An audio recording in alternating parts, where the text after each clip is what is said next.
gile, kunagila gile, kunagila, kunagile gile gile, kunagila gile, kunagila, kunagila gile, saraniye, kunagila gile gile, kunagile, kenare, kajadiye.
မ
souls turned to ashes.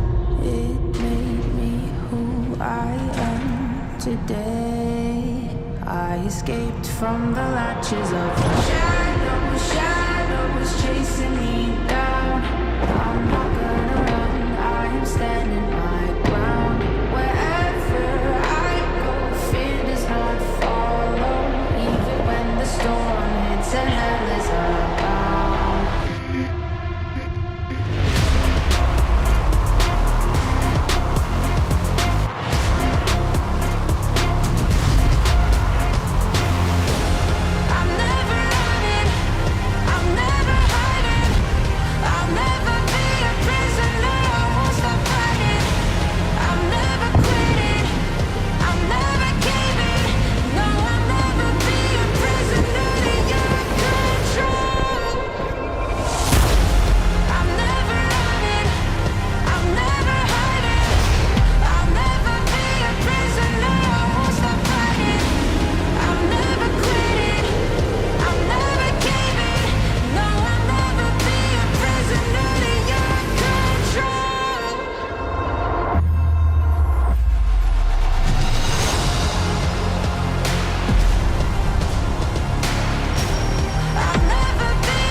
Welcome, ladies and gentlemen, to LCK Summer 2024. I'm Atlas, joined by the wonderful Chronicler here as we're ready to delve in to what could be a very fast or very interesting first series of the day. Am I right? Yeah, I want to be a believer, Atlas. I think we all do. Especially if you're a kid. No, we want to be. No. You don't want to. Not until round 2. No, you don't even. No. They lose everything, and then it's the comeback story. A true KT fan wants to wallow in disappointment in the first half of the season. You might be wondering why these guys bigging up KT, who are currently without a win against Gen G. It's because, in case you missed it in spring, KT beat Gen G 2-0. They are still, to this date, the only team to beat Gen G in a best-of series. Every best-of-3, every other best-of-5, Gen G has won. Have not lost a single series except against these goofballs. Yeah, Senna Nautilus, those two goofballs. Yeah! Took them down. Right at exactly the right time was when KT struck last time they faced off against Gen G. This time around, I don't know whether it's going to be the same. I mean, there are some things that have happened on this patch that we have introduced this week, but I don't know whether any of it is going to be enough to get them over the line unless Beryl has been cooking, unless they figured something out. You know, Ezreal, Karma both got buffed on this patch. Like, who knows?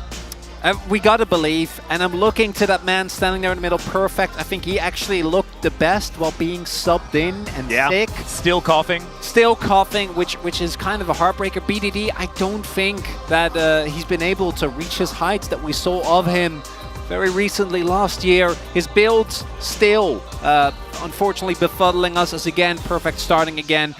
I think Casting did as good of a job as could be expected of a player put in, but there's a reason why we're so hyped on Perfect. He's had such an incredible journey throughout this year. And again, want to reiterate, he played, got POG, and that was one of the very few games where KT looked like they were contesting their opponents. And that alone is not going to be enough because he's playing against Keen Atlas. it's going to be a tough test. I mean, KT used to be called Keen Team, right? And it's not the case anymore because he just went off over to Gen G and started winning everything all the time. About to hit 3,000 assists as well, which is a gigantic milestone. Of course, Keen has been around forever. We just haven't been able to talk about him when in the discussions of the best in the league because he's just never been on a team that's been best in the league until now. Finally. Yeah. A couple of very dark years on FearX / Kwangdong. And often, like, we often say, oh, poor Keen, but sometimes he has been the problem as well. Definitely. Ups and downs, most definitely. But first, we are going to welcome KT Rolster to LoL Park. Which side of the coin will we get this week? Because it was tails through and through in week 1. And if they land ahead, for this week, if it's the whole week, they're going to be feeling pretty good because they're up against Gen G and Humble Life Esports. It is really, it's looking rough for them. It's looking like a 0-4 opening 2 weeks could be in the cards for KT. It's important to note as well that the series against DK was a classic DK-KT series, which was messy as all hell. But they got 2-0'd by Kwangdong, which I think that one worries me way more, right? Like losing to DK in a series that ended up coming down to like a series of flips. That's just a classic KT experience. For Gen G, they haven't lost individual games in, I don't think they've lost. No. So my point is the last game they lost was against BLG. Yeah, okay. And then they've only played 2 series so far, but one of those 2 series was against the other MSI representative, third place team at that tournament, which was T1. And boy, it did not look close. Not even a little bit. That may have also played into, of course, we did our overreaction predictions after week 1. I'd like to apologize to my my future self. What did you do, on behalf of my past self? No, I think we'll just have to wait for the content. Let's have a look at our key player matchup, though. Deft versus Pays. Definitely, if you have a look at the years born, there is a lot of difference between these 2 players. But I mean, Pays bringing out the Ezreal. I imagine Deft was probably looking at that, thinking that, oh man, this was my guy, this was my pick. We'll just have to see whether that's going to work out. As damage per gold, something that Deft can lean on, but otherwise it is looking dire. And everything else on the side of Pays has looked absolutely fantastic. The gold difference, CS difference shows that the laning really has improved. Really a struggle of being on the best team in the league is that it's hard to get good damage per gold because your team generates so much gold. Yeah. Damage share, the same thing. Gotta be realistic. When it comes to Barrow and Deft, they have not looked up to the part thus far, and they really need to step it up here if KT wants to beat Gen G, because Lance and Pays were, and we will all stand by this, in spring, the weak point of Gen G. They weren't, a weak point to the point where they were actively losing them games, because obviously they were the weakest part of the strongest team in the LCK. Yeah. Very apt. And that was over the course of MSI in these first few games in spring. That has seemingly not been a thing anymore. Lance obviously had an MVP level performance after an extreme level of sickness as well. So his MSI was obviously incredible. But Pays has also stepped it up massively. And if Gen G doesn't have a weak spot in bot, it becomes all of a sudden very hard to figure out how to take down this team, which is again, I think, what led to the unfortunate T1 Gen G series where they just kind of got clobbered. Indeed. And the mid lane matchup is not something that we necessarily need to remind you of because BDD versus Chovy has gone back throughout the ages. It has looked even, and it has also looked extraordinarily Chovy-sided. We'll see whether BDD can rise to the occasion here today, because Chovy is still just proving over and over again that he's the best League of Legends player in the world currently. And it doesn't look to be slowing down. It doesn't look to be stopping, and BDD has really looked like he's struggled over the last week. Hopefully, this man on your screen right here, Supreme, has got something for them. Of course, here sitting in the middle of their head coach for KT has had some, he had some kind words in the interviews about the fact that, they've been struggling without Perfect, and now that he's feeling better, hopefully things are going to be better. But he was also pretty honest in it was pretty unbelievable, the lack of performance that they had in week 1. So see whether they can turn it around on the KT side. Gen G, it ain't broke. Coach Kim got a very easy job today. He says, he just goes in and says, do that again, guys. I'll be out. just looking casual as well. And the vibes at Gen G are immaculate. I would highly recommend watching their content. Oh, because even Canyon is like joking around, and obviously it's worth it just to see Keen get tormented by his eternal jester Lahens, who did a really good job of that last year in KT, and then just was like, you know what, Keen, if you're leaving, I'm sticking with you. You're not getting rid of me. He's being haunted. Oh, as KT will do the one thing that you kind of have to do against, that is absolutely necessary as well against Canyon, and that is ban Italy. You don't have to do this against anybody else. There's been some pretty worldwide brainwashing that has gone on when it comes to the Nidalee, but we might address that sometime later, because this time we don't have to. Skarner also going to be banned away on the blue side. Somewhat puzzling, and there goes the Rumble as well. It seems like Rumble, Skarner are the two that people have been really looking out for, and despite slight nerf to the Ashe, we've seen that she is still extraordinarily strong. I don't hate the Skarner ban, because I do feel like you want to give Perfect maybe a little bit more agency, given that he has looked like one of the better performing players on your team. And I do think that the Skarner does push you in a little bit of a direction when it comes to your draft, whereas the Ashe, it's a flex pick. It's both an insane AD carry as well as an insane support. It does mean that the very obvious Corki is going to come out here. Normally what we see is paired this with a jungle pick, but instead Hayes is going to get some priority. He's earned it given his level and Lahens' level of performance thus far in the tournament. That I love that one too. So is this KT drafting well? What? I'm not used to this. What's going on? Isn't this the summer season of 2024? Surely not. That's a really strong opener. I am very worried about the Yone pick because BDD did kind of look tragic on it last time around, though. He did. We have to caveat. Oh yeah. I don't want to get excited about the performance, but the draft thus far. Yeah. So you have, obviously we've seen the Sejuani and Ashe combo many a time. It chains nicely into another. You can also force cleanse with one and then go in with the other. Sejuani combined with Yone, self-explanatory. Really strong follow-up, strong melee synergy. Wait. Or a pick that loves it. Did I say the E word? I don't know, because I have been very thoroughly trained to ignore the Right. Yeah, I might have. I might Is that have the ball there a little bit. Wow. I was of all people. Yeah, I was feeling a little bit under the weather this morning. Maybe that's affected my brain, and I'm just not focusing enough. It happens if I to did the best say it, of us. I apologize to everyone out there for that. As Karthus going to be taken away from Canyon. Looks a little bit weird, but it does make a whole lot of sense. Canyon so good on that champion, as we have already seen so far this season. The Braum, the Freljordian ban, you love to see it. Denying some of that synergy from KT. I don't love Braum in this type of draft, because already we're looking to play very far forward here if you're KT, but I do think it makes sense, because if you're Gen G, it's really obnoxious to play into if you're Leona. In general, if you're playing a more aggressive comp, which there are relatively short range, the Lilia shouldn't come as a surprise. Wonder if it's going to be like the Brand. I do think Brand with Leona specifically is quite strong, so very solid combo.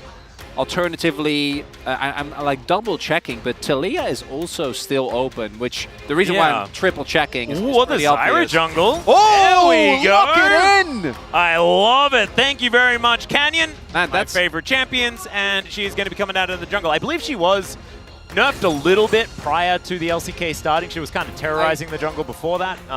Yeah. But still pretty strong. This is a debacle for lore as well, because you have her favorite champion versus her favorite team. That's a tough one. As we look, the Maokai support would make a lot of sense. We saw the Poppy support really come up as a top-tier pick as well. But Barrel's just showcasing what a champion pool he has. It's going to be the Seraphine instead.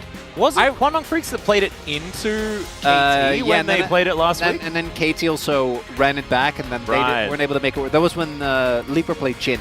Yep. So that was the second game, because the first game it was used by the bot lane of Kwang, who obviously have been doing exceptional. So I want to highlight, I really like this draft here from KT. The only thing that I'd be a little worried about is Keen going for a counter pick, but Keen identifies that they have Zeri, they have Corki, they have Zyra.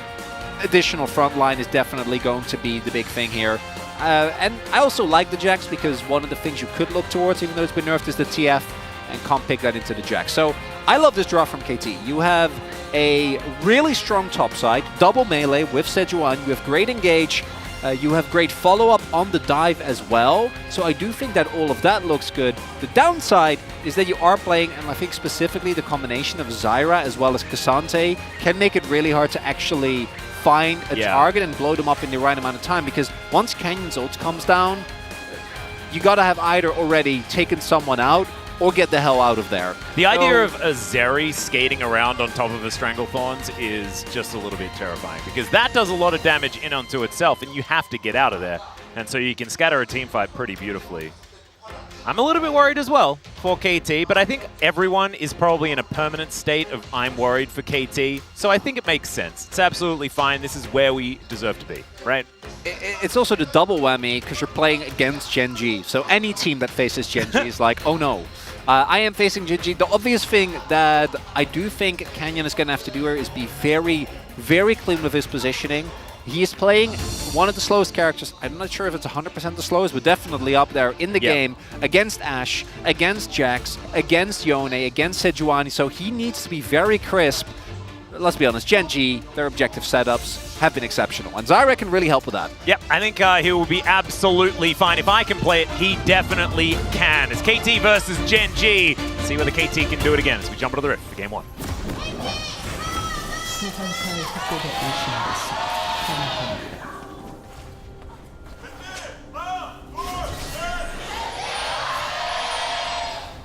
All right, Gen G fans in full voice. KT fans also definitely not quiet here as Deft.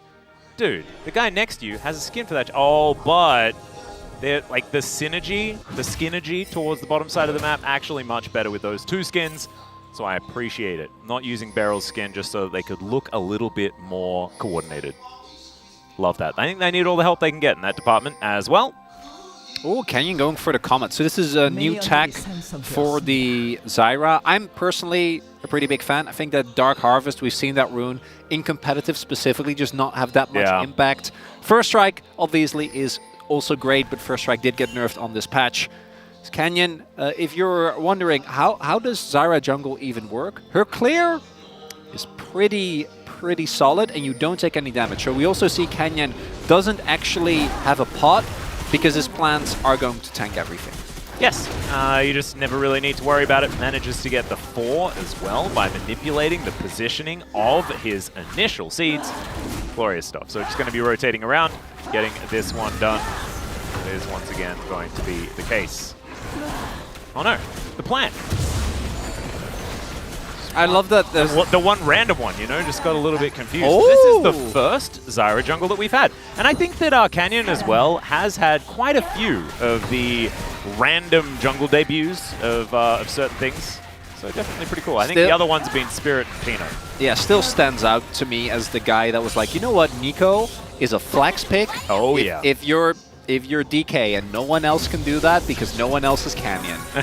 Managed to make it look good, which I think is very impressive as you would expect, the early power of this Seraphine and Ashe is going to be a bit tough for Pays and Lahans. They're really just trying to survive until they hit level 6. And then they'll have all-in threat. You're still going to need to force out summoners. You're going to need to respect the ultimate combo that's there.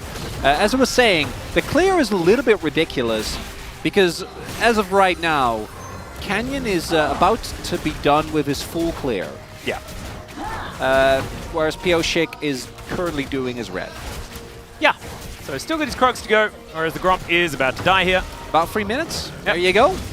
Doesn't even get impatient as immediately Deft has to use his cleanse. Canyon is from killing these camps into a Oh, great flash to get himself out of the way of the Zenith play, but still has to use the flash and the cleanse immediately.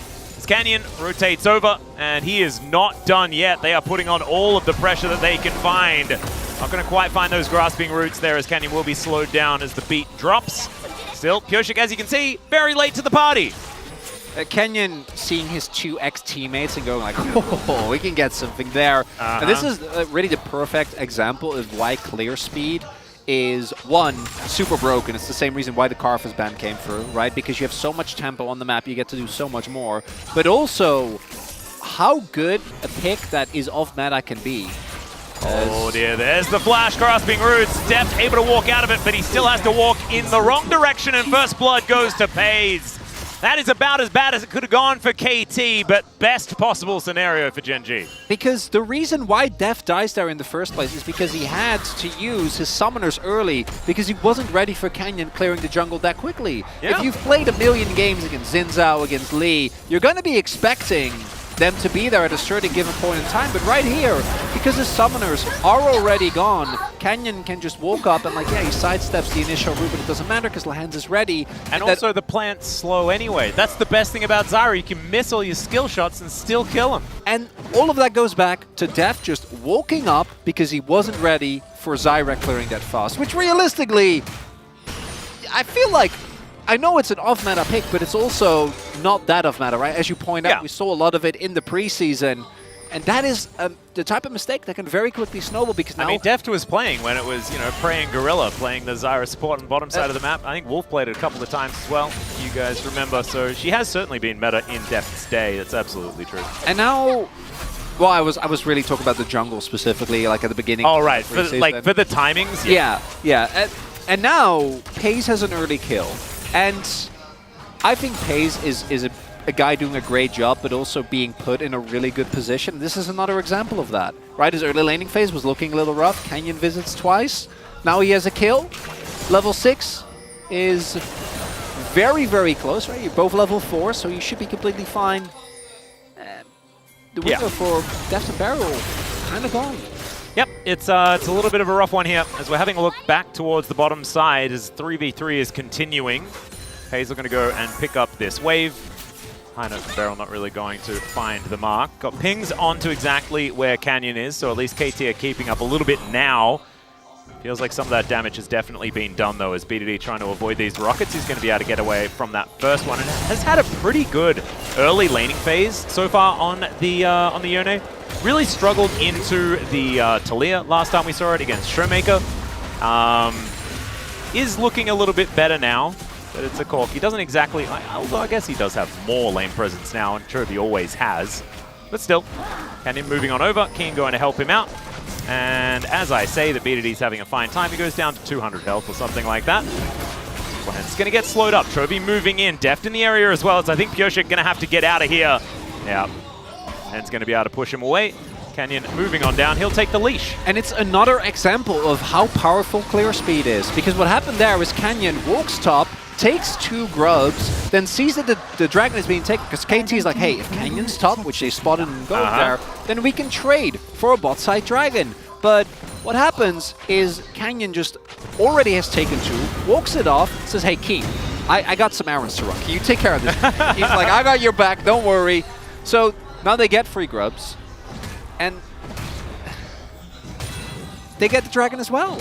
And all of the lead, it feels like, is coming from A, the first blood, but B, Canyon being able to get around this map a whole lot faster. We're having a look at it one more time as lane proximity is the big difference maker here, as we can see. And it's because, like you say again, as we're going to have to hold that thought for a moment, flash out from Barrel, gets himself under the turret, but can he keep himself alive is the question as Paze in a bit of trouble. They're not able to actually finish it off just yet, but they only invest the Ignite, and they get a very important flash from Barrel.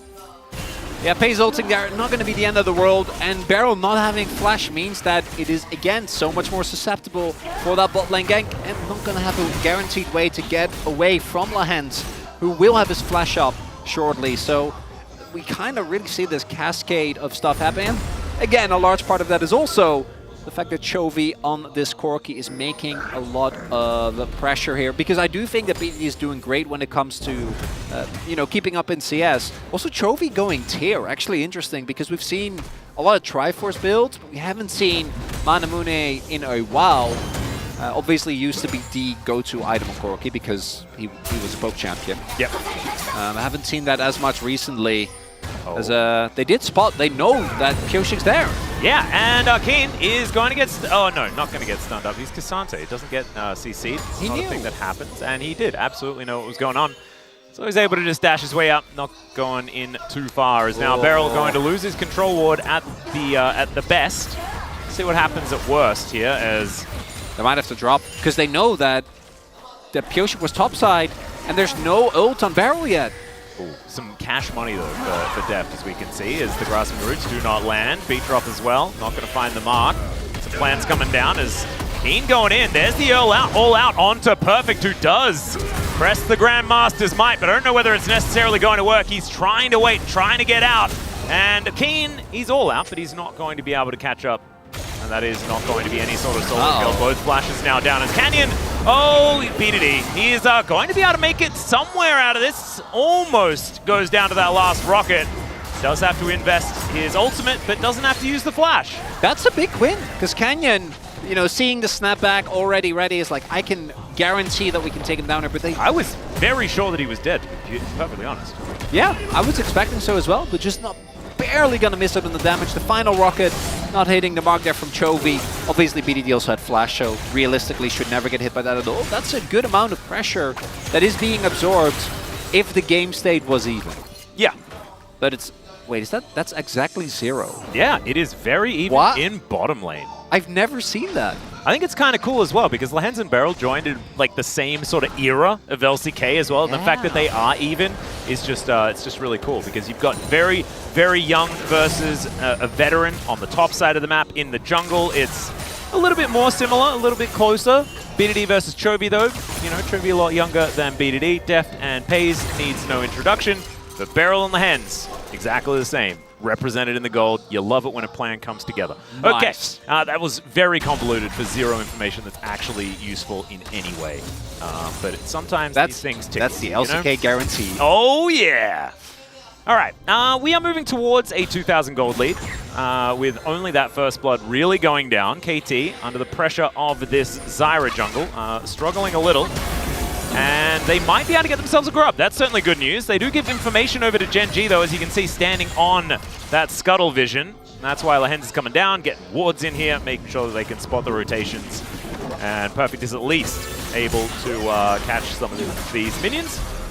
Yeah, I really like this back from Perfect here. Realistically, they did, I'm pretty sure they spotted Canyon heading towards him as well. Like, he's just going to die. If he stays here, makes his way out, this wave is going to crash. It's going to be more plates going over, but they do get, as you point out, the grubs. It's going to be free against free. This Dragon, though, is looking like it's 100% going to go towards Gen G. I don't know if KT is really going to be in a position to try and contest for this, given that we see Deft Beryl still making the way towards the bot side of the map. And I expect that Pays and Canyon will be able to get through quickly. Instead, though, it looks like they're just going to get the first turret blood and put even more gold into these carries as, oh, Canyon and Pays. They are... Yeah. They're rich.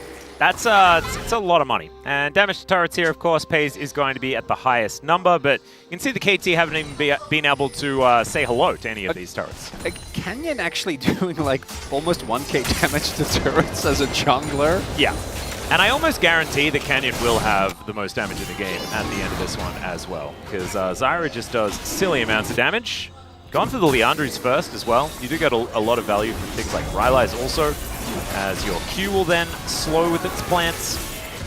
But instead just going for max damage, will be able to cut through anyone that walks up to them. But that does mean that the Dragon does go over to KT, so they're evening that score. Certainly good news. And that is a Chemtech Soul. Orcs is here today. Wasn't even paying attention. My goodness. Okay, Keen is not the one BDD wanted to come out of that teleport, and so therefore snaps back pretty immediately. And Pays, is this going to be the elusive Zeri gank? It might be, as Perfect takes way too much damage from both Chovy and Canyon. Still, may not necessarily be dying, as the arrow is going to sail by majestically, but doesn't really do too much there, as Pays was already celebrating the release of a sequel to Jet Set Radio, which is going to be coming out in the future. Very exciting stuff. Gets over that wall. That is a flash forward, but it doesn't quite find it there, as Deft is going to cleanse. Still has to, as Keen makes his way forward, but that could have been way worse for KT. Nice hands there from Deft. Gotta respect Lahens' commitment to flashing on stuff when he doesn't even have Hex Flash. The main issue for KT is that if we are as... Wow, that is somewhat surprising. I didn't expect... Is it though? Well, I kind of, given how the game played out, I thought Canyon, you know, he's been so active on the map. I've seen BDD's health bar the whole game. I know, and it's also because you're in... Oh, that was a Pays dropping... yeah, he dropped a plate. Dropping a plate there. On the floor! That's exactly where plates don't go. I say as someone who's dropped a lot of plates. One of my favorite It's not a Greek wedding. that my family loves to tell is that I dropped a plate and there was a plate of spaghetti. Yeah. But somehow I like dropped it on myself, so I was just covered. Like I tried to catch it. We've all been. While falling over, and then the plate ended up. When I was learning to ride a bike, I got hit by a parked car. There's an ulti from BDD. Chovy gonna be able to flash out of there. Still has to invest it.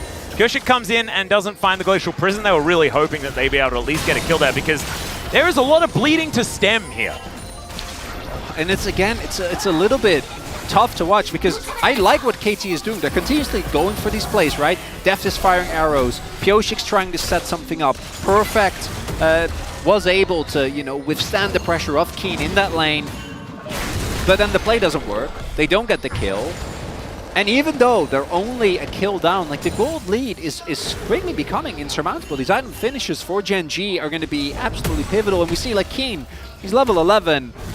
It doesn't matter whether he's laning into Perfect or BDD, because he's just going to be building full armor this game. We haven't even touched upon this yet, but this is a full AD draft that KT have found for themselves here.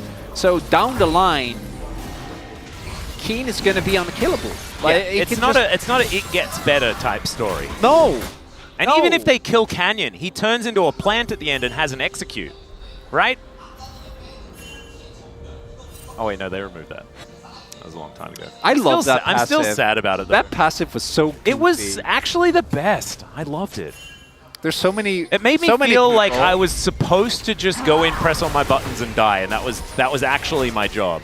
Whereas now it still is. Like, that is what Zyra does predominantly, but I don't get to have like a shooty shoot at the end. It's really sad. This was my, like, I know I kind of forced it in there, but I really did want to have the rest. Yeah, Atlas, you know this is a safe space to discuss emotions that you have regarding one of your favorite mainly Zyra, yeah. It's all right. Deft going to have to give up this turret. Absolutely. As FearX rotating around, you can see Lehens. He really wanted to find that Zenith blade, but doesn't get an opportunity just yet. As Richard is going to fall down. Keen getting kited. That is a decent encore under 3. Perfect into the backline. Finds his counter-strike on everyone. Strangle Thorns is there defensively, but BDD finds the ulti at KT. They managed to manufacture a team fight, and it has not looked better outside of that part there where Keen manages to kill Perfect. Chovy trying to go 1v4. That ain't gonna work. And Deft is gonna kill his ex-teammate, KT. They needed that. It's the wombo combo that dreams are made of, Atlas. KT in the mid lane. The chain there. Beryl starts it off. Perfect. Sets them up, and then BDD knocks them down. As we take another look, it's Beryl with the flash ult.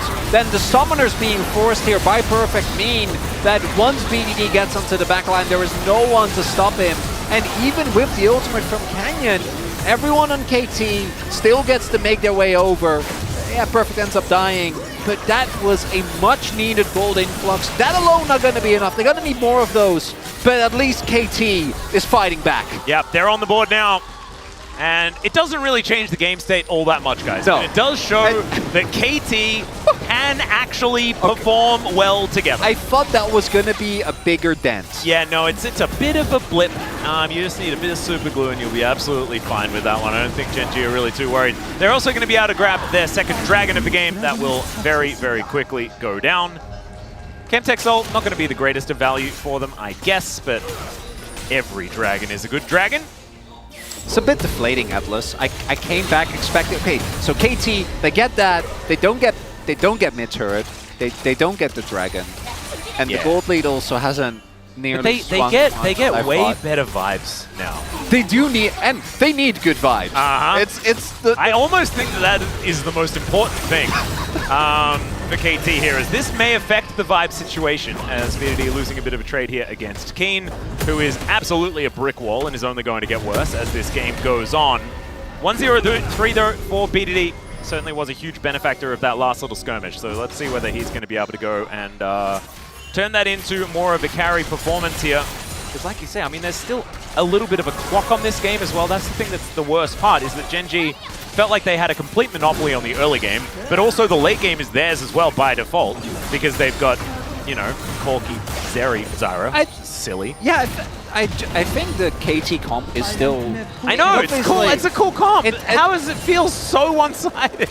No, I think it also skills well. Outside of specifically the ability to get on top of pace, that's like the one thing where I feel like realistically, there you got a dream scenario. You shouldn't be able to get onto pace consistently as we get to the later fights. Chovy, again, looking for a play on him here. Kushik is still going to throw out the ulti, but isn't able to catch him in the Valkyrie there. A little bit of a shame. And Canyon, he's going to try his hand at hitting some abilities. Doesn't have that Rylai's completed just yet. As the turret just gets, whispered at, and that is going to fall down. Was on very low health. Bit careless there from Chovy to just walk up, but ends up working out. Yep. Nonetheless, we do have Perfect maybe in some trouble here. Oh, dear. I think he saw that. Yeah, Keen knows what's going on here. As FaZe is moving on down, that is going to be a ward hop leap, and then he's able to get It's just fine. Yeah, it's just all okay. Nice. You have a very cool theatrical Baron reveal there, and Chovy did indeed go for Manamuna Canyon, now also has his Rylai's done. One of the things that I just, looking at how Gen G have been playing so far, until the AP jungler AD mid meta gets like, and it will actually get nerfed pretty substantially on the next patch, which will be in like 2 weeks before we see that in the LCK. Up until that, but I don't think that anyone is going to stop them. Because I'm looking at the fact that Canyon's just like, yeah, they're playing Zyra Corki, but you know what it also could have been? Karthus Yone, if that didn't get picked up. They can play Tristana Nidalee. They can play, I don't know, like, what are the next options? Lilia Lucian. There's so many variations on this exact same theme. I don't know whether Lilia Yasuo would have been the best, but it does sound... Doesn't matter. It sounds cool. Doesn't matter. I feel like, in theory, outside of the prio she provides, Nidalee Tristana shouldn't be good. Guess what? Yeah. That's top tier right now. If your name's Canyon, that's absolutely true. And Chovy. Having Chovy helps. Yeah. And it really brings me back to why Dom1 in 2020 and even in 2021 was so successful is because of how well Showmaker was playing. So Canyon could just do whatever he wanted at any given point. And Canyon, no, you can't give him that type of power. Nope. It's too much. And that blueprint was already there. And so Chovy knew exactly what he needed to do. He was, you know, feeling the wrath of the Canyon Showmaker as they were at the very pinnacle. And so now just gets to utilize it himself. It's kind of cool. And he wasn't on while. Yeah, yeah. I guess in Pinnacle he wasn't. Or DRX. Yeah, DRX. Was, it wasn't a much better time. No. Well, they made it further than Hanwha did. They did. Same fate at the end, though. I mean, it was a precursor to DRX, then winning the World Championship as obviously the best team in the world in the year of 2022, our Lord. So, does make a lot of sense. Is this how you're going to lay it up into KT's actually winning this because they have 3 of those players? I mean, it might look like they're down 4,000 gold, but in reality, they're down 4,000 gold. I can't really. I don't have a. Hey, they have 2 item spikes. Hit on a lot of the carries. They have Helia. They do. Our Beryl doesn't have very much health anymore. As Chovy throws a rocket. I thought that was... yeah, so also a lot of the builds didn't really opt into, you know, your rocket dealing a lot of damage, but I feel like Manamune specifically is really good for that, as we can see there. Certainly feels a little bit better as BDD going to teleport his way in. Keen just being that front line as they set up the Soul Point. Perfect. I think that KT wants to find this angle. Once again, it is that flank that Perfect has set up for himself. Gen G gonna get spotted as the Scryer's Bloom comes in. Extendo Beam onto Beryl. He is pretty squishy. As they will start off this dragon once again. There's the flash forward. Flash out from Beryl though as FaZe immediately cleanses the Glacial Prison.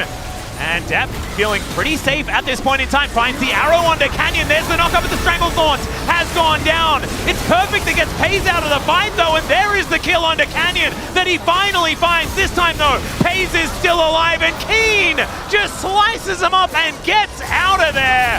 Depp wanting to get a bit of damage back as there's the counter strike from Perfect. The arrows are raining through though. And Perfect just wanting to find a pace. Getting kited and Depp finds the 1v1 at the end. It's a teleport to bring Keen back in though, And I don't know whether Deft wants to go for that particular 1v1 as well. At least this time he'll be able to walk his way out.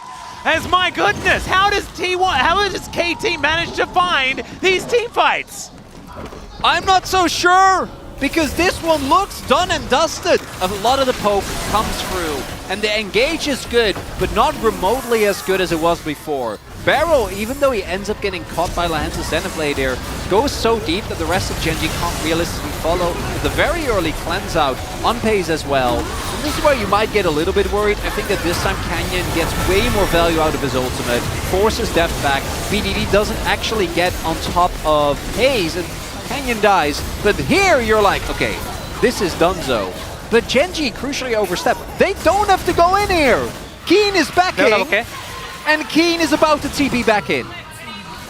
This is this is the time in the Matrix where they're like, he's beginning to believe. Because now finally, they're about to, get closed in on in a fight, and they just say, we win these. Oh. And they did, as Beryl very excited about the situation. As once again, perfect on a flank angle. Gen.G full information. Pyoshik getting down low.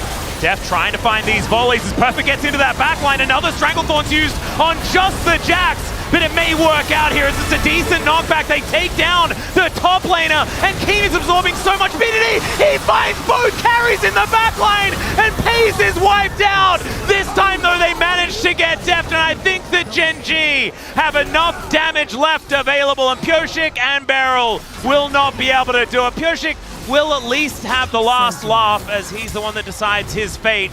But Beryl is walking the wrong direction, and Lahenz is just going to let him go. They don't want to waste their time because they just want to take this Baron. Here we see the problem for KT.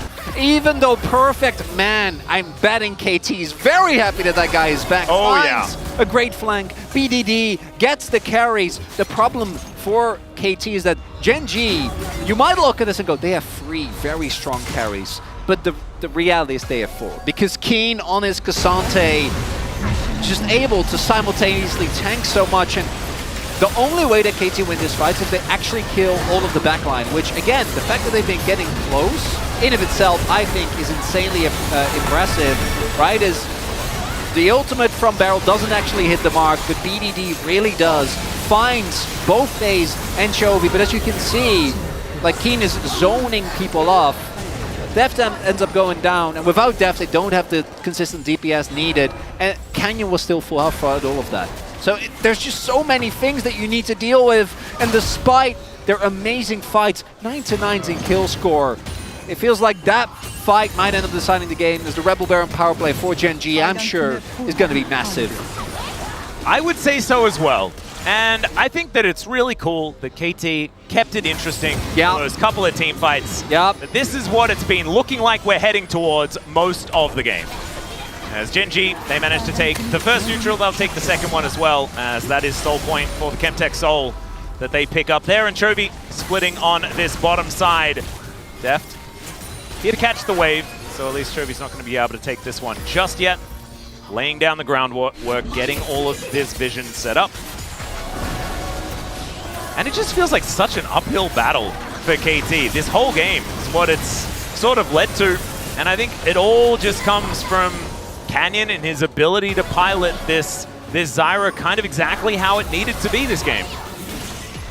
Gen.G still looking for a bit of an angle here. And they're just, KT taking too much damage underneath this turret. Beryl going to be shielding them up, trying to do what he can to keep them healthy, but all the while, Keen not there. He's on the top side, putting that extra pressure down. And there are too many holes in the ship and not enough plugs.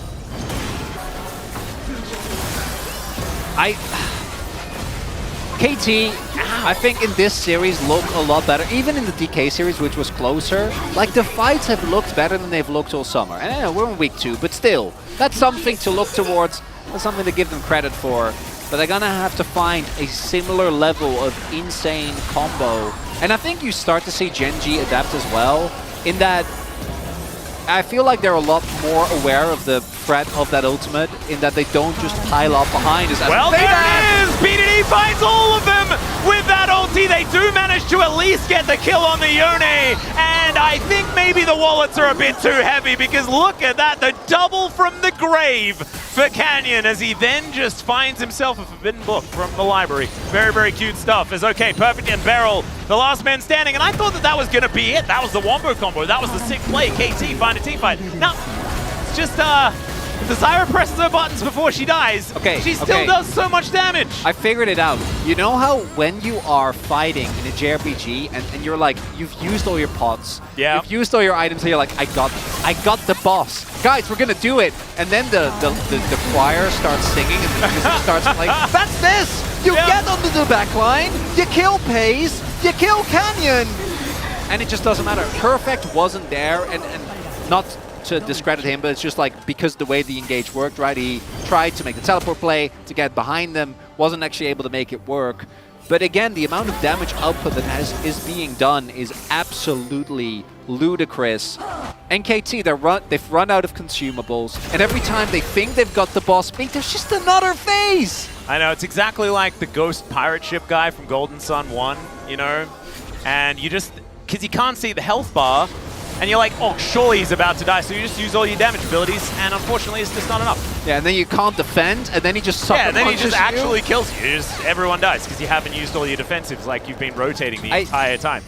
I can't believe that Corki was effectively reworked like 1.5 times, and Chovy is still just topping the damage charts. Yeah, and I feel like that's a tough task with Canyon here on their Zyra that has been very, very strong throughout this whole game.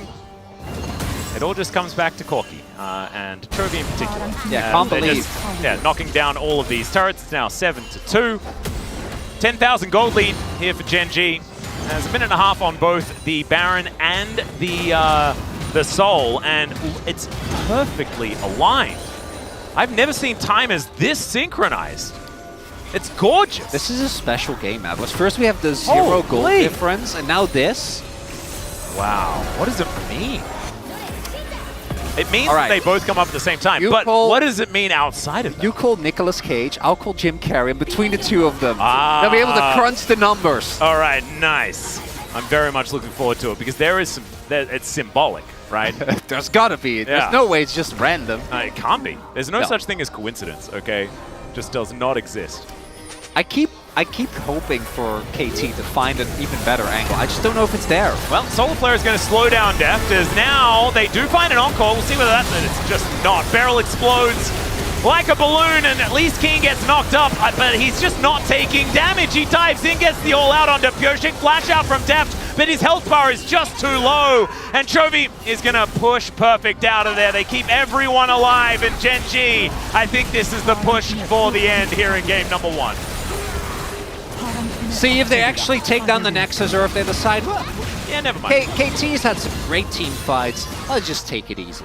Let's not take any risks. Here's the synchronization, 5 seconds, then we find out exactly what happens when they both spawn at the same time. It means that they both become available at the same time.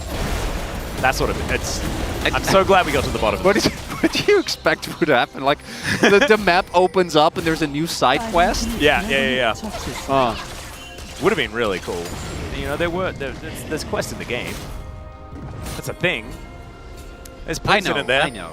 It's all right. Speaking of which, this is going to be the second one that did just spawn at the same time as the Dragon. The Baron like the cool, is now the next thing. Rengar Kazakh's one that everyone knows about? I do like that one.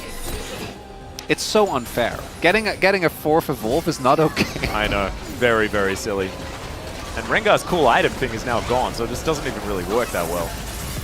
The same way that it used to anyway. Is okay. Keen, just being that brick wall. This Baron is just falling down lower and lower. They do a bit of damage here to Keen to start this one up, and the Baron is now going to lose interest in the Look fight. at the base!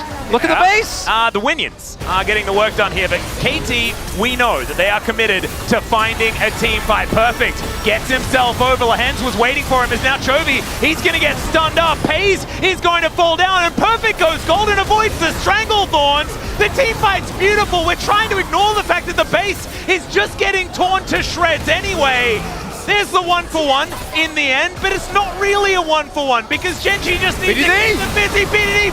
Heatflake doesn't manage to get Chovy, and Chovy once again doesn't have to flash. It's a double kill for Canyon, and Deft is the last man standing. Frostshot gonna try and slow him down, but we can see those really large red markers, and here we are now.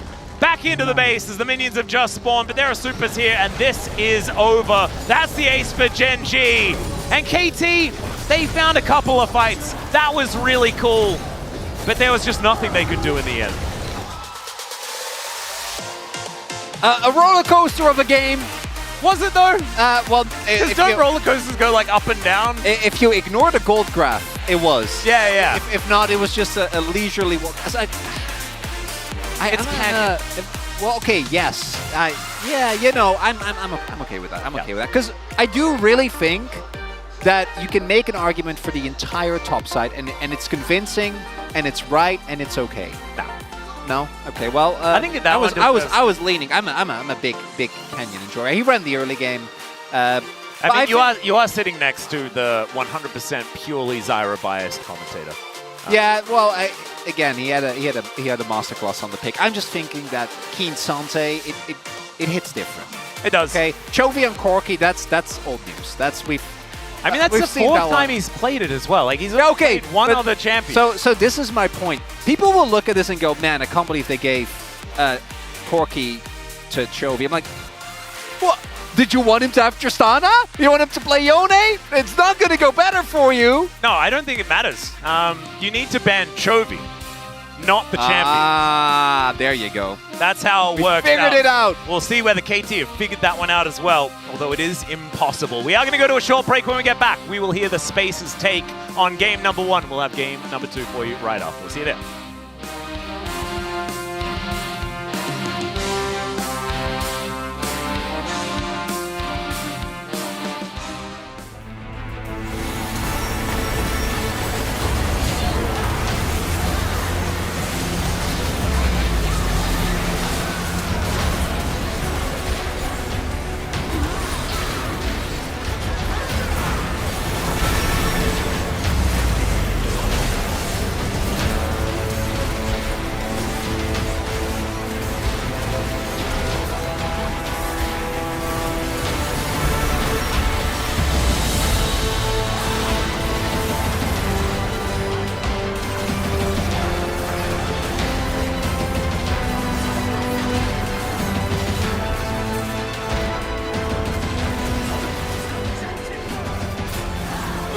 볼만하다. 이러면 다시 볼만하다. 묶었어.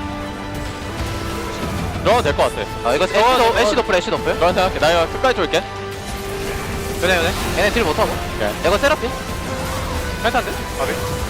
암흑시에서 이거 나왔어. 너 자꾸 어디 가서 하나? 괜찮아? 애쉬 많이 빠르다. 나 애쉬 내가 더 빨라. 형 애쉬가 더 빠른데? 나 더 빨라. 아니 내가 원딜템이 너무 사기야. 너무 빨라. 연계를 너무 많이 당해. 다음엔 안 당해. 연기? 수환이 누가 연기했어? 수환이 오데스를 했네? 수환이 내가 다 봤어. 박제공룡이야 이 사람. 동화도 있어 이 사람. 수환이 오데스인데?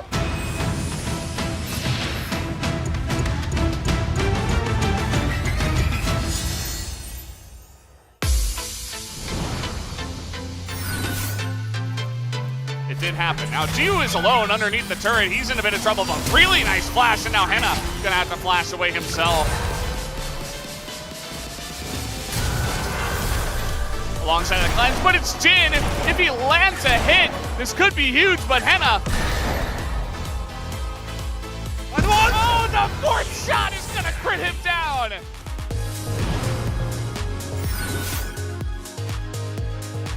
Let's see where this equalizer is going to land. Let's see what Sponge can actually find. A cease and desist comes in. They do manage to layer the equalizer over the top, and Delight with the counter engage is decent.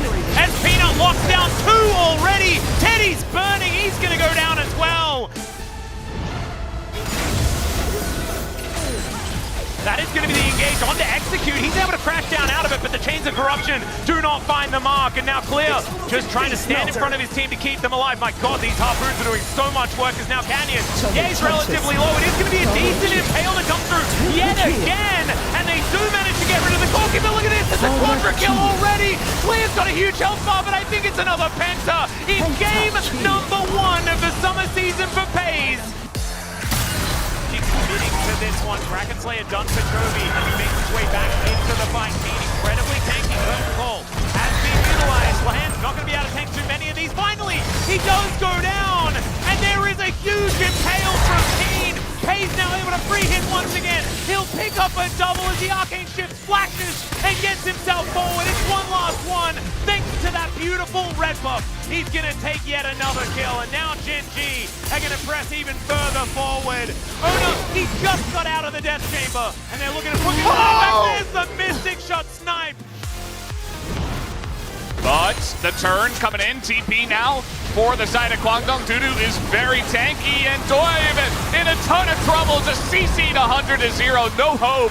Up against the wall, and Andil, if he had Flash Gun, that would have been so big. It's still going to be big here. Double kill for Bulldog, looking for a penta maybe. The Leaper, he just wants to go in, he just wants to win the game. He's going to be taken out, and it's a 3-kill penta again! If you ever make a misstep, as that. Yeah, speaking of which, I mean, they're just gonna flash on him here, and they have so much CC. Ziggins just flashes away though, but aiming, getting on in there, the double knockup from the side of Showmaker, and now DK, they finally get that pesky Tristana again. And DK are running away with this first one. Now we got the Impale coming in, as Viper does have Showmaker on him as well. Gets knocked into the wall. He doesn't get the knocked game! up into the air, and this is just so sad for the Kalista in this game. Perfectly, it would have been calculated as more action. This is here, and Impale is on point, and you're not getting out of this one. Casting, the knockup comes in, and with no flash available, the timing on the gank is perfect.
Hello and welcome to the space. We are here after game number 1 of KT up against Gen G, and it kind of delivered more than we were expecting, which was great to see. I'm Valdez, with me is Ox and Wolf today. How are you guys doing?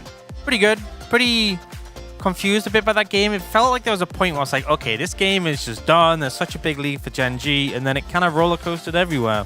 Yeah, Chovy was just trying to pad his DPM stats. He didn't want them to end the game. He's like, inhibitor down, we got a few kills, but let's go back to Chemtech Dragon. I need a few more damage numbers on this one.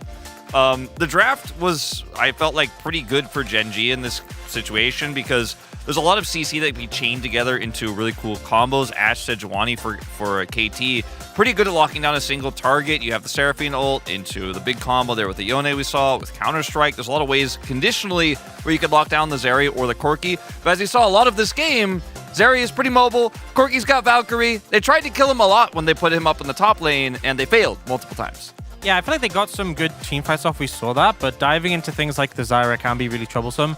Also, this Ashe was picked, and then Zeri, Leona was taken. And if it's an isolated 2v2, like Ashe, Seraphine can do really well, but it's so risky, so volatile to take this matchup, because the second you lose summoners, you're just going to get chain killed on repeat and forced out the lane. So I feel like a big gamble them locking in the Seraphine there. Yeah, it also helps that Canyon spent the majority of his early game in the bottom lane. So let's take a look at Highlight 1 and see exactly how he managed to do this. Yeah, so he finished his first clear, came straight down bot, caught the cleanse of Deft, and they actually managed to force the flash as well, traded with the Leona. And, that would normally be enough. Like, you've done your job here, but Canyon's like, no, I don't have anywhere to be. I can just keep harassing the enemy bot lane. But now, he's probably going to stop there. You would think, but he goes, grabs a quick Scuttle Crab, and just decides to keep looping back down. And I find it hard to really fault Deft and Beryl here for this, because this is just...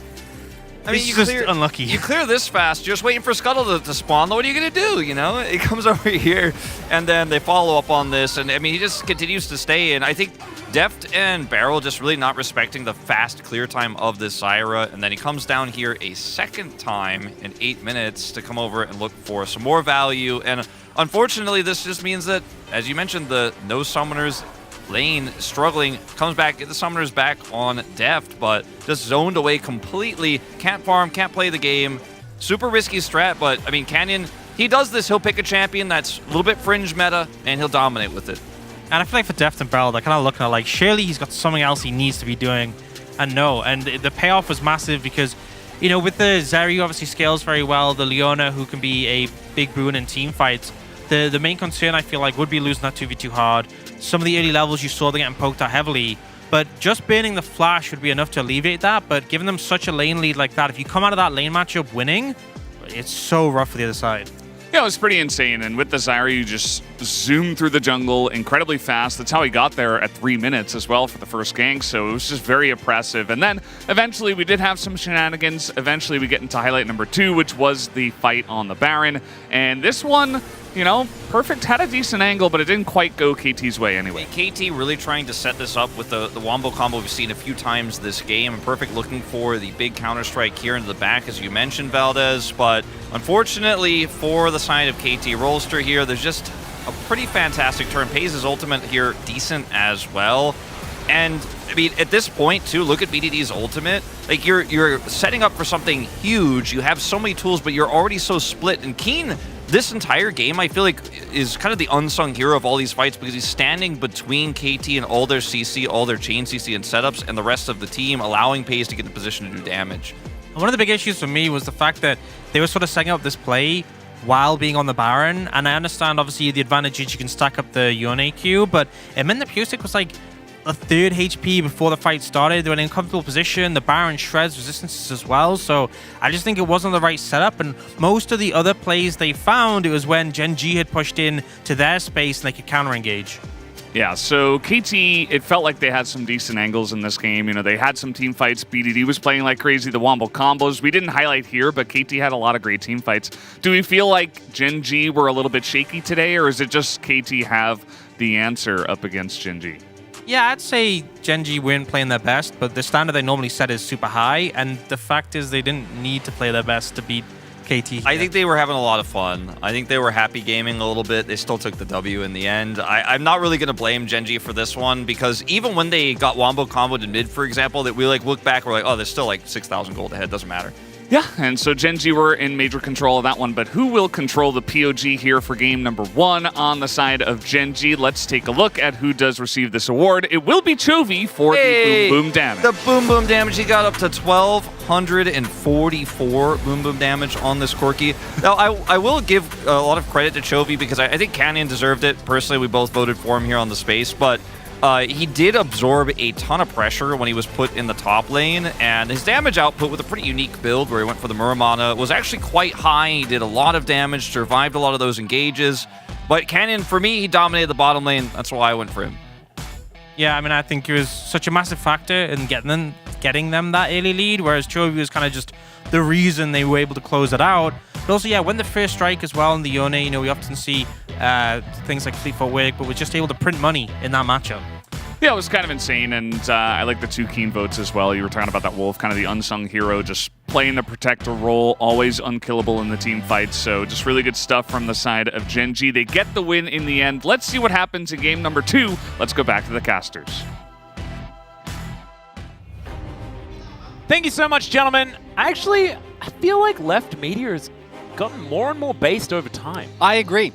It's kind of crazy. That's a great split of votes. Obviously, I was also considering for the we were trying trying to monopolize. Once again, we have the brain link with the Vietnamese broadcast, and we almost tried to turn the tides there, but didn't quite manage to do so. Chovy not robbed this time, even though we tried. Yeah, let's be honest. At any point, you can vote for Chovy. You can not watch a Gen G game, vote for Chovy, and I feel like you're always going to be at least enough right that people will be like, their first series. Nice. Their first series, no. Chovy didn't really have a very good time in their very first series this season. Of course, they still won 2-0, and it wasn't all that necessary. Doesn't matter. It doesn't. You'll be able to find a way to spin it, and that's what absorbed I want to see. pressure or something Exactly. like that. Yeah. Happy Pioshik. That's a good thing to see for KT. I also hope that if they do end up going 0-3, if they end up losing, that they don't let it get to them too much. This team, I think, in their highest moments, as we saw last split, can definitely be really, really big contender. At least try and pressure some of the top teams. But after that first game, I do kind of feel strengthened in my... I don't think Gen G is going to lose a game today. No, I don't think so either. I don't know whether they will this season. We'll just have to see. That might be getting ahead of myself. Last time around, this happened, and we'll see whether this happens again. It's Corky Zeri if Gen G do want to just run it back. And we'll just see. It might... Maybe they up the priority on the jungle pick this time around. Because this time it may not be KT allowing the Zyra to go through. But honestly, you lock in Zeri and then you take Leona on 3. I think you're pretty happy about how that one goes. As Supreme, let's see whether he can change things up here in this selection of picks to make a difference. He's also having a swing game, you know, after how his Ezreal games were like, man, he's still here, MSI pays, and then this game was like, oh god. He got the 1 kill at the beginning. That was it. That's what they needed, though, to be perfectly honest. Like, his work was done. I mean, it didn't end up mattering. I think that pays in that one, especially that final engage, you know, that fight near the Baron pit where you just ran over. He's like, we just need to start the fight. The minions are doing their job.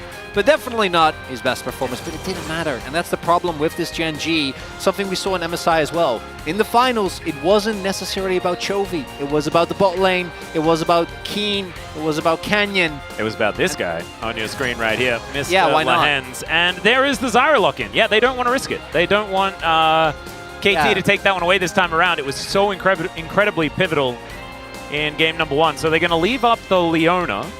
And that is an opportunity for KT to ban if they would like to. Of course, they put a lot of bans into jungle champions of the AP variety last time, so that frees that up. As Nautilus to be taken away. There is the conversation to be had about Zyra being a flex. Should we have that? Oh god, of all people, you know Lahens would. Yeah. He would love it. Well, I don't think you do. I think you need an engaged champion. Yeah. To really make aware, which is why we're... Probably, maybe they'll just ban all of them. I mean, Zyra engage is pretty good. You flash in, press E and R and die. That's the engage. So now, KT might feel priced in to ban Rel as well. No, gonna be Cassante, which obviously never gonna complain about that. As the Crank! Oh, okay, Lahens. Back to one of his all-time favorites. This will mean that Beryl is probably not gonna pick Seraphine. No. They played that matchup into Andil on his Blitzcrank, and that went pretty well for the Kwangdong Freaks, if my memory is right. But so far, even though it may need some fixing, they're still going to pick the same champions. Pantheon being looked at here. Of course, one of Beryl's old favorites towards the bottom side. It's Offering point it and click for the CC. minute. True. For Zeri, you don't have a lot of range. Also playing it into Zyra doesn't sound What like about the best Vi time. support? What about Sejuani support and just put FearX on Vi? At that point, just play Maokai, no? True. What about Lulu? I don't love playing Lulu into Blitz. Yeah, I don't think that doesn't scream this is the answer. So if you to don't me. get hooked, obviously Lulu can be quite the lane bully, especially with the Ashe. But the gank setup is definitely going to be there. For Keen, no Cassante, no Rumble. That's not something that we're going to be super excited about. I was looking if he wanted to play something like Camille, something that can actually match the Jax. Not going to be the case. It's going to be Udyr. Not very exciting, but Keen playing frontline does make sense. Gen G, their comp looks considerably worse than last time. And that's credit to KT for their adaptations in the bans. I think they definitely made the right call in that regard. I think also the priority pick on the Zyra did kind of ruin things a bit. Because that allowed the Cassante and Leona bans to actually come in, right? Yeah, and Canyon, we both know that you can also play Brand and Karthus and Talia and Lilia. Yeah. And Zyra, obviously. Yeah. I think, you know what, maybe he just wanted to play Zyra. Yeah, maybe he's like, oh man, I'm feeling this. Did you see how fast that clear was? Let's go. We can't lose. And maybe they were like, well, the rest of the picks are irrelevant. And to be perfectly honest, KT won the 2 earliest, most pivotal team fights, and it mattered less than 0. So Yeah, it just wasn't relevant. yeah, maybe if he just does it again, it's just Donzo. Look at this guy, calmly confident in KT. The only way you can be a KT fan is always be confident. Well, man, unless you're too confident, in which case it just shoots you in the foot. Like, for example, putting them first place in your predictions. It's generally a poor move. Who would do that? I don't know, some idiot. Let's get into game number 2.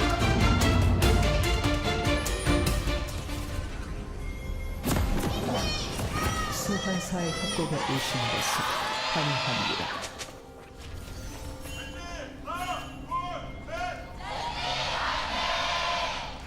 All right, pretty even spread when it comes to the yelling as Lahens. Oh, I do like it. We had Jonah Strong trying to keep us in the dark there as much as possible. But the hook is not going to connect. BDD just a little bit further away from the brush. But let's see. Let's see whether Deft is once again going to be in exactly the wrong spot, having to blow Flash very early on, whether this time around he is going to learn. Because I think it's one thing to pull out the Zyra and have that performance in game number 1. It would be another thing if KT walk into the same pitfalls again straight away. There's no way. I still, don't get me wrong, expect KT to fall behind considerably in the early game. Expect the Gen G lanes. Bot lane we'll have to see. I think that more depends on jungle intervention, but definitely do their very best, as Keen is already showing here. They're level 1, obviously insanely strong, very obnoxious. A bit of circling going on here, as FearX already down to 50% suboptimal. With the Counter-Strike, we'll be able to at least stun up Keen momentarily. Keen looks like he is about 0 bothered by the whole situation, as they will just wander to lane now. So, all amongst that, some grasp stacks were procured, and that feels fantastic for these top laners. That's perfect. Let's see when he's going to be able to get his first CS. It's not yet, but it might happen soon.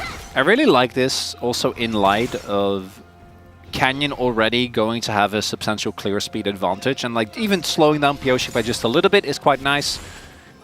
Perfect helping out, or initial plan to help out there with the leash makes a lot of sense to make sure that Canyon doesn't get as much of a lead, but there's really no stopping it, right? Yeah. It's just the reality of the situation with the Zyra. And I do want to echo what you were saying earlier. There's absolutely 0 way that Deft walks into exactly the same position at the exact same time. The setup with that blitz is always going to be something that really is going to have to be respected.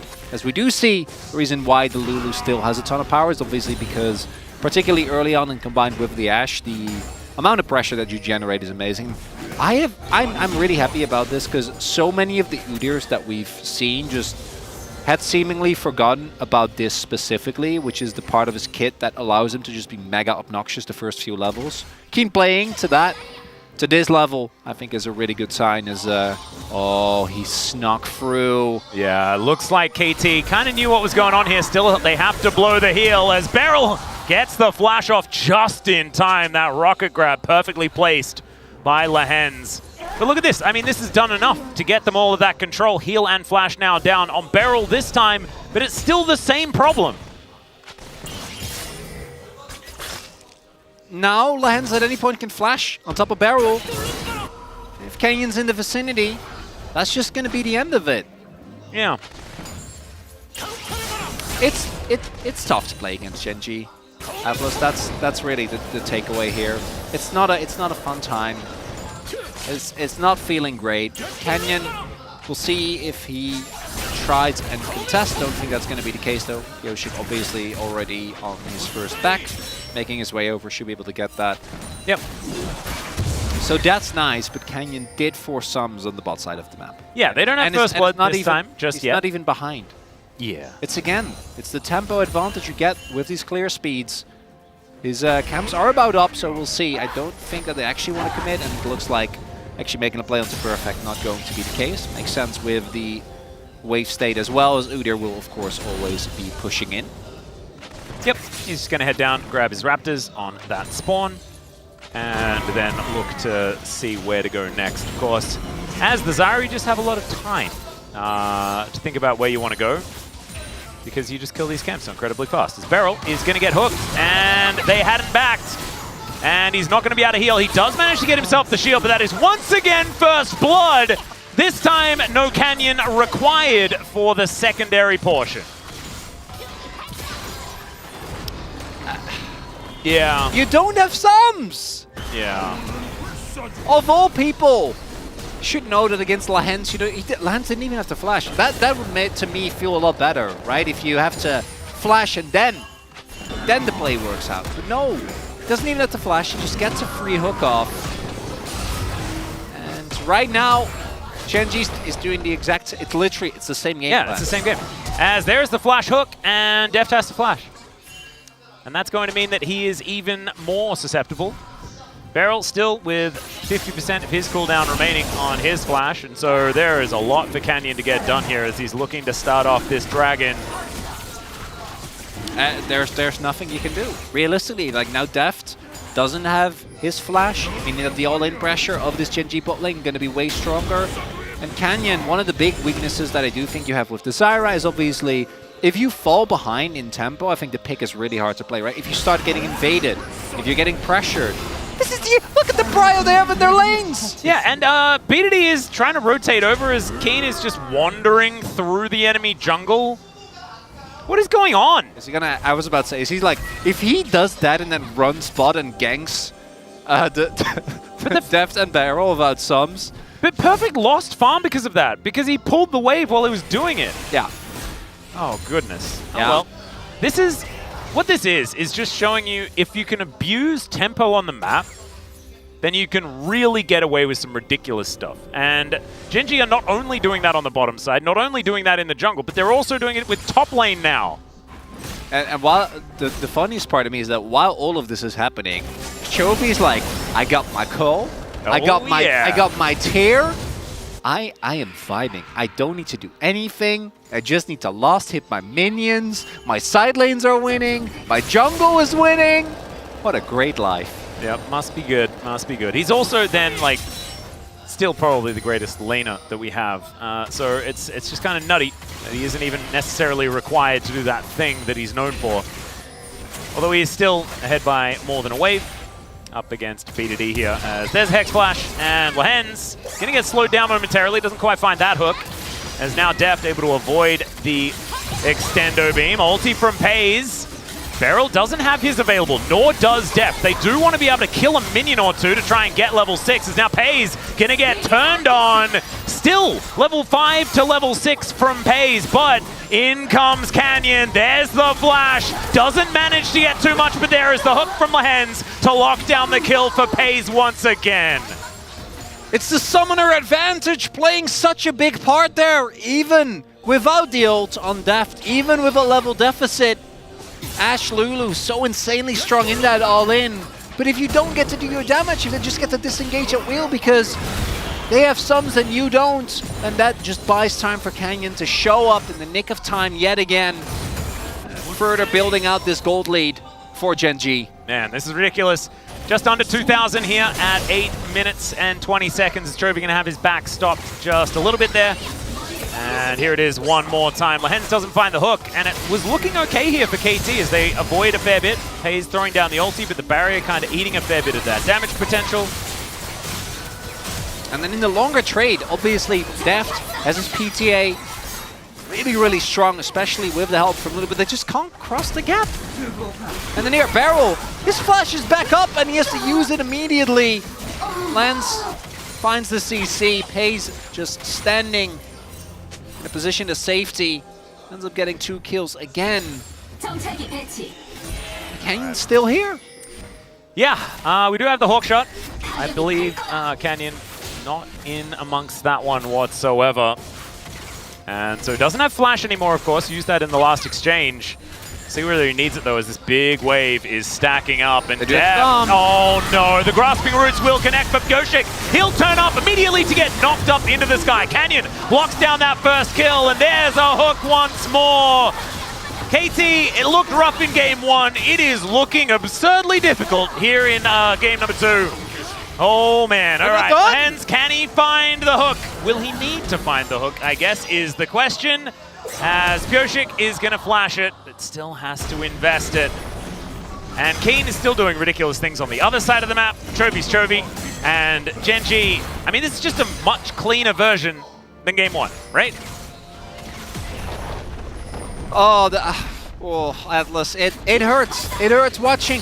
Even with Pyoshik there. Yeah. For the counter gank, they made the read. It's like they knew it was going to happen, and then Gen G outplayed them anyway.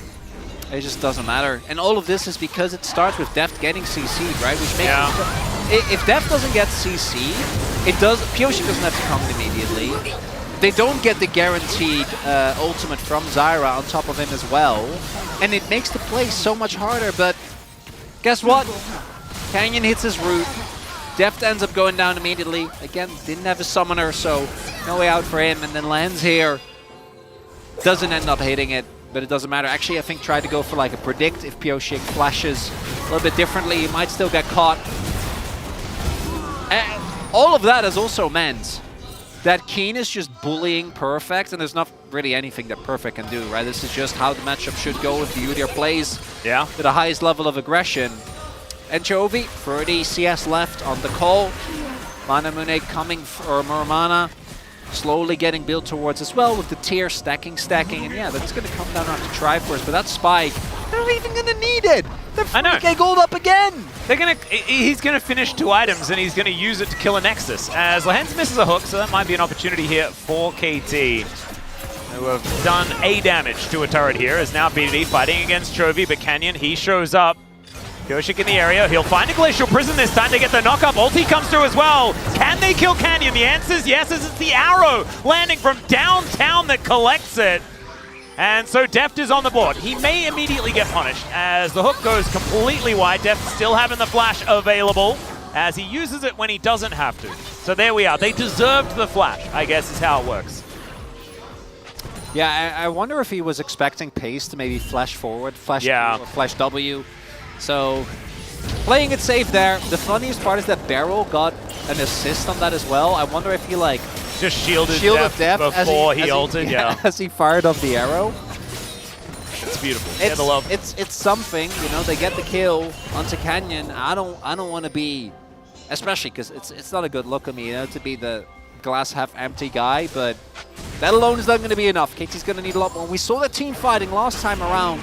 Oh, well, Keen is going to discover Perfect. They circle at one another, and Keen's circle works. Perfect is not going to quite find it. Still, he should be all right. By the way, this Jack skin just looks like Tarek to me. Have you noticed that? No, but now that you pointed out, I do get it. Take another look. Chovy fighting with BDD. The 1v1, not too bad, but they don't have a vision in the river. And then Canyon walks up. This is what we were talking about with Zyra. One of the weaknesses that she does have is that if you do get engaged on, you'll be able to do a lot of damage. But generally, you are going to go down very, very quickly as an immobile mage. So an example of that there is, Pyoshik. Gonna face check as Pyoshik does find the Winter's Wrath, and it does absolutely nothing.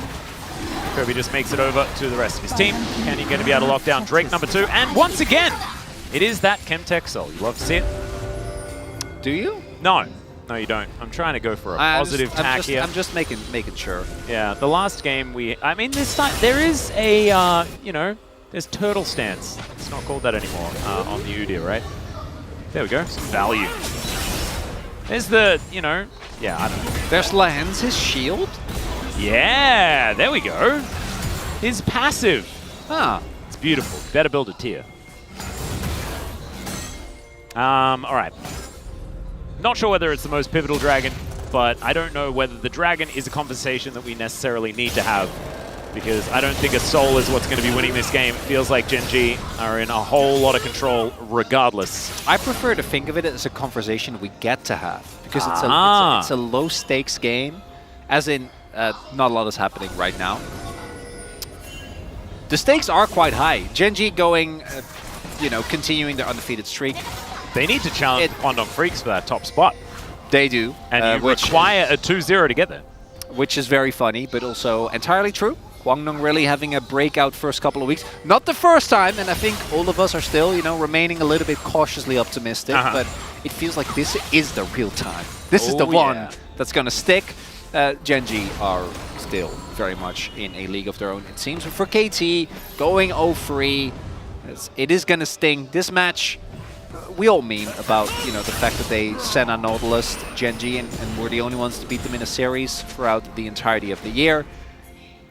The second time they met, if I remember correctly, it was just a swift 2-0, and there was not a whole lot to talk about. We're cruising towards that here with another 3.5k gold lead. Canyon and Lahens, his buddies waiting. There's no one coming, but they don't know that. I just go for the Herald if they want to. BDD is on his way. He indicated that that is where he would like to go. I think that Canyon and Lahens are going to lose patience, and they do so. Jovi moves up towards this turret. Canyon uses his plants in order to save a couple of turret shots from these minions. May not necessarily be needed, but still cool little tech that you can do on the Zyra. And Deft is just trying to hold on to the minion wave in that mid lane. Keen still being frustrating, and the amount of pressure on this map is just insane. We can see here, gold leads abound, and it's Chovy that is the biggest benefactor. That's so funny to me. I know, isn't that crazy that Chovy would be super far ahead in gold? So he still is first striking it up, right? That's like first strike as well as global gold as well as his call. Finished, yep. Yeah, because he hasn't actually been involved on the map just yet. Herald comes down.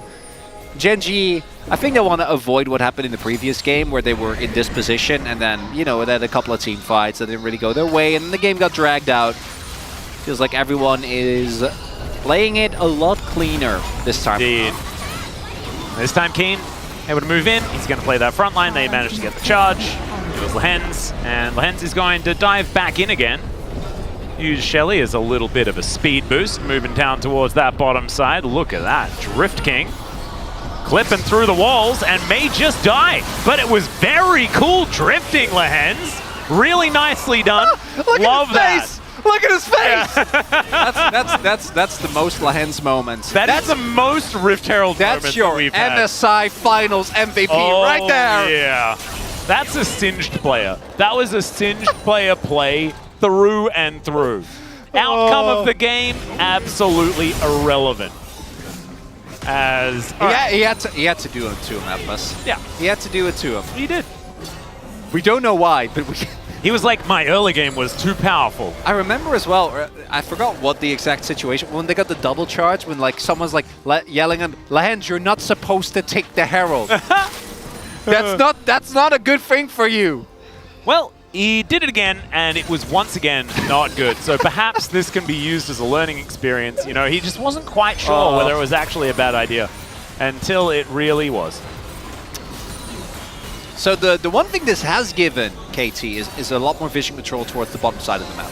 So they do now actually have a decent idea of where everyone is. FaZe does finish his rune-ons. Alright, there's the grasping roots. Pyosik going to get knocked up as Canyon offering a bit of damage back. Does have his Leandries, but isn't actually That's fully complete as BDD finds a knock-up onto Keen. It's probably not a battle that BDD is all that capable of winning, as Keen is going to circle up and walk towards him, as the Udyr loves to do. Vision now going down as this dragon has been started up. Soul point available for Gen G as they teleport in. Chovy looking to make his way over. Pyosik using the walk tactic very nicely, but so's Keen, and his does some damage. Pyosik gonna have to get out of there. Permafrost does come on through. There's the ulti, but FaZe just dodges out of the way. And BDD not gonna have that for this next fight. Now Lahen's moving down, wanting to find that rocket grab. We'll see whether he can get it as flashes abound. And that is another one. The ulti just gonna pick it up. Speaking of ultis, Lahen's uses his circle as well. The bottom lane is eviscerated, and Gen G never even really need to go for too much of a fight because KT were already on the ground. Lahen's has done this on Lulu as well, but the flash ultimate, right? Yeah. To guarantee the play. I like how FaZe kills Beryl with the ultimate, which is a circle around him.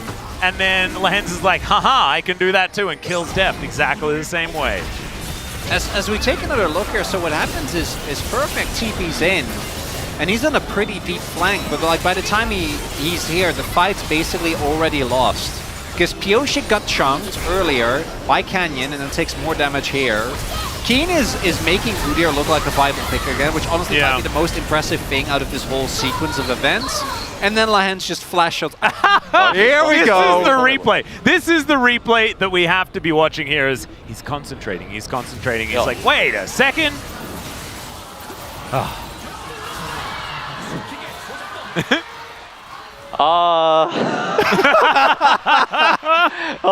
네, 전령. 아니, 형 그럴 것 같았어, 뭔가. 야, 너무 괘씸해. This man has had to deal with Lahen's shenanigans for like a year and a half now, Atlas. Oh, man. He's like, he knows that you did that, know that you had an accident. Just basically. a little accident for Lahen. Just a little bit of a happy accident for Lahen's. One of those things that does happen, and I think he made up for it pretty well towards the end. 100% kill contribution this time around pays not anywhere near having the performance from game one. It is very clean. As Perfect is just getting chased down by the Udyr. And this reminds me of the original Udyr, you know? Like, he wears his ice and fire clothes, you know? Yeah, the Kanik Rookern one that was just abusing just how tanky this guy can be. He's now got a Sunfire cape, he's got a Frozen Heart, and he is just incapable of being pushed away from a lane. Gen G just showing how easy it is to play League of Legends when you have 3 winning lanes. And it feels great for the team playing. Yeah. Because Keen, it's also like it kind of compounds upon itself. As well, we have a play here. Do we think Pyosik will survive is the question, as Keen is walking in amongst 3 people and looks like he does not care. Pyosik gets the wild growth, will be able to get out of there. They sacrifice a fair bit of their health bars. Decent knock-up from BDD as well onto Chovy. As Perfect grouped up with the team. Not too much invested here though on the side of Gen G. It is just Lahen's ultimate. As KT think that they might have an opportunity on this outer turret. There's the hook. This time Pyosik going to be able to avoid it. Grasping Roots not going to be able to find it. And alright, they get the redemption. Health bars back up here. It's going to be an honest 5v5 if they do manage to find it, as FaZe going to suffer too much there. BDD just testing the waters, not pressing the R button just yet. It's a team fighting again. Oh man, how many times can Pyosik try to bait out hooks so that they can have some chance of starting a fight the way they want to? As Beryl, he's the one that gets the flash hook out.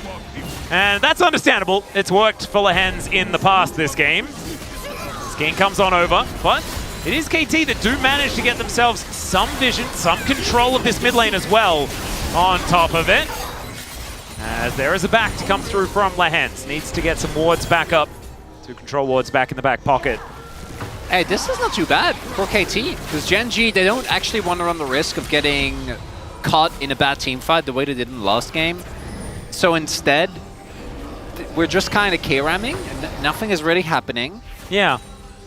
I do want to remind everyone that it's an 8,000 gold lead. Oh no, Gen.G can definitely just start it and win the game. Yeah. I think they just Coach Kim probably, he's in his summer club. He's like, guys, hey, I know you got the win, but clean it up a little, right? In the next game, and they're like, okay, we're sorry, boss. We'll do a little bit better. And you were talking about item spikes. Chovy's hit a few of them now. He's 3,000 gold ahead. Perfect is probably dead here, as does manage to sidestep that one quite nicely, but the knockup still does come through, and Pei's going to lock up his 4th. And that should mean that Gen.G can just waltz on over to this Baron, pick that one up for themselves, and then use that to empower the minions to take down the enemy base. There's no winner. Like, eventually someone is either going to overextend in sideline or get caught by a hook. Yeah. Right, once you're this far behind, we'll see. KT can maybe get some exit kills, maybe get a Hail Mary team fight. All right, there's a Glacial Prison as FearX tries to find it. The arrow goes entirely wide, though, unfortunately. Redemption is not going to be found in this game as the Extendo Beam is going to force the ultimate out of BDD. He's running away with about 400 health, and FearX, he is a bit Owen Wilson, but I just don't think that's going to be the answer here, as Keen, he's even going to look for him. Does not want to risk any sort of response. As, Lehen's over the wall, Chovy over the wall, and there is the hook. That's going to connect. Chovy's going to lock it up with a rocket. And so there it is. BDD is the only one that is still alive. I mean, perfect that he's on the bottom side of the map with no teleport. It's going to be the Baron secured by Gen.G.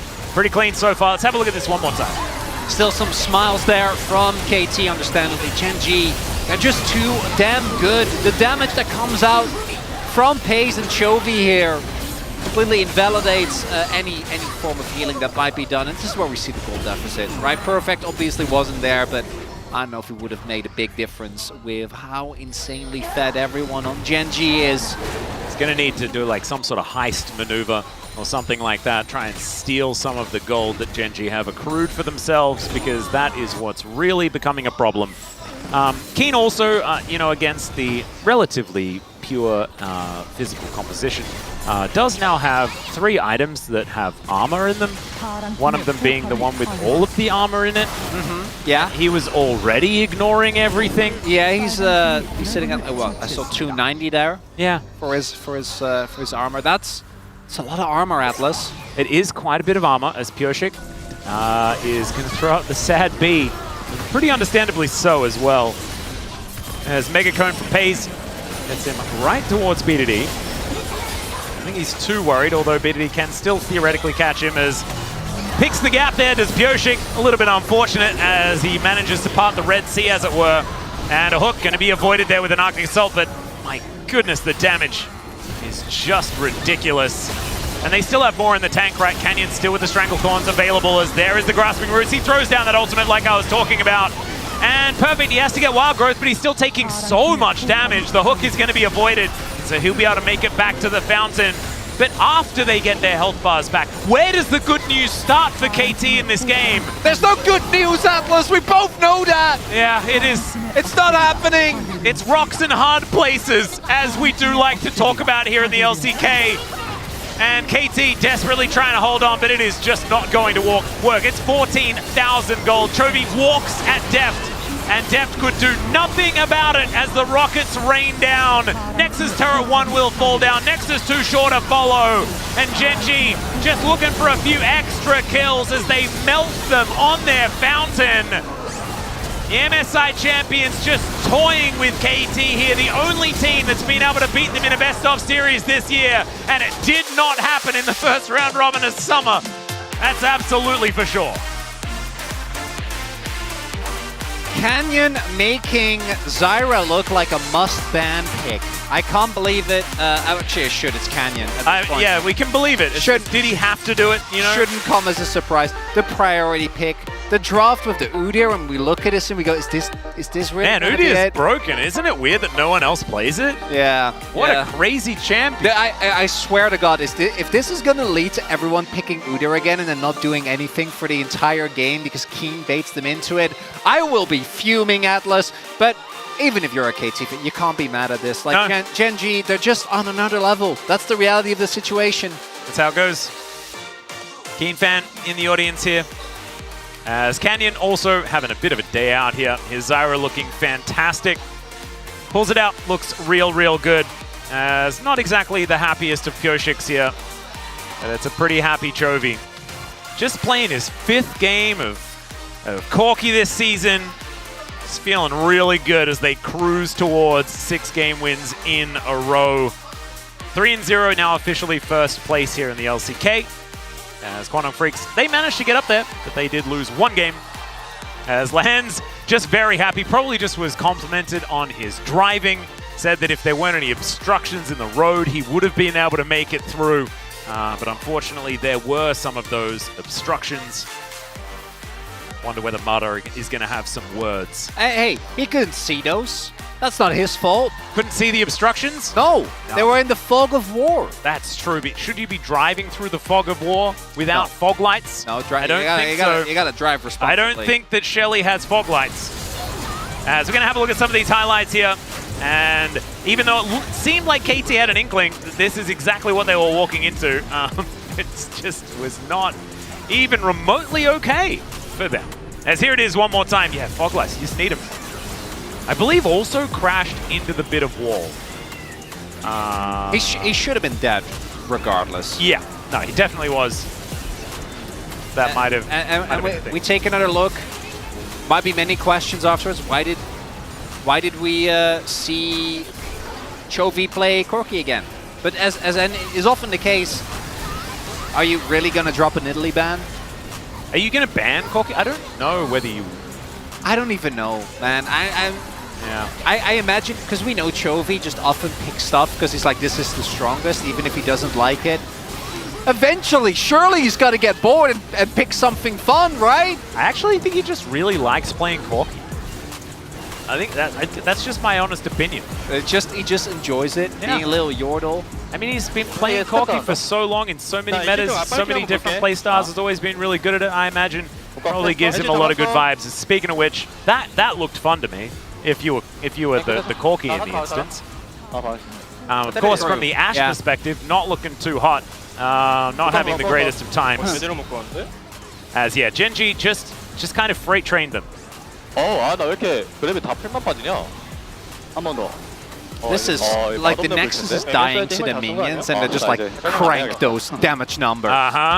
Crank those damage numbers, as it were. This time, Chovy, I mean, last time around he did double BDD's damage. He really wanted to do triple BDD's damage in game number 2, so that in the second round robin he can do quadruple his damage. I'm looking forward to when he does 8 times his damage in the next series. Game 2 of the second round robin here in summer. I think that's how it goes, right? Yeah, stuff going up exponentially is hard, but if anyone could do it. He was supposed to do 4 times this time around, though, if I was going to actually do it properly, exponentially. But I'm not here for my mathematics, am I? Don't do math on stream. No. Never. Certainly should not do that. But yeah, wow. A bit of a shellacking here from Genji. Not something that's all that surprising. But if you're a KT fan, it probably still stings just a little bit. It is now time for us to throw it over to the space, though, for them to break down this 2-0 for MSI Champions. Thank you, casters. 1 + 1 is 2, and that's the amount of wins that Genji needed to take down KT in this series. And boy, it wasn't very close, guys, huh? Especially that second game. Genji, they just kind of played a little bit better, a little bit more serious, and then they just kind of bopped them over the head. So that was some impressive math, by the way, Valdez. Yeah. Well, sometimes he's very weird. Don't tell me what to do, Atlas. All right, so let's talk about this draft, because to me, the biggest issue that KT faced was trying to do the same thing they got absolutely rocked, obliterated in game 1 with a downgrade in the bottom lane. The Blitzcrank is face up, a Barrel picks Lulu! He picked Lulu! We're going to be talking about it a lot when Lulu died, a lot! I like the bit where Canyon did the exact same thing as he did in game 1, where he finished his clear, and then he walked bot. Yeah. This is the same thing. And he did it again. he did. The madman, the absolute madman. How could KT know that was going to happen? Yeah. There wasn't too much else to say. I mean, there was an Udyr as well, instead of a Cassante. It just kind of stood there a little bit more. It was a good draft adaptation from KT when they banned the Cassante to push him onto the Udyr, which was definitely a downgrade in the draft for Gen G. Yeah. Let's take a look at highlight number 1 because we have to. Let's take a look at what happened down in the bottom lane as once again we have a bottom lane reel because it was just the Lulu dying and getting hooked and Canyon getting more value by going bot. So in the remake of Game 1, they made it easier for Lehens because, you know, Lehens found a little bit frustrating that his Zenith Blade range was lower, so they were like, okay, we remake Game 1, let's give him Blitzcrank this time so he can reach. We'll also make it Lulu so it's a little bit easier to make the plays. Constantly getting summoners, constantly threatening Barrel. This was looked like it might have been a disaster, but don't worry. Canyon's coming. It's all good. Deft and Barrel realize about a second too late that the man is coming. Flash is expended. And I mean, at this moment, Ox and I were like looking at each other like, I think it's done.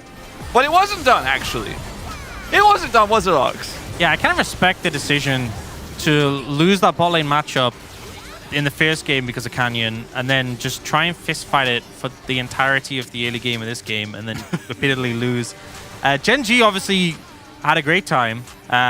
Lehen's doing a pretty good job with the Blitzcrank. Canyon there where he needs to be, but KT kind of just did the same thing and it didn't work. One thing I will mention that we didn't talk about was the wave management was pretty poor from KT, but also Lehen's really messing up what they were trying to do nonstop, constantly keeping the wave away from Def. So Def was also massively down on CS. They kind of had to walk up to try to get those minions, try to get that gold. So, I mean, that's a huge issue. Like, it's not like Barrel and Def just walking forward and dying. It's not that simple. But, I mean, at the end of the day, you got to lane better or, you know, you're not going to get those minions or you're going to walk into a Blitzcrank. Yeah, it's never easy, it feels like, up against the Gen G bottom lane and the junglers or the jungler that was able to put on that pressure. Let's take a look at the second highlight, which kind of ends the game here, 18 minutes in on the Dragon. Well, they were trying to fight for the Dragon, and then it turned into an all-out tower dive. Yeah, and the thing is, you know, it's a Chemtech Dragon, it's not really that important. They try and find an angle here, but Pays dodges it, and they start to feel like, okay, we've backed off, we're not going to take the fight, we're going to tower. But the threat of this Udyr is just so big. The ult is fantastic that comes out from Canyon, and they're kind of locked into this situation they desperately don't want to be in. I mean, if you go back and watch this game, because I was watching BD a lot in this game, he had a pretty fantastic game 1, found some great engages, some great follow-ups. You watch BD, he's always fishing for an angle on Pays. Like, he's constantly detaching his soul, wrapping, like, completely around the fight, try to ult Pays or get him with a Q3. And, like, if that's how you're going to catch the Zeri with this draft, is the Yone engage, then maybe you probably shouldn't have let Zeri through. Maybe you probably should have drafted some more realistic, better engage. Like, I mean, Nautilus was kind of an option they could have gone with, maybe. They could have just banned Zeri, you know? Or banned the Zeri. I don't know. This drafting really left me scratching my head a little bit. It's rough because, you know, the casters were saying, what else are you going to ban? Are you going to ban the Corki? Are you going to let the Nidalee through? Are you going to ban, you know, the Zeri? And then, you know, you've got, like, Corki Nidalee, and then you've got that issue, so... It's rough. I think I would have settled with not doing the exact same thing as Game 1. You know, anything different, I think, would have been acceptable. Yeah, well, they did have a Lulu, and it didn't help too much. Wow. Let's take a look at the POG for game number 2 on the side of Gen G. As let's see if Chovy gets robbed, as Atlas likes to say. No, it will be Lehens who will pick up his second POG on the Blitzcrank. Yeah, and I feel like even though obviously Canyon had a lot of impact towards the bot lane, I feel like Lehens was just pretty consistent with the hooks. There was a couple obviously that missed, but when it came down to these gang setups, just really securing huge advantages for the bot lane of Gen G and able to snowball the game to an even cleaner victory than Game 1. Yeah, it was a pretty easy choice for me. I wasn't sure if they would show him driving in the highlights. I guess they didn't show that part, but that's... wow, actually a really close vote here. Surprisingly, a lot of love for Keen in this one. I thought he had a decent game. He did tank the tower on the second highlight, so, you know, he gets some bonus points there, I guess. We tie broke it. Love for supports here, you know? Justice for supports. That's been the theme of the season. He's a support player himself, you know. It is what it is, you know. When Platter had the basketball that said justice for support, I felt that. We all felt that, you know. We definitely did feel that. It's just kind of feels trivial when Gen G play up against any team, doesn't it? I mean, are they trivializing the LCK? Do we have to cancel the tournament because this team is just so good? They did it to T1. They did it to KT. Is there any team that can challenge them? Will it be DK? You know, Gen G's obviously playing very well, but I do feel like KT, you know, KT is the only team to have taken a series of Gen G this year. they are not in that same form they were then. They kind of had a fall off towards the end of spring, and it feels like in the time off, they've kept falling down. So hopefully they can bounce back and put up some solid performances. But I feel like more than anything, we just need our teams outside of Gen G to really step up. You know, a lot of these players have potential, but they are not quite living up to it right now. Yeah, I mean, in terms of, you know, some people were excited coming into this one. Maybe that was it. I think Chronicler made this his match of the week because he was like, you know, KT, the one team that took down Gen G this year, maybe they can do it again. So it's his fault. It is his fault, yeah. 100% his fault. If he was excited about it, then we only have him to blame.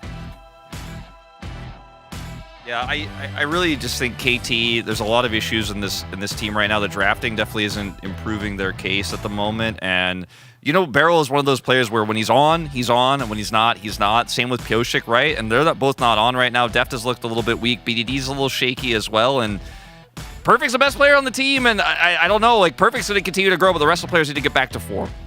Well, we'll see if that happens as this year comes along. But guys, we're ready for the interview now. I'm going to hand it over to Deer for the translation. 2024 LCK Summer 1라운드 KT와 젠지의 대결. Thank you very much. This is Deer for the POG interview translation, joined by Chovy and Lihans on the side of Genji, who just took a 2-0 victory for a third consecutive win. Congratulations! 초비 선수 KT 롤스터 상대로 승리하면서 Chovy, 3연속 승리에 성공했습니다. with the victory against KT, you have secured your third consecutive win. How do you feel? After the start of the season, we weren't able to, or we didn't drop a single match, so I'm very glad and happy. And Lihans, yeah, being able to win today makes me very happy. And KT was actually the only team who took Genji down this year. So did they keep you on your toes today? Today in particular, I feel like we were pretty confident as a team, so I don't think we were worried in any way. And Chovy, in Game 1, Zyra jungle made an appearance. Was there any inspiration from another region?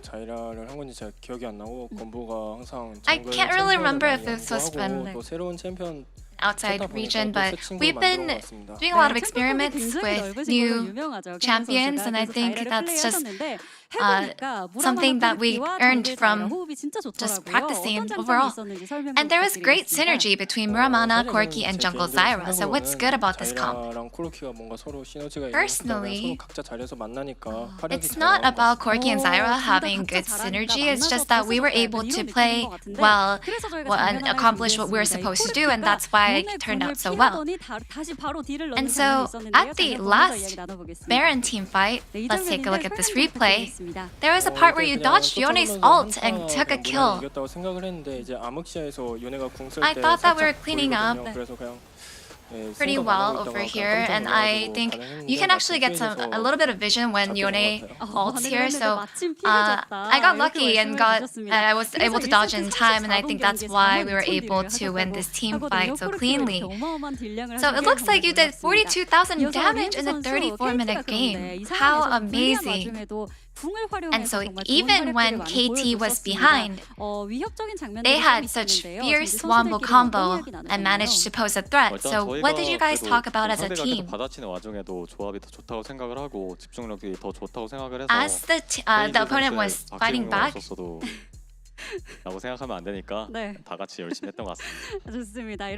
I think we're just being able to play, even though Pace dying wasn't very helpful, although I shouldn't say that, but I think we were just able to keep our heads in the game and just finish it off really strongly. And Lihans in Game 2, you picked Corki, Zeri, and Zyra, and you actually took Leona as your R3 pick in Game 1. So was this change due to Genji deciding that Zyra was more important? Now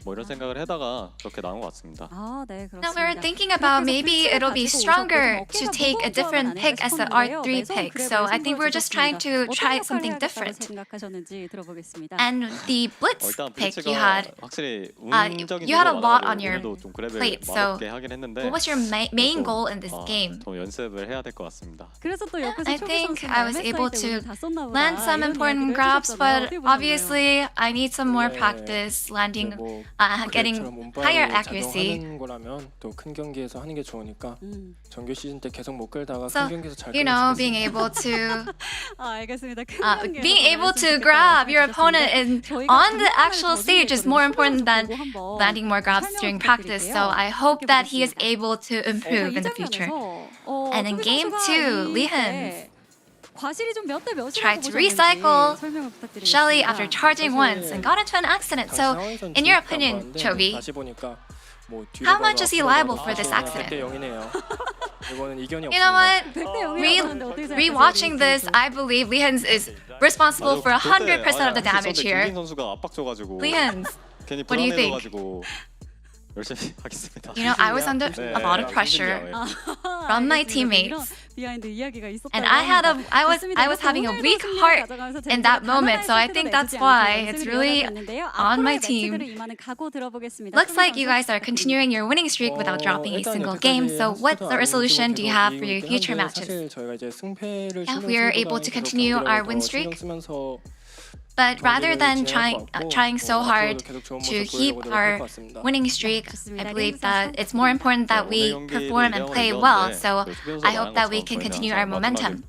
And Lehan, yeah, we were able to get a 2-0 victory, but I hope that we are able to repay all of our fans' support by showing you a great performance. And that's the end of the interview from Chovy and Lehan of Genji, and back to the space. Thank you. Thank you so much, Dear, for that awesome translation. As always, we're going to take a look at the standings here. KT with a 0-3 start. Maybe one of the worst we've seen in a while. We'll hope that they can bounce back. Genji, up at the top, have not dropped a game. Not too surprised, though, with that start either. KT play against Hanwha Life later on in the week. It's very likely this team is going 0-4 in our first 2 weeks. Tough strength of schedule, so they have some momentum they can gain back. But like you said, Valdez, uncharacteristically weak start. I think it's one of these things as well where obviously with there being a strength of schedule, you can't say the rest of their first round robin should be easier, but sometimes it really does get to teams and they don't recover as much as you'd expect, and they are in the hole right now. Yeah, it's pretty rough. We'll see if they can bounce back, but Genji's still on a roll. We are only done with the first match of the day. We do have DRX up against BNK for our second series, so don't go anywhere. We'll come back with that second series, and we'll see you then.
Ladies and gentlemen, LCK Summer 2024.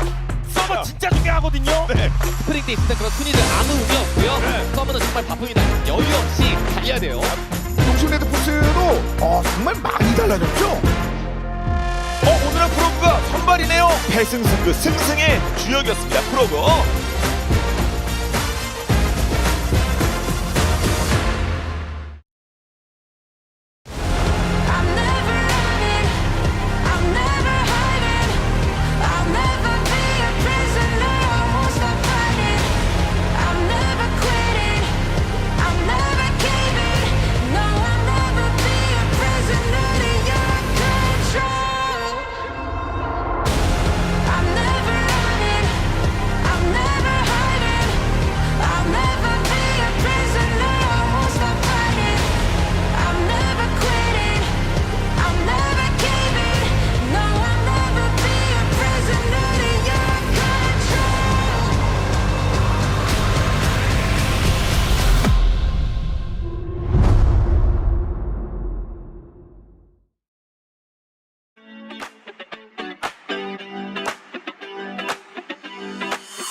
경주월드.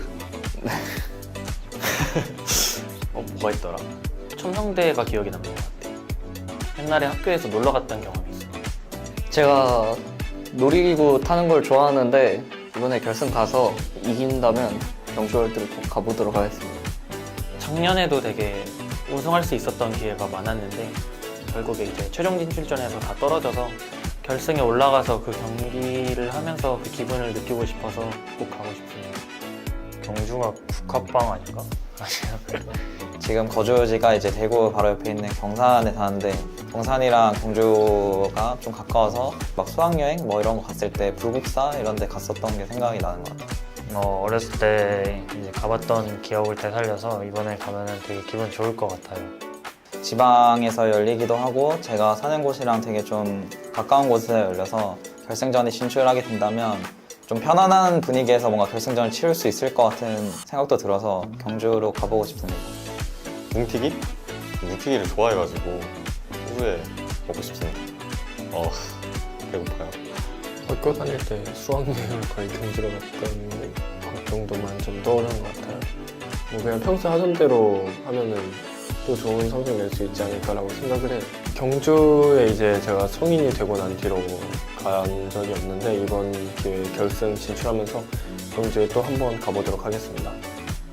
일단 저희가 지금까지 좋은 성적을 냈지만 그냥 그날에 저희가 잘해서 이겼다고 생각을 하고 결승전 날에 또 최고로 잘하는 팀이 되기 위해서 항상 도전자의 마음으로 임할 테니까요. 팬분들도 많은 응원 부탁드립니다. 뭉티기 먹으러 가고 싶습니다. 경주 하면은 이제 불국사를 제가 옛날에 학교 다닐 때 이제 수학여행을 갔던 기억이 나가지고 불국사가 떠오르는 것 같아요. 요즘에 나이가 좀 더 느껴져가지고 그런데 요즘에는 모르겠는데 제가 학생 때 이제 현장학습, 불국사 막 이런 데, 유적지 이런 데 많이 있는 그런 도시? 약간 그런 이미지로 알고 있어요. 저희가 약간 시즌을 보내면서 좀 아쉬운 모습들을 많이 보여드렸는데 이번 서머 시즌 때는 그런 모습 최대한 덜 보여드리고 경주 가보도록 하겠습니다. 결승이나 이렇게 뭔가 따로 세트를 준비해서 하는 경우 엄청 보면 누가 봐도 웅장하고 되게 멋있게 잘 해주시기 때문에 주인공으로서 경험을 해보려면 저희도 잘해서 이제 한번 열심히 해보도록 하겠습니다. 수학여행 수련회 저 때는 말이죠. 이제 초등학교 때였는데 수학여행인가 수련회인가를 잘 헷갈리는데 이제 그때 한번 갔던 기억이 있는데 그 이후에 못 가서 너무 아쉽습니다. 경주빵? 란 말을 좀 들어본 것 같기도 하고 너무 오래돼서 기억이 잘 안 나. 가본 적 있는 것 같아요. 방금 말씀드렸다시피 수학여행 이후에 초등학교 이후에 안 가봤는데 이번에 꼭 경주에 가보고 싶네요. 가보자! 경주를 가본 것 같은데 기억이 잘 안 나긴 해가지고 꼭 열심히 해서 또 경주를 갈 수 있는 또 기회가 생기면 되게 좋을 것 같습니다. 열심히 노력해 보도록 하겠습니다. 저 포함해서요? 저 포함해서는 당연히 저고 이번에 원딜템이 또 많이 바뀌었는데 조금 치명타 원딜들의 캐리력이 좀 앞당겨지게 하는 그런 패치라고 생각해서 재밌을 것 같습니다. 저는 이제 루시드 선수 경혁이를 이제 스프링부터 저는 고평가를 해왔었고 정말 잘한다라고 생각했던 친구였고 스프링에서도 굉장히 잘했다고 생각을 하고 있고 또 썸머에서도 어떤 점을 잘 보여줄지 또 이제 어떤 메타가 왔을 때 잘 적응해 나갈 수 있을지 또 정말 많은 것들을 볼 수 있었으면 좋겠습니다. 그냥 뭐 좀 더 집중하고 컨디션 관리 더 잘하는 법을 터득한 것 같습니다. 아무래도 이제 시야를 조금 더 넓게 봐줬다고 생각이 들었고요. 대회를 진행하면 할수록 뭔가 느는 게 어느 정도 좀 보여서 그런 부분이 조금씩 늘지 않았나 싶습니다. 저는 일단 이번 새로 들어온 광동 프리스 원딜 선수 리퍼 방송하시다가 이번에 프로 오시게 된 걸로 알고 있는데 솔랭에서도 이렇게 좀 자주 만났던 것 같은데 어떤 모습 보여줄지 기대됩니다.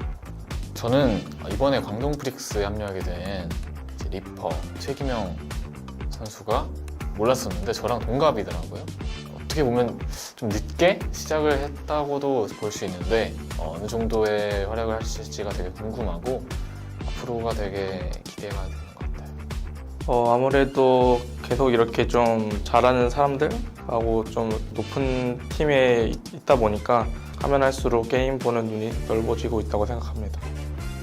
수준 높은 게임을 가면은 되게 여러 번의 한타가 일어나요. 그 한타 속에서도 좀 끝까지 집중력을 잃지 않고자 약간 노력을 많이 했었는데 그런 건 이제 가져가야 할 거는 챙기고 털어내고 잊어버려야 할 거는 빨리 잊고 서머 시즌에 좀 임하고자 합니다. 랩터 선수가 제일 기대되는 것 같습니다. 같은 미드 정글이기도 하고 연습 경기에서 보여주는 폼이 지금 굉장히 좋다고 생각하기 때문에 이 실전에서도 나오면 되게 엄청 잘할 것 같아요. 저희 정글 랩터 선수가 이번에 콜업이 됐는데 진짜 생각보다 더 잘해가지고 피지컬이 너무 좋아서 교전을 하면 다 씹어먹지 않을까 생각하고 있습니다. 조금 더 한타 때 맵을 넓게 보는 느낌이 있어요. 옛날에는 좀 상대 스킬 생각 안 하고 좀 많이 죽었는데 요즘에는 좀 넓게 보다가 안정적으로 하려고 하는 것 같아요. 싸움을 어떻게 이길까만 생각했는데 요새는 어떻게 하면 상대를 당황스럽게 할지 약간 좀 머리를 좀 많이 쓴다 해야 되나? 전략적으로 많이 준비하는 것 같고 좀 더 안정적인 모습 많이 보여줄 수 있을 것 같습니다. 저는 기인 선수가 기대가 됩니다.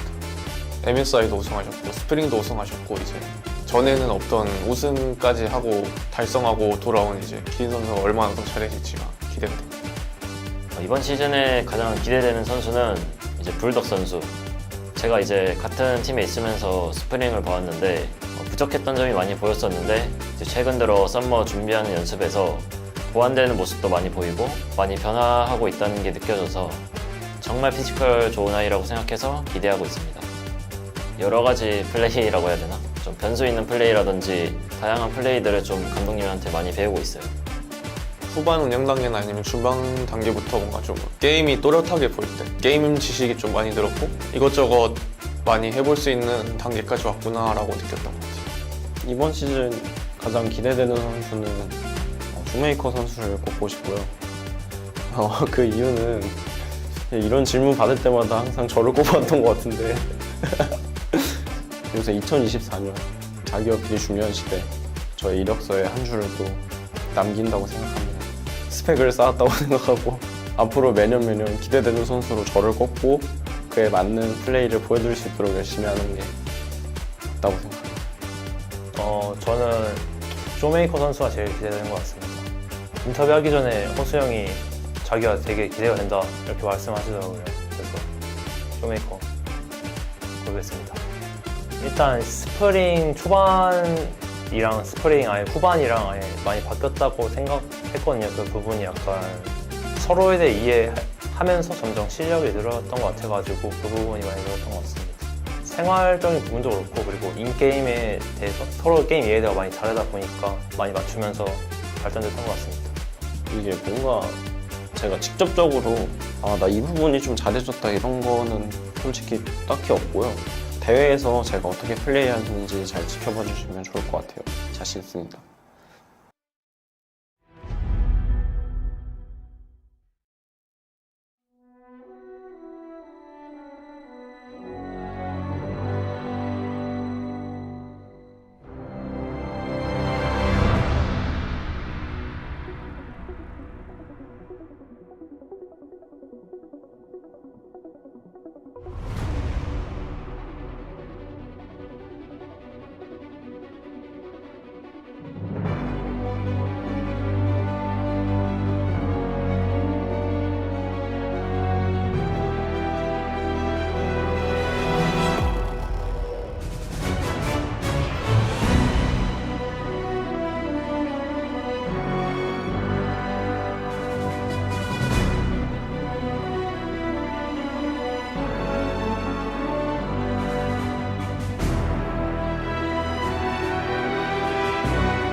souls turn to ashes. It made me who I am today. I escaped from the latches of shadows chasing me down. I'm not gonna run, I am standing my ground. Wherever I go, fear does not follow. Even when the storm hits and hell is abound.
DRX 화이팅! FearX 화이팅! 뱅크더비 화이팅! Welcome back, ladies and gentlemen. LCK Summer 2024. I am once again Atlas. My name has not changed in the interim between our first series and the second, and I believe the same thing is to be said for Chronicler. Am I wrong? You are not wrong. Oh, nailed it. I knew it. I normally stay up to date when it comes to name changes for my co-commentators, and I once again got it the first shot. Okay, let's jump into the standings and have a look at how things are sitting prior to this banger of a match. DRX versus FearX, or as we say now, BNK, mainly because it is so confusing when these two teams go up against one another. FearX, DRX, in my brain, is the same word. Fortunately for Atlas, that no longer is the case, as the cool new name sponsor of FearX is what we generally call them. So if you're, you know, haven't maybe caught some of the week 1 games, you're like, why are they doing that? That's why, as both teams currently are 1-1. FearX, BNK obviously beat Nongshim, whereas DRX was able to get the win, and I'm double checking, against Breon. Yes. So both of them facing off against relatively weaker opponents. This is a really important match, Atlas. This is a big one, because this one might end up being a deciding factor, because you are fighting either Kwangdong or like KT for that 6th spot. I think it's either KT or maybe Kwangdong at this stage, if Kwangdong does do their thing, you know, where it just tends to go off the rails towards the end of the season. That's two good teams. Yeah. You gotta get your wins where you can get them. It's absolutely true. But the thing is that's fantastic already for DRX is the fact that they're 1-1. They're not looking for that first win, which I feel like they were doing for a very, very long time prior to finding it in our previous season. So already off to a great start with their victory over Breon. And 2 top laners originally from DRX Academy. Of course, Clear making most of his waves over on that squad. I know you are a huge advocate of his. But this, I think, is the lane that we're all going to be focused on. This is Pleta versus Execute, and these are 2 young, upcoming supports who played alongside one another as well. Not alongside, but in the same league, right, in Challenger, and were some of our better prospects. Luxurious EU Headbutt is perhaps my favorite nickname for any player ever, so shout out to Execute. Execute also is one of the most unhinged support players we have. Really, school of barrel. Oh yeah, I would say even more crazy, personally, because he's executed. He just loves to get it done in the weirdest way possible. But first, we are going to be introducing DRX, the team that has replaced their Rascal with an Amphibian, and we'll see whether Frog is going to be able to have a better day here today. Because of course he did, you know, sub in when they were facing off against Bro. Back-to-back Renekton bangers, managed to come out with a 2-0 as far as his experience was concerned. And then it was just kind of a bit... He got Doran's. Yeah. He got Doran Dad. And it wasn't a match that they were expected to win. It was a match that really showed us the difference between being in the LCK and being in Challengers. And Frog in Challengers was also fine, but not a standout by any means. Do that? The DRX logo? No, it's actually exceptional. So it's like... It's really cool. The little dragged ink as well. Yeah. Look at these jerseys. Yeah, I know. And it's another one of these bank derbies as well, which is kind of cool. This time it is going to be a different bank than what we're used to. B&K going to be leading the charge. Red jerseys here from B&K FearX as they make their way out. Very cool stuff. See whether that is going to give them a bit of that secret stuff, you know, to get it across the line. They got him. Obviously, in the questions, a question at the forefront of many of our minds is, Free Willy, where is Willy? I'm here to tell you that unfortunately in Challengers, he's not looking too hot. Yeah. Team and him, I think, have been struggling. I think there might be some rose-tinted glasses that are playing a part there. As Yahoo versus Closer is going to be our key player matchup here, which I think is a little bit difficult here for Yahoo, as An Suil, the managing director of the B&K Financial Group, he's really representing. I love that he has a little bit of a giggle, noticing that he's on screen as well.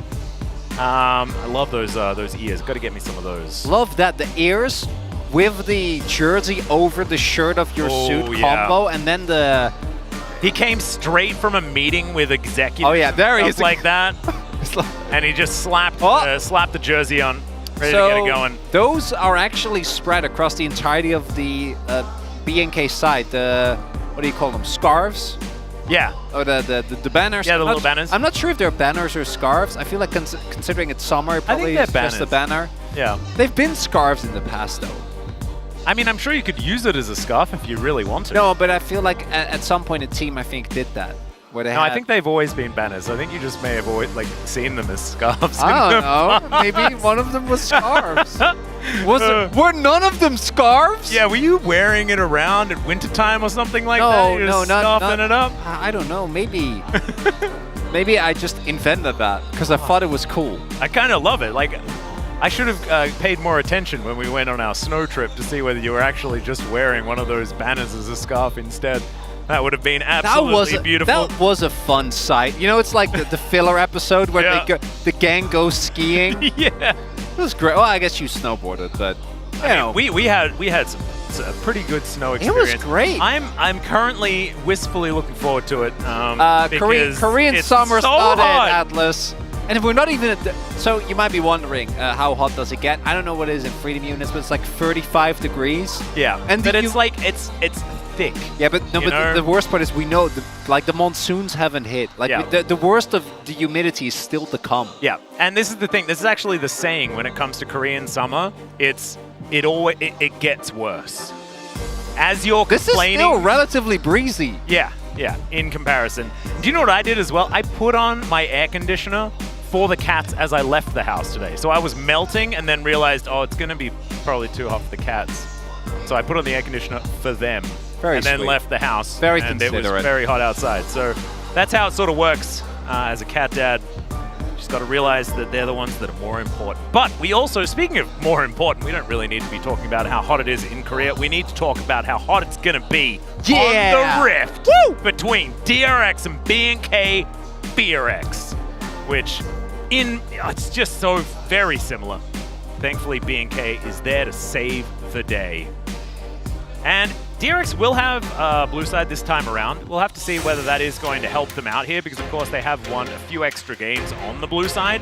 I'm also really interested to see whether Teddy's going to be playing Ezreal today because I've always enjoyed a bit of Teddy Ezreal, and I'm looking forward to seeing whether he's going to be able to pull it out here today up against Henna, who is probably just really psyched to play Zeri. She's the highest win rate champion in the bottom lane, most played as well here in the LCK, and if it ain't broke, don't fix it. He's really good at that champ.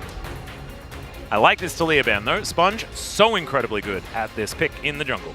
Talia to me is also one of those picks that scales with, you know, if you're a team that's in the LCK and you're struggling, picks like Talia, they just play themselves. I do not want to see the Nidalee priority. I'm very worried that this will just be a B1 Nidalee.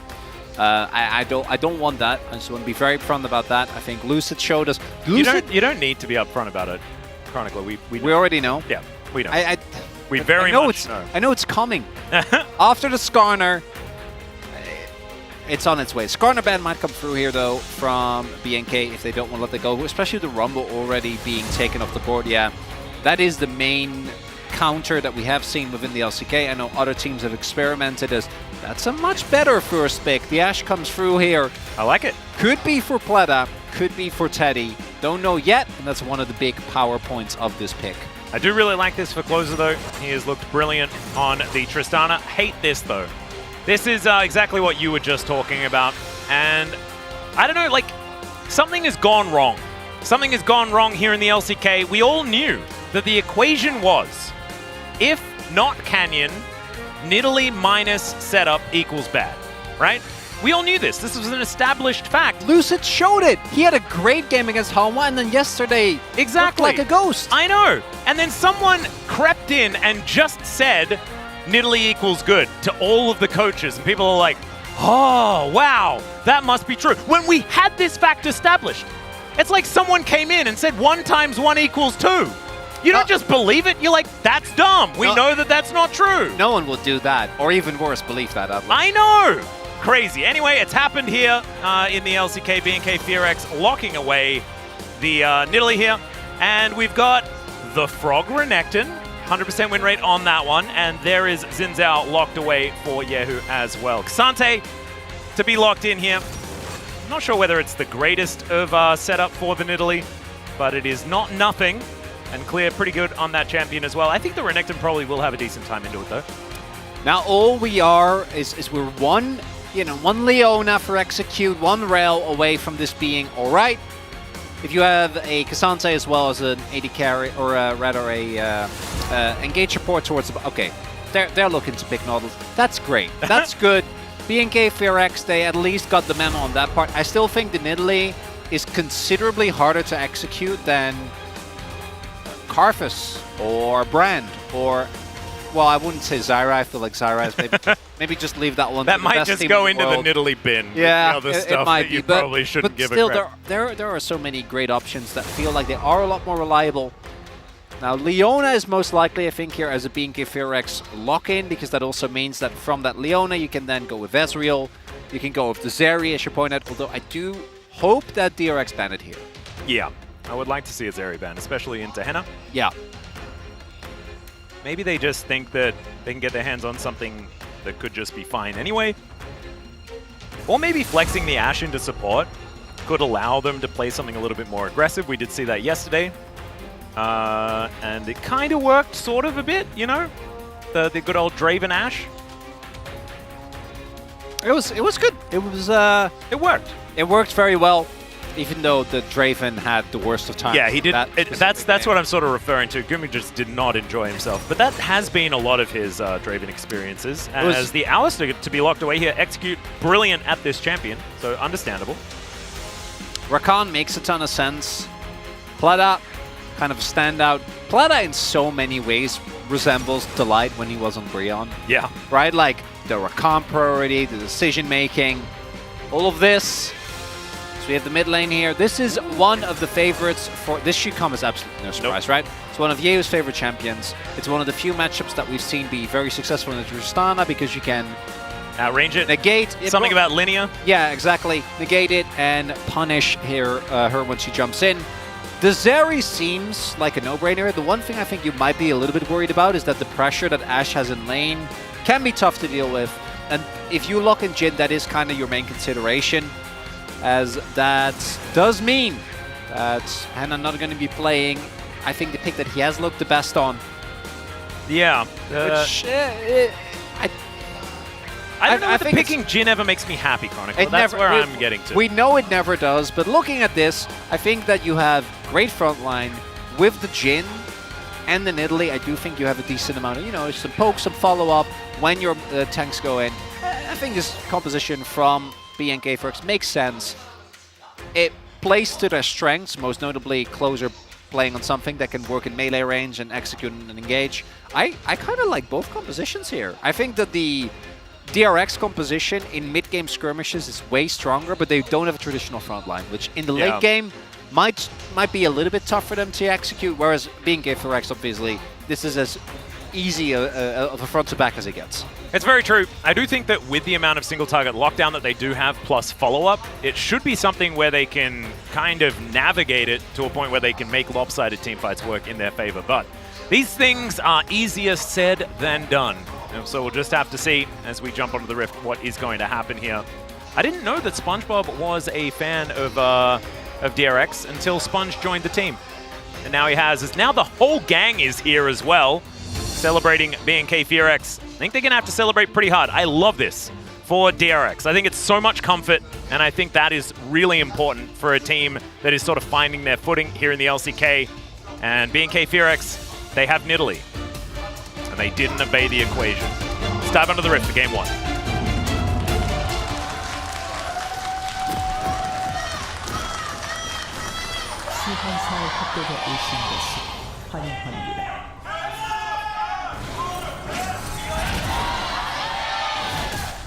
Did we just... Was there like... What happened there? Why was there like double cheers? I feel like on both sides. Yeah. There was I imagine if you're on stream, you could be like, oh, was there like a weird audio issue? No, that was a crowd issue. Oh, maybe they were expecting a doo-doo-doo. So not everyone was ready. That must be it. There are a lot of ex-Challenger players on the Rift in this game, so that does make a fair bit of sense. Raptor has decided to counter the issue by just picking Kenyon's skin. So that's how you sort of get it done. Speaking of which, you can see getting some early vision here. Raptor going to be spotted. Not going to be too much of an invade or anything like that. Closer going to return the favor on the other side. Sim and Yehu just going to be hanging out here in this mid lane. Already just diving on in is Closer. Finding the biggest of trades, but it's about sending a message, I think, in the early game. Do it while you can. Eventually becomes a lot riskier to just jump in. We also see Yehu going for Scorch, going for Mana Flow Band, and obviously Ari just really looking to try and play as aggressive early on. As we all know, we will say this every single time. Level. The Alistar level. It's like the Tristana Alistar level to Power Spike. Remember that combo when that was a thing in bot lane? I loved it, yeah. Yeah, that was level 3, 2 points in Rocket Jump? Oh, yeah, baby. For the all-in. It means you don't get a lot of control over the lane here. Do you think that that's not really why you pick the Alistar nor the Jhin? Thing here in the early game is going to be taking a look at how both of these junglers are going to path. As Frog is he is a practiced crocodile. Yeah, which is ironic because his name is Frog. Yeah, and also crocodiles are not actually amphibious as well, so they don't have that much in common with frogs. No, they just live in they live in the water, but they can't actually breathe underwater. Well, that's why you always can like see them, right? Like yeah, they will get the little nose popping up. Yeah, they can spend a lot of time underwater though. So they I'm sure they're pseudo. Crocodiles never cease to amaze me, man. They're truly an apex predator. They were unchained. It's an example of evolution being unnecessary. Well, no, because they just got it right at the beginning. It's just done. Yeah, yeah. They don't need anything to go differently. We sorted it out. It's really impressive, frankly. It is. All right, here on the bottom side, Execute making it to level 3. Feeling like he has a little bit more threat here. And the follow-up from Heno definitely will be there as this lane goes on. I'm certainly just looking forward to seeing what's going to happen as junglers start to pay a visit. Sponge was moving over. Good Scryer's Bloom there from Raptor to spot him out. Of course, his position now going to be well and truly known as well. Fight, fight, fight! Oh, who is going to be able to get the smite is the question, as Raptor is just walking on over, and we have a bit of biffo here towards the bottom side. Executor's being lit on fire. Teddy just turning and burning, looking for this one. The flash does come through, but Teddy, he's flashing over. He'll find the first blood, and Henna cannot do anything about it. That's why I was saying fight, fight, fight. I know these two teams, Atlas. I thought you were referring to the junglers. I didn't realize that it was just all going to be this 2v2 happening out of nowhere when the scuttle gets completely forgotten about. I frankly do not care who fights, but people were gonna fight, and it is, as you know, you might expect, Execute ends up going in first as Yehu. Yeah, is that spear missing, but the charge is going to come on through there as the swipe comes down. Raptor was slowed for a long time, gets the pounce just in the nick of time, and makes it out with 100 health. A couple of flashes were invested for it, but Yehu is still dead. A little bit dicey there, but ends up making it work.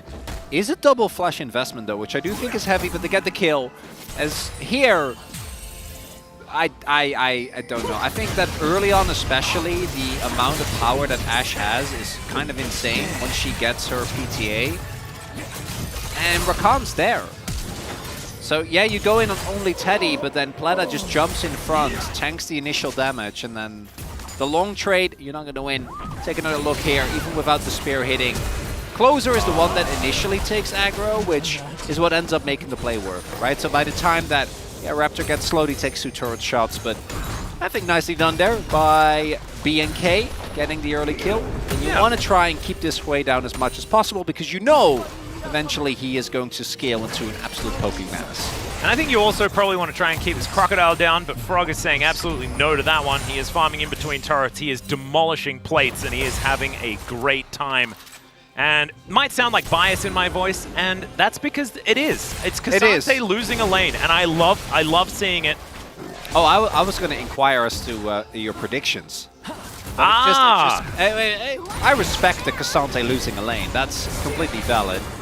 There is also, you know, but that's, I don't want to get into spoiler territory when it comes to our episode of the Pog State that's going to be coming out next week, because it will be a banger, and not in a positive way for me so far. Well, you didn't lose last time, Atlas. We were building up to that. That's all true, actually. And then you were third. It was so weird. I definitely should have lost, but I think I can definitely lose this time. I took some extra risks. If you really put your mind to it. Yeah, you would have thought that, you know, KT in first place was the biggest risk possible, but I think I've managed to figure out some different ways to do it. Raptor taking a bit of a gamble here. Doesn't have prio towards top.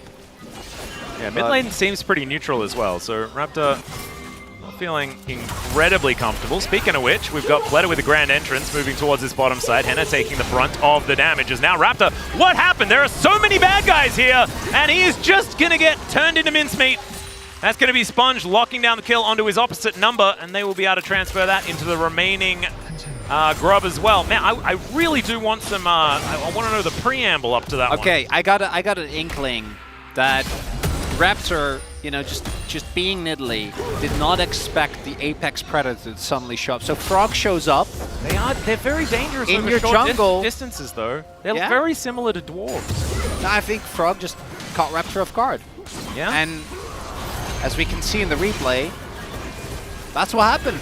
And he probably just wasn't allowed to be there, right? Yehu actually managing to get some control of the mid lane. And Teddy pretty happy.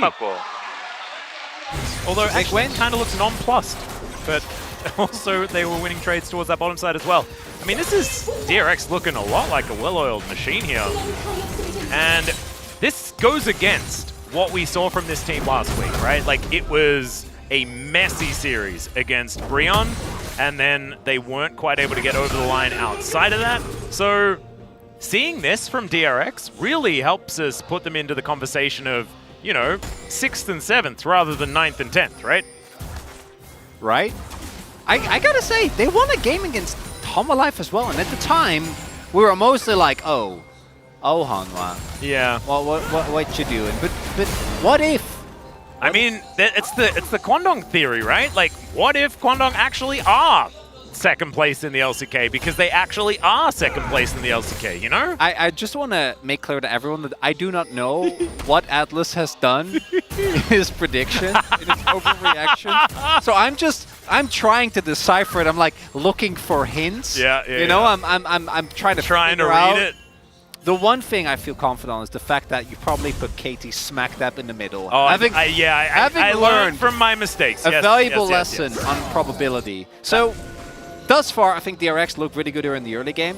One of the big things for BNK is going to be how can you utilize this Nidalee in setups. I think Cuz showed us a really good example of even if the early game goes kind of abysmally, you can still win a lot of Drake fights just by hitting a spear or two on the backline. And we'll have to see if BNK can play around that, because Raptor right now is trying, but him alone is not enough. And this team needs to sync up if they want to contest this, and right now it doesn't looking like it's that likely. Yeah, he wants to be able to get over it. The curtains have been called as Splitter taking a fair bit of damage. Spear will connect, but the Drake will be secured here by Sponge. FearX just going to get themselves out of there. Oh, another nice spear under Platter. I don't know whether the Rakan is going to be entirely perturbed by the whole thing.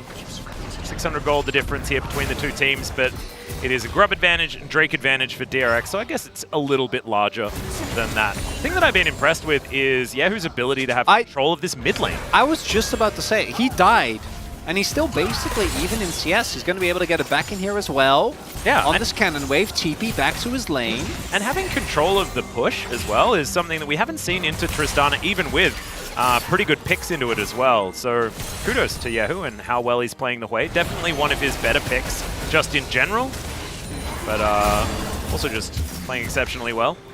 Closer taking a couple of turret shots, not super happy about how that one's going. Oh, that was so sad. Exactly the wrong amount of health on that cannon. It's one of those things, just happens sometimes. Sad times. Unforced error. Yeah. Oh, sorry, forced error. I guess, out of yeah. Set times in the Mushroom Kingdom. My personal headcanon is that which is not true by the way, is that Yehu is actually pronounced like Yahoo! Yeah, like Mario. Yeah. That was a different. That's like the third jump of the. Oh yeah, jump. you got the. Yeah. Yahoo! Yeah, that one. Yeah, that one. exactly. It was the cadence of your. So that third jump, that's how I imagined that. Man, he does a lot of flips in that jump. That's very, very cool. Well, not on this character, you know, Wei's rather stationary. Yeah, that's true. They need to sort of swap positions, right? If he was playing Tristana. Oh. I mean, Rocket Jump is actually, you know? Like It is. It's You're Goomba stomping on. Exactly. We got a bit of a team fight coming up, so let's focus on that a little bit as the teleport does come on through. There's a flash headbutt pulp to come down as well, but it is an absolute mess inside that pit, and it's clear that comes out on top. Closer is out of there, keeps himself alive. They lock down this last grub as the curtains are being called, but unfortunately they're not going to find their markers. Frog does manage to soak a bit of it. Execute will be turned into a stake though, and that is in the end a 1-for-1, I believe. But grub advantage, never mind, grub advantage goes to DRX, so it's just relatively even, slightly DRX favored in the end.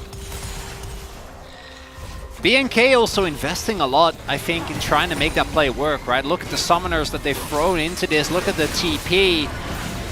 It makes sense, because you look at this, executing clear in the front line, but it takes a while for Hannah to actually be here, and at that point, you get your kill onto Sponge, which is impressive in of itself, but you don't have closer. So your biggest and most consistent damage dealer isn't there, then Hannah isn't able to connect a lot of the shots.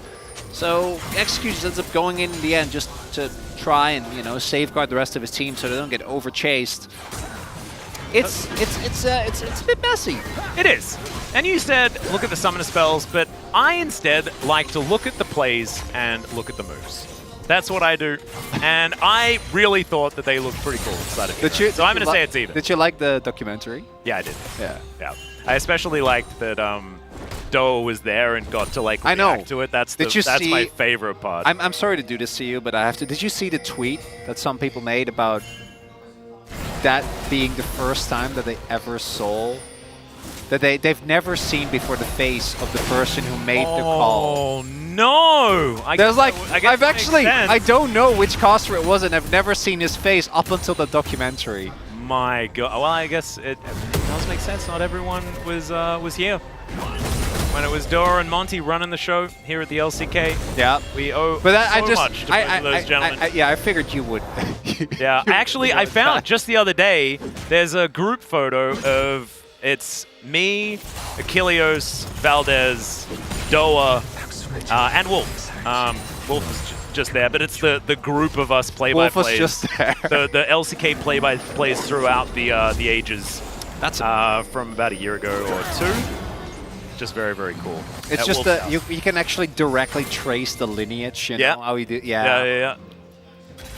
This game is dead even, by the way. Just, it is. Just in case that it's locked up. Wondering. I also am not 100% sure which composition I prefer, because again, on one hand, I think DRX has some parts that scale insanely well, the Flame most notably. On the flip side, BNK is the easier comp to play out when you get to the mid to late game. As long as they can find engages, which I don't know if they'll be good, but it's BNK, so they'll find engages and go in on them. I get a little See how bit. that's going to work. Oh, actually, I don't really need to worry too much about it. I was worried about the damage profile, but it's only really Frog that's going to be playing any sort of frontline, and he is going to be a bruiser, so not going to be building too much armor. DRX have a good spread of damage, so Clear having this Thornmail is not going to be end of the world, much like it was for, say, KT in our last series, for example.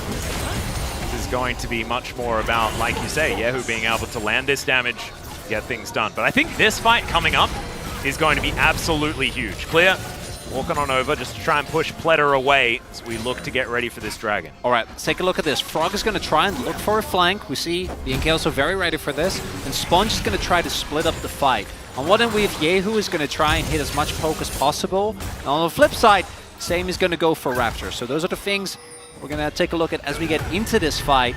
And I think FearX want to try and create chaos.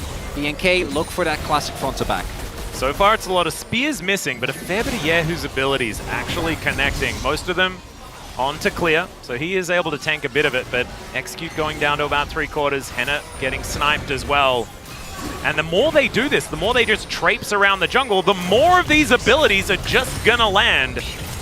And they get some control, and it looks like it's gonna be 2 Drakes to nothing in favor of DRX. And if this is what the setup and execution's going to look like in this game, then BNK is gonna need to double TP. Find something better. As double TP and it's Tristana. It's Tristana, and they would never I think that was sort of like a race to see who gets the minions. So I imagine they were just trying to bait maybe. I think actually it was just miscommunication. Yeah, that's probably most likely because Frog then immediately backs and just yeah. They just forgot to call it all that accurately. That's absolutely fine. These things happen. We see double-warded brushes all the time. Okay. Sponge audaciously charging around his Krug camp, and Pletter just getting some information here. Spear going to be avoided, of course. Pretty tricksy is the old Rakan, so we're not going to get too upset about it. Control ward going down though. And Closer just really wanting to start knocking down these turrets. Would have been nice for BNK if they were able to actually get a few more of these grubs. Of course, Tristana benefits a lot from that, but should still be able to push pretty effectively as they look for the first turret blood. No team actually taking a turret down yet at 17 minutes. Yeah, that's also with Herald being taken. I can't remember where the Herald was used. I think it was in mid, and it just didn't, it got a charge off, and that was kind of the end of it. I've got a feeling that this is just a little preamble to a whole lot of shenanigans. I think that the shenanigans are waiting for us. I know they're right around the corner because I'm looking at this. I think both of these compositions have a way in to get back from a game that seems lost. In the case of DRX, is getting onto the enemy backline. In case of BNK, it's just Execute finding a big engage, Closer. Or hit 3 spears in a row and someone's dead, and then you just win a lopsided. It don't even need to hit, kill them, right? Just a spear on Teddy. A couple of spears on Pletter, and yep. How do they engage? They don't. Although Pletter honestly shouldn't get. No, shouldn't get hit. He was hit by the most of the spears in the last little. Very true. The Drake setup, but that's all right. He's the one that has to go around and get these wards out. Cinder's going to be picked up by everyone as we do have an Infernal Soul. Back-to-back Chemtex into Infernal. It's least fun into most fun. As Clear going to have that one dodged. Arrow going to connect onto the Cassante as he was queuing there as well. And Teddy going to lock up the kill. Wow, they CC'd Kazante? That was very, very cool. Okay, Closer looking for an opportunity here, but it's going to be Pleta finding the grand entrance. And Yahoo just says no. Nicely done there, DRX. They know that B&K is looking for the cross map. Don't actually find anything. I know it's pretty early to say, but just feel like DRX look way better this week. I'm kind of with you. Yeah. So taking another look at this play, one of the big things here is Teddy finding this from the fog, so not a lot of time to respond, and then there was a very small window there where Claire could have used his W before the stun came in from Frog. You instead. Yeah. It was just really unfortunate. It's also possible, we don't know. He might just have had it in cooldown, right? Which is... That's true. Will make a lot of sense as well. Maybe it was used in an earlier trade. We didn't get to see Clara's cooldowns, which I think makes the most sense because I feel like every Kazante, also because of the damage reduction, would just hold it there. And Execute was on his way. So if you have it, you can go W, then Execute shows up, and then you can like ult into W again, and then maybe that's enough to turn it. Not the case. Right now, I think DRX, particularly with their objective setup, actually look very clean. If they can get to a soul point early on, they have a lot of damage threat on Baron. And we can see already, I mean, Teddy's got 2 items, 201 on this Ashe. Pretty far ahead when it comes to farm as well, as you can see here. Just happily lapping up these minions. And Teddy's going to remain a pretty massive threat as this game goes on. Saw just how pivotal he is when it comes to setups and things like that, but his DPS is going to be pretty important moving into the later stages of the game. Do almost have the Frozen Fist done for clear, so he, like, I mean, Teddy's still never going to be able to win a fight. There you go. Unless there's someone peeling for him a lot. And like you say, there it is. 2 items do come through. We do have the Fidget Spinner done for Closer also. As Raptor going to spear Pleta, and Pleta does not care about it whatsoever. Arrow going to, gets the flash out of Raptor. Wasn't actually able to get towards the pounce quickly enough as the spear. That's going to land once again. That one's a bit of a better one, but it's going to be Sponge locking this one down. And as we ticked over to 20 minutes, it's going to mean a lot of mana on everyone on DRX. Feels good about that one. Closer does have teleport as, Raptor, unfortunately, going to be interrupted and takes a lot of damage there as well. It's gone. Yeah, that's it. Like, what are they going to do? You get the cross map, you know, you get the turret. It's a good amount of gold being found, but it's not a good trade. Atlas, you stay within relative gold parity, but the power of having a soul point is so big. And Frog can come and pick this one up, so it's not going to be inner turret gold. I think if Closer was threatening an inner turret and they take that, that's a big injection. Then you're feeling great. Yeah, you're feeling pretty good, but it's just an outer on the top side, and it's just not really all that good. BNK have a composition that I look at, I'm like, at any point in the game, if they pull the trigger at the right time, like, you can win. They're not that far behind in gold. I feel like they're playing like they are, if that makes sense. I'm looking for this team that has been, for the last, what, like 6 years, ever since the Sandbox days, been synonymous with, we see champion, we go in and we kill champion, and I'm really seeing that fire here. And if you just sit and poke, like, obviously Nidalee could, and there we go! Okay, there is the execute that we know and love. Is alright, Yahoo gonna try and get him out of here, but he's already lit on fire. The arrow sails by, looks fantastic. Yahoo just controlling the battlefield, though, as Sponge is protecting him so beautifully. And they tried to do it 3 versus 1, but he stays alive, he gets out, and even Pleta's going to survive here as the explosive charge. It isn't quite enough. And B&K, yes, they managed to take down the turret, but they're once again getting corralled. I think they know that this is a bad news story. Oh, look at Frog! Yeah. It's the deep flank! That's a very deep flank, and you can see this Sponge just keeping them interested. Teddy, he does have the barrier available. Frog isn't quite here yet either, is now clear, dashes in, gets the all out, and wins the 1v1 at the end. Yahoo's going to be able to find that one, though, and now Frog with the Dominus setup. It is so messy, but I think DRX is going to be able to clean it up here. They had to sacrifice Teddy for it, but they will not leave anyone standing on the side of B&K.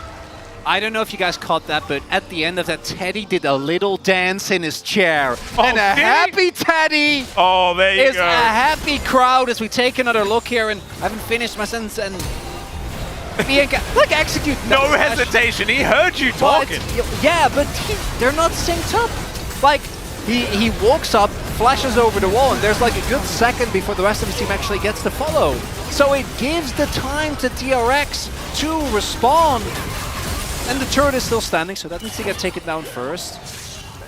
BNK are always funneled in to try and make a play. I think this call from Closer is 100% the right one, but it doesn't matter, right? You don't have your front line, and even with the heroics of Clear, he ends up going down. And then the Crocodile was there, scarily approaching with his toy eyes lit.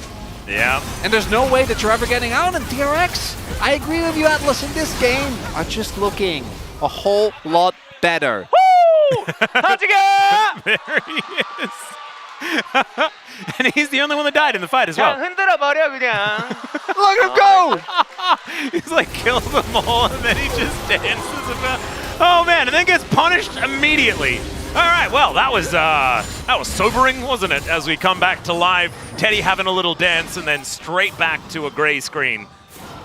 That's ice cold. Okay. Yeah, not sure what happened there, but I imagine it's like a combination of spears, Closer jumping in, and obviously having the IE and using his ult. As I imagine Execute died. Yeah. Because we did see Jonas Strong had the little pan over. Oh, Teddy. Oh, Teddy. That is beautiful. And Because look at the that, ultimate cooldown. Yeah. It just came back up. Yeah. So is it really just... I guess really just, trying, man. Yeah, he just stacks it up and then he does. There is, of course, also Henna laying down supportive fire, which ends up being big. I also want to give credit to Yehu. I feel like particularly in these types of scenarios where it's like he doesn't need to be the carry, he doesn't need to be the main character, but he's currently sitting at like 4-1 and 2. Yeah. He's just pumping out damage, doing his job. And this is the sweet spot for Wei just in general, right? Yeah. Is if you're just there, able to do it, and you're not drawing too much attention, because if BNK really just wanted to kill him, he'd die. Because he doesn't have, like, yes, you can play from range very, very well, but the spacing's really, really difficult into all of this possible engage. The problem is that there are too many threads on the side of DRX for BNK to deal with. This is a must-win for BNK, Atlas. You can't give over Infernal. Infernal Soul just massive. That's the snare, though, and look at that. The kitchen sink just rains down from upstairs. The Spiraling Despair is named so perfectly here. And that's the jungler down. Clear now having to go in because they can't let this go through. But look at it. It's Teddy free firing the entire time. Closer tries to get it done, but the knockup is kind of beautiful here from Sponge. And Teddy A goes down to 100 health, but he gets the work done that he needs to. And now Henna, no frontline left standing. In fact, no one else on his team. And Yehu is just chasing him down. He's going to miss that Q, though. And Henna is allowed to walk away, but that is going to be the Infernal Soul. Not running the risk of getting taken down, but what a win there from DRX. And I know this could be an opportunity for a freewheeling moment, but I'm not even going to put that on Raptor. I'm going to put it on Nidalee. Yeah. I feel like this champ, again, because Raptor needs to do this. We've seen Nidalee's die at exactly this place. Raptor, because they need, like, if you don't get value, if you're not poking, it's not happening. But it's Yehu actually there who ends up connecting the poke. Teddy follows up. And then even with Execute getting an ulti-man knockup, it just doesn't matter. Because the fights are Closer outputs more damage than I thought a Tristana could in such a low time frame with, like, no frontline, but it's not enough. And now DRX, and this sizable lead. Yeah, the Protect the President, though, coming out of DRX is absolutely heroic. I think Sponge and Pletter, particularly, they know their job. And that is, make sure they don't get to Teddy, so then they don't even think about Yehu. And that is working every single one of these fights, because they are beelining. They really need to get on top of Teddy to take him out of these fights. And yes, successful ganks, things like this, he's died a couple of times, but Yehu's just kind of artillery fire from the back, and it is something that B&K cannot really deal with at this point in time. It's just feeling like too many fights that they've managed to win as in goes Sponge once again. Raptor's gonna have to flash. The arrow was sailing through as well. Pleta finds the knock-up, but maybe they've overstepped as Battle Dance gets Pleta out of there, but Sponge may not be as lucky. Does have the Crescent Guard available though as he dives on top of Closer. Dangerous here, but they do manage to trade it back in the end. Top laner for jungle. Baron on the map though. Certain possibility as Raptor's back up and available once again, but I just don't know whether they'll have the damage. DRX was a little dicey. Yeah. A little scary there as they chase heavily. Sponge able to buy a lot of time, like particularly these ins out ults and things like Jin. Get a ton of value out of that, and you end up taking down Clear, but that could have easily gone the way of B&K if they weren't careful. Initial play, I think, makes a ton of sense.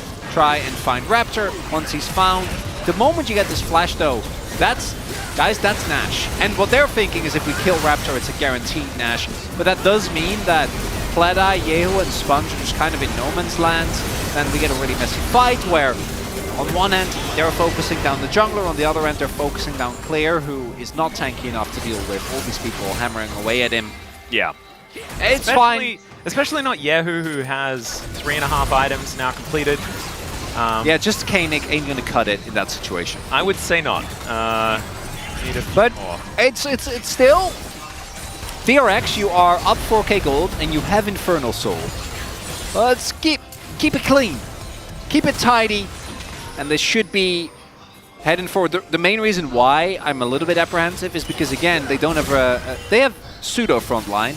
Both Frog and Pleta are obviously decently tanky. Pleta because of Warmox, but also in general, Rakan is hard to pin down. And Frog has gone for a bruiser / off-tank build with that Renner's. Frog, by the way, I know you already highlighted it, but yeah. Frog on Renekton is built different. Frog in general, jury's still out. Yeah. Frog on Renekton, though. I think he hasn't died yet on Renekton in the LCK. Makes sense. Which is pretty impressive. His Execute just gets them into the pit together, and they take the Baron. Where were you when Frog got a perfect KD? That's not something I was expecting. On his first 3 games in a row of Renekton. Yeah. Even then. I was here next to you. That's where I was. That's or at least I could be if he doesn't die within the next, you know, however many minutes the game goes. I'm sure Oaks also has a presentation ready about how this really was all about Pleta, and where the fact that we're not talking about him is insane. I think we also already know, but that story has been, it's been done before. It's been done, and we also have Ox, so we know that it will get told again. So we don't have to? We don't have to, no. Justice for Pleta was last week. It's the summer of supports. Indeed. Oh, is it the whole summer? Okay, yes. Never mind. So no, it's not Pleta, 1 week. An absolute beast. It's a supporting summer. It's been so good watching Pleta be way better than the rest of his team all day today. I'm trying to make up for our lack of Pleta enthusiasm so far. Okay, so the one thing that I want to avoid... It took a bit of thinking. It really did, because I'm trying to think of the best way to phrase this, because this game realistically should be over.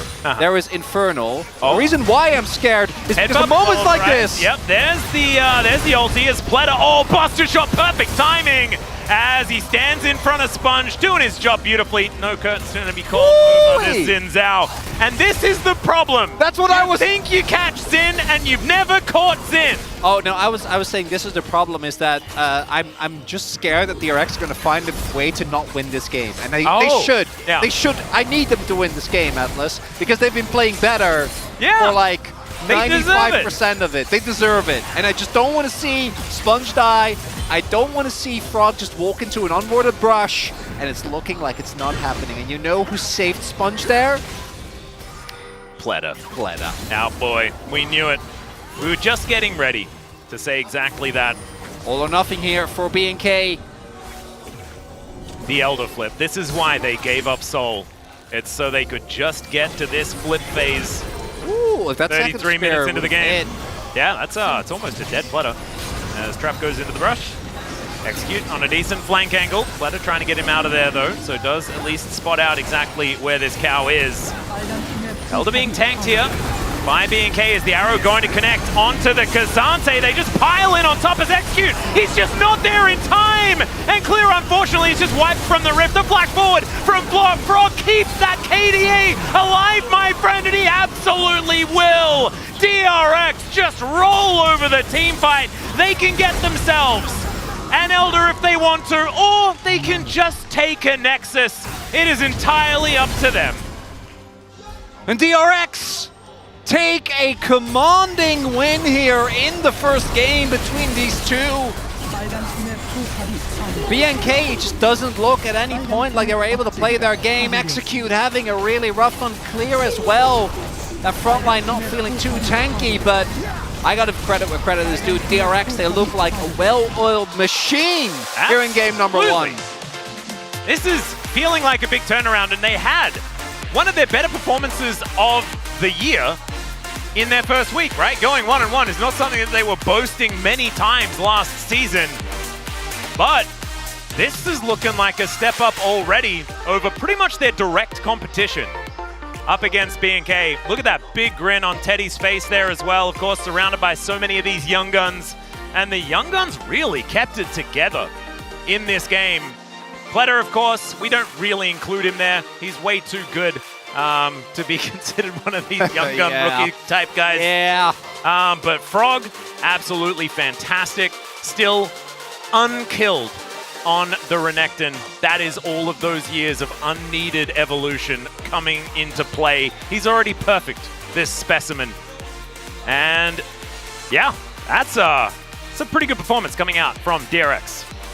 Yeo and Teddy, for me, the main the main two characters. I feel like a vote for either one would have been fine. I think Teddy, his early game and his arrows, actually, as an AD carry Ash, absolutely huge. Yeo, self-explanatory. His poke and his catch at that soul point, absolutely huge. Yeah, I think Yahoo POG is probably where I would have gone, but I don't mind between either of them, and a vote for a dancing Teddy is a good thing. We're going to go to a short break. When we get back, the space is going to break it down, and we'll have game two. We'll see you there.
빨리 뒤에 못 들어 막혀줄게 야 이거. 나 여기 궁 나쁘게 후에 스킬 여기 봐줘. 스타트한테.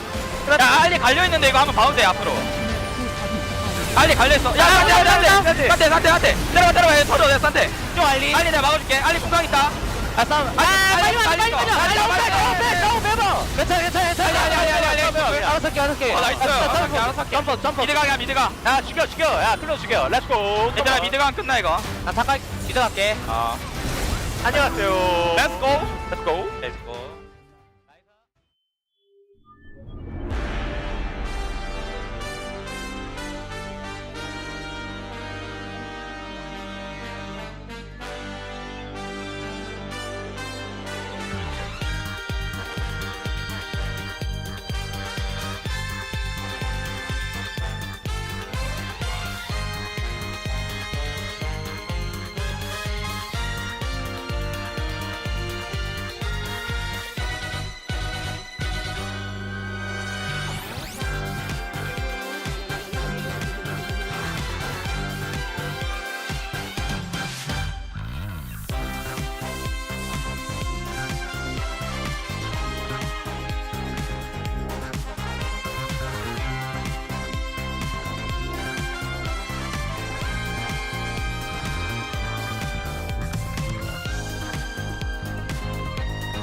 Hello and welcome back to the space. We're here after game number 1 of DRX up against BNK FearX, and that one was very scrappy as you would expect. I think both of these teams on a pretty similar level, but DRX getting the better of them in this first game. Guys, what did you think about that game and the draft? Yeah, I mean, I feel like during the game, a lot of the fights, as you said, were scrappy, but it felt like the edge was sort of given to DRX. It started a little bit gradual with a couple of advantages. But they really built it up over time, and I feel like a big aspect was they had a lot of sources which they could rely on for engage. You know, the Rakan Platter piloted super well, the Ashe arrows were really big, and it felt like the target selection was really sharp in these fights. You know, even that final one when the Cassante, typically a target you don't want to open on, they lay the CC really well to punish him. So I think they had really effective use of what that comp brought to the table. I do agree, and I think that the setup here was pretty basic. It's pretty elementary, right? They didn't have the Sejuani, but otherwise they kind of have everything you would want to have in an Ashe single target blow-up composition. And Cassante is one of the best targets for that in the late game, as you were saying, and that's kind of what they focused on that last Elder fight. But on the other side for FearX, this draft really didn't hit well for me because you've got a Jhin who's so susceptible to all of these CCs, the same with the Nidalee, and you really have to be super clean with how you play out these fights and burst down single targets very quickly. Otherwise, things could go very disastrously for you, and I think that this team just isn't quite at the level to play a draft like this. And speaking of which, we do have this first highlight, which was quite the highlight, quite the fight here, if I can even call it that. It was a lot of craziness around the bottom lane. BNK FearX, they just kind of send it, as they oftentimes do, and eventually it went awry. Yeah, and I think Yehu did a great job, because if he dies immediately, if he gets caught by the initial CC, this play can never happen. It's just immediately over. They can try and back it up, but I think being that person down would have really hurt them. But it's a great job by Platter coming in to save. And then here, you know, they're trying to make the attempt to disengage, but against an Ashe, very difficult to do. And, I mean, the other thing is trying to turn this back around just is very puzzling to me. Raptor goes back in, the backs are interrupted here, and this gives the opportunity for Renekton to come down. So Frog is like, well, they're all wiped. And what could have been a bit of a miss on the play bottom side, hey, got some damage done, you know, back out, ends up being basically a game-losing stay here for the side of FearX. Yes, you do get the 1 kill, but ultimately everyone's corralled, Frog shows up, and that's the end of that. And I mean, there were some great heroic moments, I think, at the beginning of this for DRX, right? The Platter re-engage, you mentioned Yehu surviving long enough, but then staying here for FearX was not the move. Yeah, it feels like BNK FearX were very much focused on the champions in front of them, see champion, kill champion, whereas DRX were thinking about, okay, what's the bigger play? You know, getting the reinforcements in, buying time for the Renekton. Yeah, and then not 4 minutes later, we did have a second highlight as well here on the Drake, where once again, BNK FearX, they try to send it in, and DRX just able to fight it out a bit better. Yeah, and I feel like the big thing here is the pick potential of this composition, the layering of the CC, able to take out Raptor immediately, and you see that BNK FearX still attempt to fight it despite the fact that they don't have the smite available. But again, really good peel here, providing the lockup onto these frontliners, and the Alistar is delayed on the combo because of the charm. The General actually gets a huge amount of value here, but unfortunately it's Platter who goes down. I feel like that's the target you're really not hoping for. His job is done. Yeah, and I think if the damage is on targets that closer are near, then obviously he can get that reset and they can try to win the fight. But if you lose your jungler right away, it's pretty doomed. But they're on a clock, right? It's Infernal Soul. You can't give this one up. I mean, it's a really, really rough situation here all around for FearX. And I think part of this comes down to the fact that they put themselves in this position with the draft. And when you think about like bottom duos, Execute's playstyle, doesn't really scream, I want to be with a Jhin in the lane. I want to be the one who's making flashy plays, right? And there were a lot of other options they could have gone with, but ultimately FearX making the very bizarre draft, and it didn't work out. Raptor also, I have to say, really rough game from him. He's had a tough season. Wheeler was benched, right? Wheeler's having a tough time in challenges right now. They've got to figure out this jungle situation right now, because right now Raptor is looking like a punching bag, and DRX are happy to take the money. Yeah, well, DRX certainly took advantage of that. Let's see who the POG was for game number 1 on the side of DRX, as it will be Teddy for his Ashe play, which, as you guys mentioned, was very impressive. Yeah, I think the 2v2 was really strong. You know, managing to get a 2v2 kill early on. Teddy pretty solid in positioning with the arrows, I think, was the standout thing on this pick. Finding these long-range snipes, and consistently the team had the follow-up to punish the members they caught out.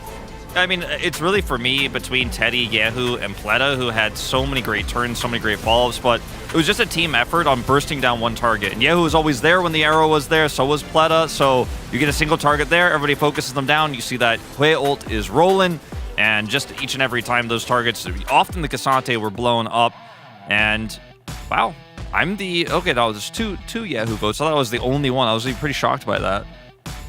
You know, all the people we expected to be represented, we're represented. Yeah. I think maybe more Teddy votes than I expected, but still, he had a really good game. 7 out of 12, pretty good for the side of Teddy. We are done here on the space. Let's go back to the casters for game number 2. I think it's dancing points. Teddy, of course, showing a lot of enthusiasm, has a bit of a grin here as we see him after we get back as well here to the main stage at Lol Park. Thank you very much, Spaces, for breaking that one down. We'll see whether B&K can bring us to that deciding game 3. That is the most important part. And remember, you know, they've got their managing director to impress here as well. There is a lot of stakes on the table. You can see Ryu, all business, although that is a slight grin. And maybe that means they have something prepared, as the DRX faithful currently being rewarded here at Lol Park today. Maybe going up to a 2-1 start of the season? Was that in your? That wasn't on my bingo card. No, but I'm happy for it. This team is 4 out of 5 challenger players, Atlas. Like, I can only do so much as... Did you miss me, LCK?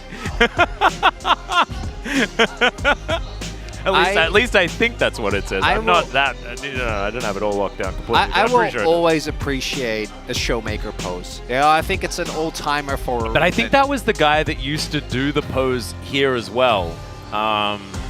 Maybe like went to military, now he's back? Yeah, something like that. We do have a bit of added context here. They were the finalists for the new announcer. There we go. Okay. That's very cool. Speaking of cool, drafts. Drafts are cool, especially when they don't have Nidalees in them. We do have a change-up of where the teams are when it comes to the positions in the draft. Drafts are now same, being right? occupied by being... Well, the Ashe, obviously, is different. Yep. Rumble, Maokai still remain in place. Oh, his perfect KDA will not it's be saved. threatened. It is saved. I actually like it more when it's definable. I remember when Chovy died for the first time when he had that 200 KDA, because beforehand we were dividing by 0 and it was really sad, so it was just a dash forever. And then as soon as he died that first time, it's like, boom, 200. Loved it. At least I don't think it was quite that high, but it was like 125 at least. That was so silly. All right, the Talia going to be locked away. Feels a bit like a pick away, but we know that Closer has been so good on this pick. Sponge, of course, needs to have that denied from him. And now, what do they have in their back pocket? With the Renekton ban, I'm hoping that that means we do not see Nidalee locked in. But Skarner, that's something that we're okay with. And Tristana going to be locked in alongside it. Okay, so far so good. So far so good. DRX, we are looking solid. Do have the Vi Talia combo come through. Shouldn't come as a surprise. Insanely strong. Raptor is going to have a much easier time as well. We keep saying it, but Nidalee is a very specific champion that should be picked in specific spots. One of those spots can be always, if you are Canyon, yep, and you have a skin on the champion. Outside of that, stay away. Just DRX. using Canyon skin does not do it. Does not allow it, as Teddy's already 1-0 on this pick. Looked fantastic on the Kai'Sa last time he played it. And they're going to pick it at very high priority here without seeing anything on the bottom side of the map yet. They can now try and curate what they're going to see in the bottom lane, and maybe they're looking for a little bit of a jungle counter pick. How much spiciness, how much cooking has Sponge been doing? If Sponge really could, if he plays Morgana jungle... Oh my god, it's so free. Oh my... This is so genius, Chronicler. What they did is they left the jungle picks open so that there's a free ban. Because the Nidalee gets banned, they get saved from having to play it. What? Yeah, there's so many layers, you know what? man. I'll allow it. I'm with it. I don't actually think that we're going to see the Morgana come through. Obviously, my expectation is this is an R for Nautilus. If it doesn't get banned away here. Yep. By BNK, which I really think they should. I think Kai'Sa Nautilus is such a strong 2v2. It's going to be the Xin Zhao instead. There is also the potential that this is a Skarner jungle. Like, could still be the case, in which case they can just rotate. And now they can choose, do they want to go Skarner jungle, or do they want to go R5 counter pick here? They do already know the top lane matchup for Frog, so I don't think that's the case. As we do have the Leona instead. I really like the Nautilus. I think Nautilus is absolutely insane. And I think a Zeri pick is also very obvious here. So yeah. I feel like the Nautilus angle would have been amazing there.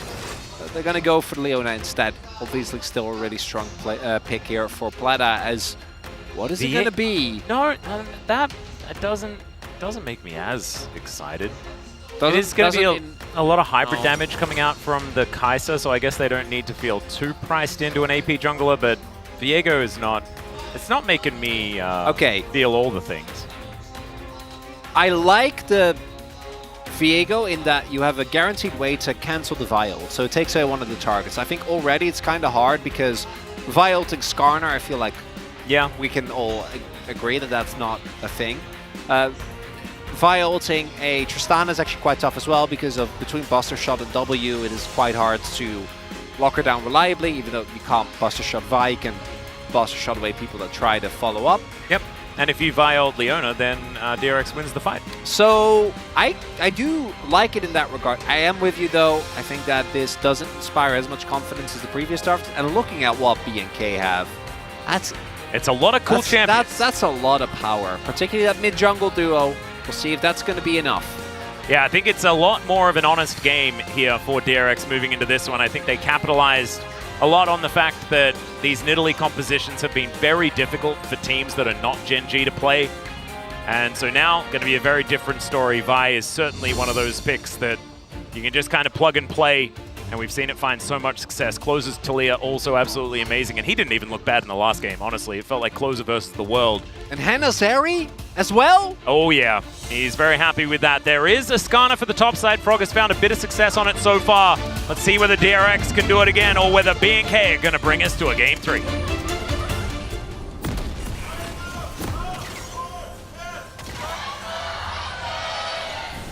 소환사의 협곡에 오신 것을 환영합니다. I feel like it's going to be very hard for me not to just think about why isn't this a Lilia?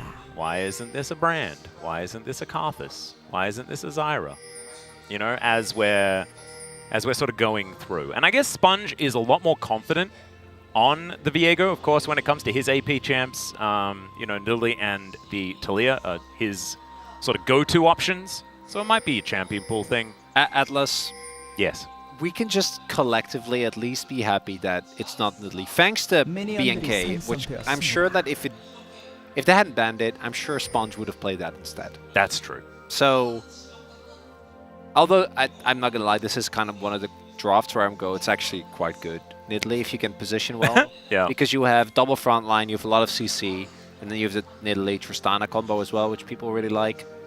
The Nidalee Skarner definitely seems like you'd probably be able to line up a spear based on some of the million CC that he does have. There's a lot. Yeah. There's a lot of CC available. It's pretty crazy that they gave another champion 2 ultimates. I thought it was just Veigar, you know? But, you know, you live and learn. Teddy and Pleta already in position here in this bottom lane. I'll have to see how the Kai'Sa goes into Henna's Zeri. Okay, there's the engage. Nice pulverize to try and interrupt here. As Pleta's going to be denied his initial salvo. Looking at this early game, imagine Pleta and Teddy want to play very aggressive. Post 6 it gets a lot harder, which is funny. Normally Kai'Sa is one of the champions that post 6 gets a lot more kill threat. I like the Kai'Sa pickup as well, in that it devalues the Ezreal, which we haven't seen come up. Yeah. Which I think it also makes sense. Out of all the 80 carries, Ezreal does feel like a very specific style of pick that you can't always go for. Even though, in my opinion, on this patch, he's pretty ludicrous and you should just play him. Yeah. If you're good at it, which we saw, and we know a lot of our LCK players are perfectly capable of playing this pick to the highest level. surprising that we didn't see it in our first series today with both Pays and Deft involved. Yeah, yeah. A few other options instead, as Clear is just kind of pummeling Frog here in this lane. Can it? Oh, nailed it. No worries there at all. Clear, keeping his head in the game. And some potions going to be drank by both of our top laners. And that is going to be all we're going to see of it until something maybe happens. But I think that is about all we really need to address as far as the top lane matchup is concerned for the remainder of the game in the 1v1. Always got to keep your head in the game. That's very Clear is now going to try and kill him, but no. Minimap was being a little bit scary.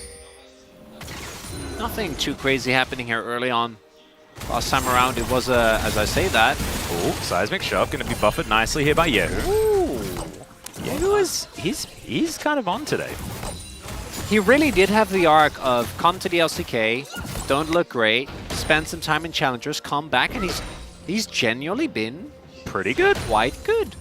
It's nice. Even in some of their losses, right, against the Alma series, I don't feel like he was very obviously a weak point the way that I think the top side was. Yep. Yeah, there's definitely been some really positive times here. And in fact, DRX just tend to be getting that little bit incrementally better as their series go on.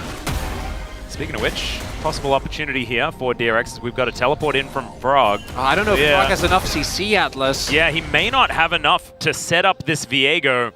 As Clear probably looking for a back timing, but wants to get this wave in a better spot than where it is right now.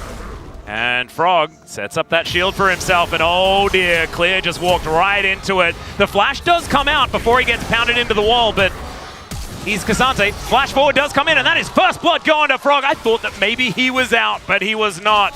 DRX not denied. And Sponge, really nicely done there, sneaks into the fog. And then Frog, I think, sells it well as well. You know, not making it too obvious. There's a gank imminent.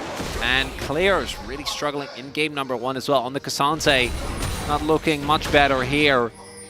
We'll have to see as well, because one part of this is Clear, obviously, getting caught out. Frog finding a nice angle. That was a bit of a cute catch there from Frog. Don't know whether he really wanted that to happen, as we're going to have a look back at this one. Sponge. Hold position, charges up the stun. And it could have been way worse because Clear could have got slammed into the wall, and then these flashes would not have needed to happen.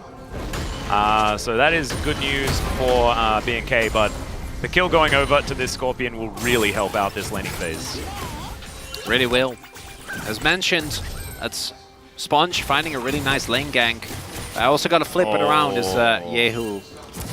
We were singing his praises. We were saying that it was all going to be okay. Yeah. And it all just falls Maybe apart. it's not okay. It's BNK. That's rough. Yeah. In this context specifically, as we do see early grubs being traded.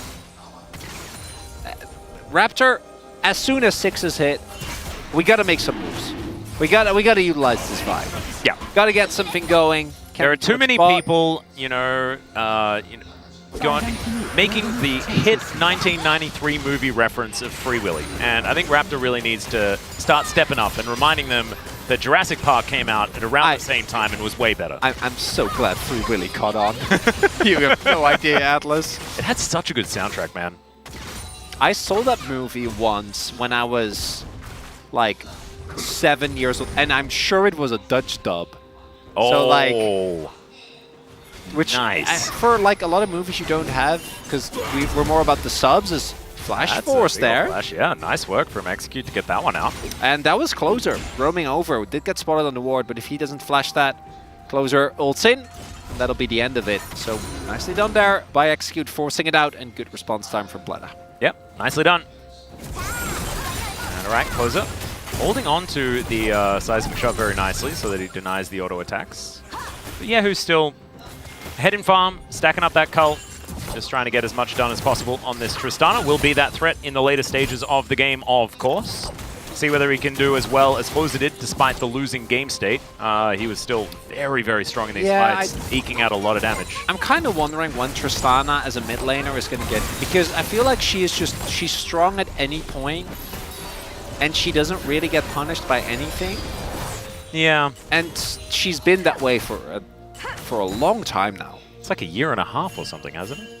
Something like that? Maybe, yeah. I don't remember. I think Chovy at first was the one who picked her up a lot. Yep. There were quite a few. Yeah. I wouldn't mind it, although I don't feel like she's egregious, you know? No, I think if you can just blind her in first rotation every single time. Yeah. It sort of goes back to where Victor used to be, you know, where it's just you could always pick it. It doesn't really make you feel anything, but it's always possible. No, I think it's more like Azir, where I'm like, why does he do everything? He doesn't need to do everything, right? Where he like both wins the early laning phase and has all-in threat and sets up for your jungler, and then also... And so now he's still pickable, so maybe like get Tristana to where Azir is now. Yeah. Yeah, that'd be great. I don't mind that. All right, Henna and Execute holding onto the wave quite nicely here. Level 6 has been gained by Henna. And Teddy does have his Killer Instinct available, but you can see Sponge wanting them to bait Execute another lane gang to a bit of an engagement here as Pleta setting up for it. They know exactly what's going on here. Rapture's on his way. Ooh, okay, Sponge is going to back away. Now Teddy and Pleta are just going to have to wait for the wave to move up. As you said, Raptor moving on in.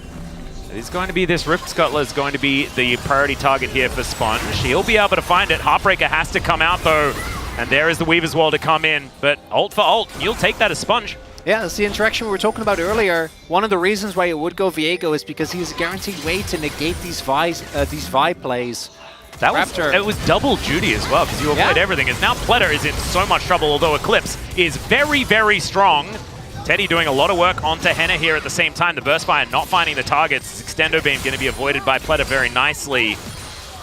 So still, just that first blood from the top side, but the game much more even than game one. What you are seeing, though, is the impact of Taliyah. Even with Closer not having his ultimate available, I think DRX was still very, very scared to try and actually fight there, given that Taliyah, as long as she's able to just stay near the walls, will rotate over very, very quickly. Nonetheless, you just make sure that the top laners are still here. They are. I told Jonas Strong that we don't need to look at this anymore. Well, he thinks, you know, it's the summer of supports, but maybe we give the top laners a little bit of love, now that they're stuck playing Skarner versus Cassandra every game.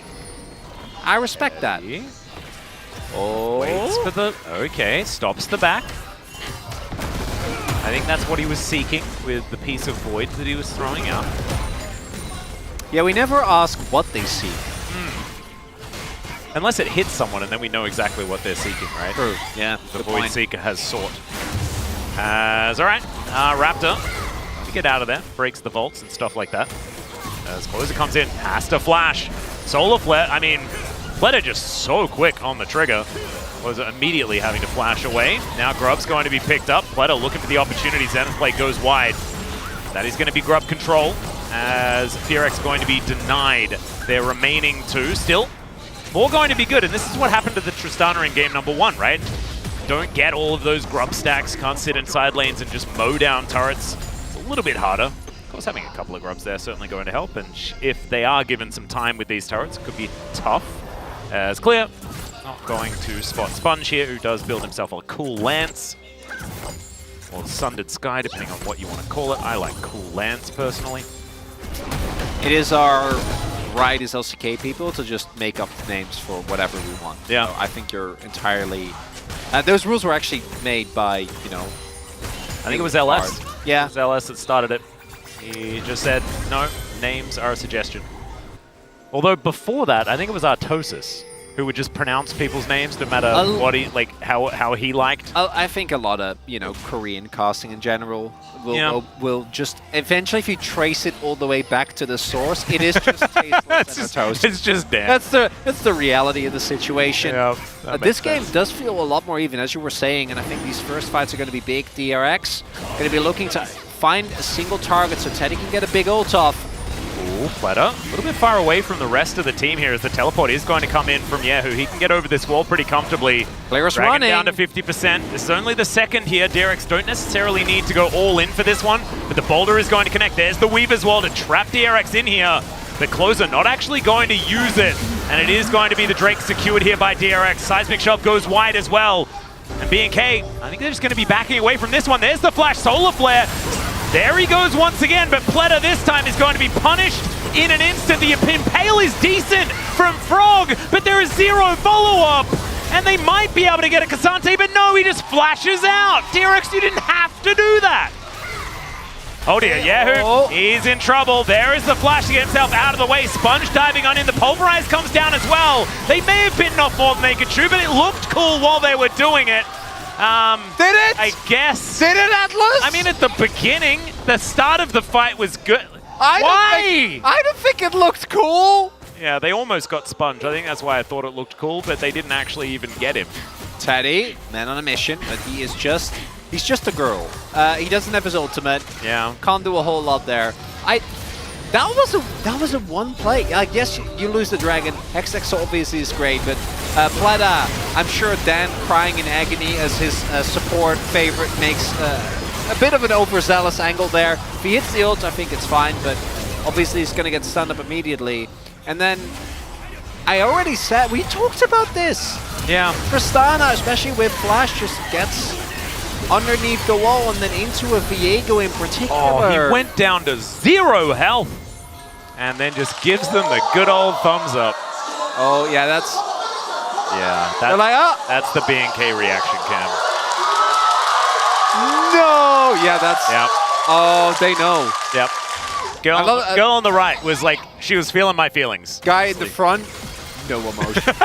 It's like, I've been a Sandbox fan since 2018. I've seen things you can't even imagine. Yeah. And we can't. We can't. No. Actually, we were there the whole time. And they promoted, won. Remember, like, Sandbox promoted to the LCK alongside Griffin. Atlas. They've been here for a long time. Yep. You know how in the previous game I wanted DRX to win, and there's a couple of moments that were a little scary, but then everything was fine. Here I'm like, BNK, you lost the Drake, but you could have, that could have been a big win. Yeah, and it was, until it wasn't, you know? Well, then it isn't. Yeah. If it was until it wasn't, but it wasn't. It was a big win. If you pause the video, big win. Success. Beautiful. Clear pretending to do damage here, which is kind of cool. Sponge moving on up. And Clear is going to respect it as he sees the mist creeping across the river. And Execute just playing with his Hex Flash. You love to see it. Exactly what you should do. And up with control of the mid-wave for now. Kraken Slayers coming in abound. Oh, Herald fight. Yeah. One item spikes done across the board here, except for the supports. Sponge just scoping out the area. And Yahoo's moving in, teleport from Frog to get him into the fight. Well, let's see. As Closer, he's rotating over, does have Weave as well, so he can be there at a moment's notice. These rocks are being thrown around as Frog's upheaval is working out. Continuing to try and throw them, but not really going to find they don't have Banana Brush control, and the side waves are getting pushed in, right? Yeah. Top needs to be caught by Yahoo. And they are just going to let this one go instead. Not wanting to give it up. I don't think it's end of the world giving it up. I think the Dragons, like now that they can see that it's a Hextech Drake, that's a very, very pivotal soul. So I think setting yourself up for making sure you have control over that area is a good thing. Herald is really good for that. That's a really good point. So in a minute's time... Did you just make a point yourself? Yeah, I did, and then I counted myself. Yeah, That's so base! Yeah, it was mainly because the point was against myself. It's a really good point for FearX to go for that. Oh, I respect it. You know, you always gotta like your own tweets as well, just to make sure that, like... Wait, you don't do that? There you got one like already, bro. You're already starting up on a good foot. Heck yeah. What I do think is that, particularly with the Hextech gates, it is a lot easier to regain control and to get access to the dragon in general, so we do see that now. DRX aren't really able to turn that, letting that go into a meaningful lead. It doesn't matter though. We both know these two teams, I don't think either of them is really going to out-set up the other. It's just going to have to be a fight. Oh, Teddy going to have to immediately flash. Henner is just diving on top of him here, but Teddy wants it, and he'll find the solo bolo. Raptor also burning to death here as Pleta tanks picked up so much of this damage clear. He's going to execute him in the end, and the Void Seeker not going to find the mark. Teddy wanting to take down Execute, but Frog's right there with that one. And Sponge, he gets to play his favorite champion, just turns into Talia and takes him down. I now get it. It's dawned on me, that's how he plays Talia. He just gets closer to pick her so that he can kill him and play her. A foolproof plan here for DRX as we engage on top of Fleta, because Teddy immediately flashes out of range. And I was actually looking for Teddy to rejoin his team with his ultimate, and he says, bet, I win this 1v1. There's a reason why I picked this Kai'Sa. Blows Hannah up, and this, after the previous debacle as well, where they got the lead, I think DRX, that's another Hextech soul point. Yeah. Atlas. They could go 8-0 as far as Dragons are concerned in this game. And the Rift Herald wasn't even dropped. Exactly right. This is why I made that dumb point that kind of was me having a conversation with myself, and it was all for nothing. Oh, all of that embarrassment. Well, you were right if they had done that, but they didn't. Yeah, I guess. So BNK really, it would have made sense for DRX to win, right? I think that these two teams, I think it's one of the most split votes of the week. Yep. And we expected them to be close. But specifically the way in which they're playing here is kind of rough. This is not the known quantity. No, this is better. Exactly. Yeah, that's what you love to see. That's what you want to see week after week. No, so this is the I was saying BNK FearX, not DRX. Oh. I can't believe this is the first time this has happened. Huh. But I was saying that, this is what this is better than we were expecting out of DRX. Well, that's also true, because I think they look way better here. Yeah. That win against Hanwha, maybe it wasn't Hanwha KW, maybe it was DRX PogChamp. Exactly. It's the same thing about Kwangdong Freaks, maybe they are just the second best team in the LCK. That's what the standings say. As far as individual sentences I've said, that might be one of the worst ones. I'm not gonna lie. It left my mouth and I'm like, oh god, that was horrible. But DRX, they're playing amazing, and BNK, in their worst times, one of the things I always give them credit for, right? And I was a 2022 Live Sandbox fan. I've been through a lot of pain. But they did always look like they were on the same page, and there was a different iteration of this roster. Outside of Closer, right? All the players are different, have been changed from back what they were when. But that identity, I feel like, was always a really big part of what made this team good. And we're just not seeing it right now, Atlas. I feel like Raptor and Execute, unfortunately, just have opposing views. And I've heard that a similar idea was with the Willa Execute not working together, but it seemed to me like they had at least the same I'm going to go in and do stuff attitude. Even if that stuff was different, the vibe was the same. Well, I mean, we do see, and again, this isn't, I don't want to hone in on an individual member of BNK FearX, because I feel like outside of Closer and to a lesser extent Hannah, this is a shared blame. But it's a really big problem if they don't. But I mean, that's what it looks like when you have people on different pages, right? I think that's the result of that. It means that you just don't have the same level of cohesion as you would otherwise. And I think DRX have really shored theirs up, right? They have clear identities in their players. I think they've really lent into the fact that Yehu really likes to skirt fights. He doesn't necessarily want to be the flashy go-in guy. And that sort of works with the fact that Frog and Sponge are very happy to go in alongside Pleta and get that done. Leave Yehu there to just do that DPS and allow Teddy to just be good. And I think Teddy's had, so far at the start of this season, he's looked a lot better as well. I think that a lot of people had some doubts about Teddy and his ability to find some form. Of course, when he was on Live Sandbox, it was not really, it wasn't the savior storyline that we would have, could have expected from the opening video, if you remember. It was a bad time. Atlas, it was no good times were had. I just can't believe I'm in an LCK game where Sponge's Viego is popping off. Yeah? I didn't expect that coming in from the draft, and of course, DRX haven't won yet, but it feels so reminiscent of the last game where, again, they have Soul Point, they have a not insurmountable, but a pretty sizable lead, and they have 3 carries all of which are fed. They don't have control of the bottom side river with 40 seconds. Yeah, it doesn't matter though, because I think they can brute force their way in. With Skarner especially, and Leona as well, we saw there. They tried to engage on Leona and it just didn't work. Yeah. Between Aftershock and Eclipse, there's just not enough damage available. When it comes to champions that can freely face check and ward, Leona's probably pretty high up there.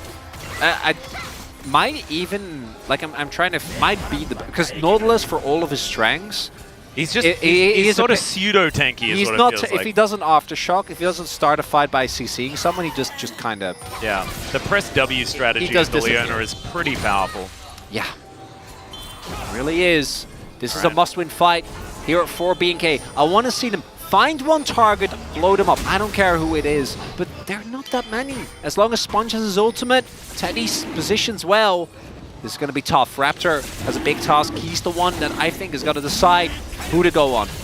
You can see Frog waiting on the flank angle. Clear is going to spot him. Closer moving back in. Of course, we've got so many champions that can just be there at a moment's notice. Killer Instinct and Weaver's Wall on both sides of this fight. Sponge taking a bit of damage here as in goes Raptor. Pleta just knows exactly what's going on, though. They dive in on top of the jungler. He does get cease and desist off, but he's not able to take down Teddy. And it's a double for Yahoo to start off the fight. Teddy is smashed out of there, but Execute cannot get it done. Closer still doing a fair bit of work, but look at Frog. He is just a beast. And Teddy will now be able to get some damage. They're not able to get the dragon, though. That's a bit of a disaster. Finally, they do manage to get some of this work done as Closer gets over the wall and Teddy gets there with the Acathian Rain. That was way closer than it had any right to be. FearX deny the soul, but it's an ace for DRX.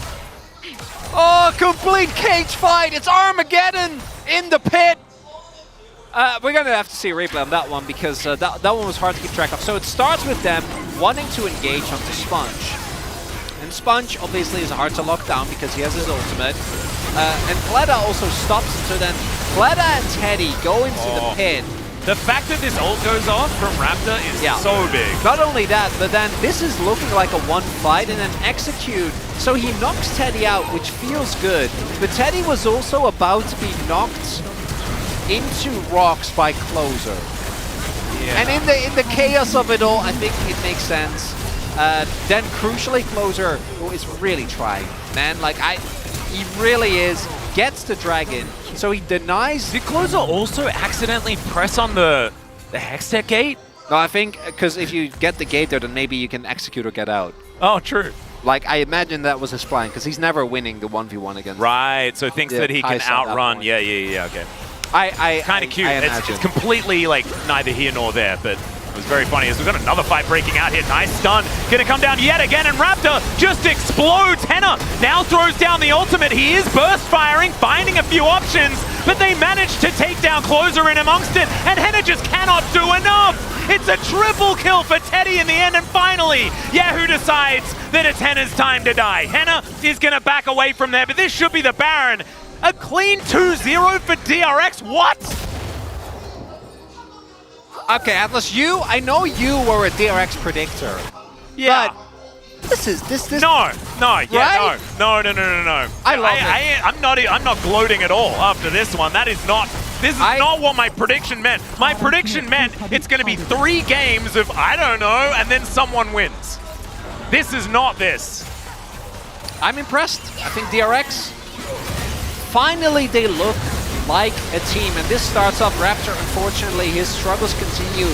They try to set up that he gets 100-0 there before anything can happen.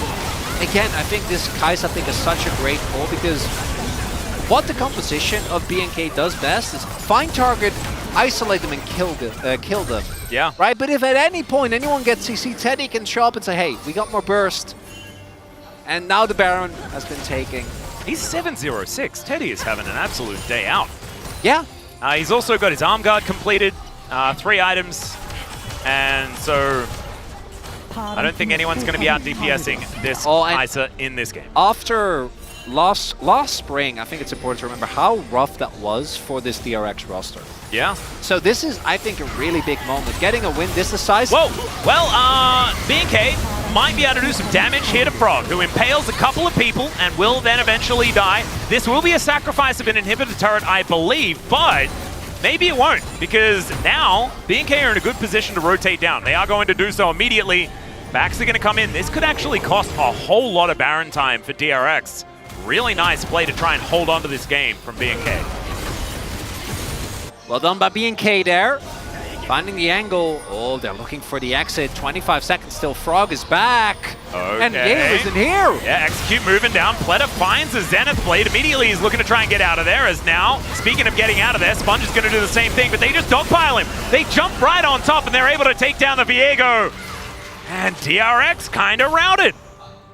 Big win. Oh god. Okay, so we've got another Hextech Dragon coming up in a minute's time. Yeah, and Sponge's gonna have 20 seconds to get there. It's fine, he has Hex Gates. It's oh yeah, okay, hard. never mind. And he's Viego, so he'll be very speedy. Okay, I take back all of the drama. It is just gonna be the same sort of hustling. Oh no, there will be drama, but just not with him. Yeah, not that. It's actually better because they're all there. True. It's 5 versus 5. And I also, in my brain, it was, but they got Soul, so this is gonna be Elder. It's not, because they didn't. Because the Talia randomly threw a rock at the Drake. Sometimes all you need is one rock. You know, Yeah. David, he knew, although he didn't actually throw the rock, he used the slingshot, which is kind of cheating. As here... And also the Scorpion just had one rock and it didn't do him any good. It did. The big thing is that they only give up Sponge. I think giving up the kill, not the end of the world. If they would have actually, you know, gotten routed and like maybe lost an inhibitor or lost more members, that could have been the end of the line. Sponge has his flash available as well. This is going to be another uphill battle for B&K. Ooh, there is not a lot of banana brush control here for DRX. They do show themselves though as they get out of the brush. Frog teleporting in. 50% health on this dragon. B&K got to pull the trigger at some point. Let's see who locks this one down. It is going to be the secured by Raptor. So no soul to come in. The rock's playing a huge part, but the seismic shot doesn't hit the mark. The all-out comes in. They managed to get rid of Pleta, and now DRX are trying to bail out of the situation. They get the crash though, and Raptor goes down as well. The Void Seeker comes through. Teddy, remember, he's 706. He's massive, but he dives on in. Execute's going to be taken down. It's raining a Cathian on top of the cow. The Viego's going to fall as well, and Clee, you thought you were a tank? Not to this Kai'Sa, my friend. And Henna, he's just going to have to back away as well. The Void Seeker comes in, no killer instinct, but Frog, he just, picks him up with that E ability that should be an R. And he's just going to throw him against the wall. Okay, Closer gets himself out of there with the wall, but this could be the fight DRX used to win the game. Oh, Happy Teddy is dancing on the rift. Oh yeah, 9-0-8 now.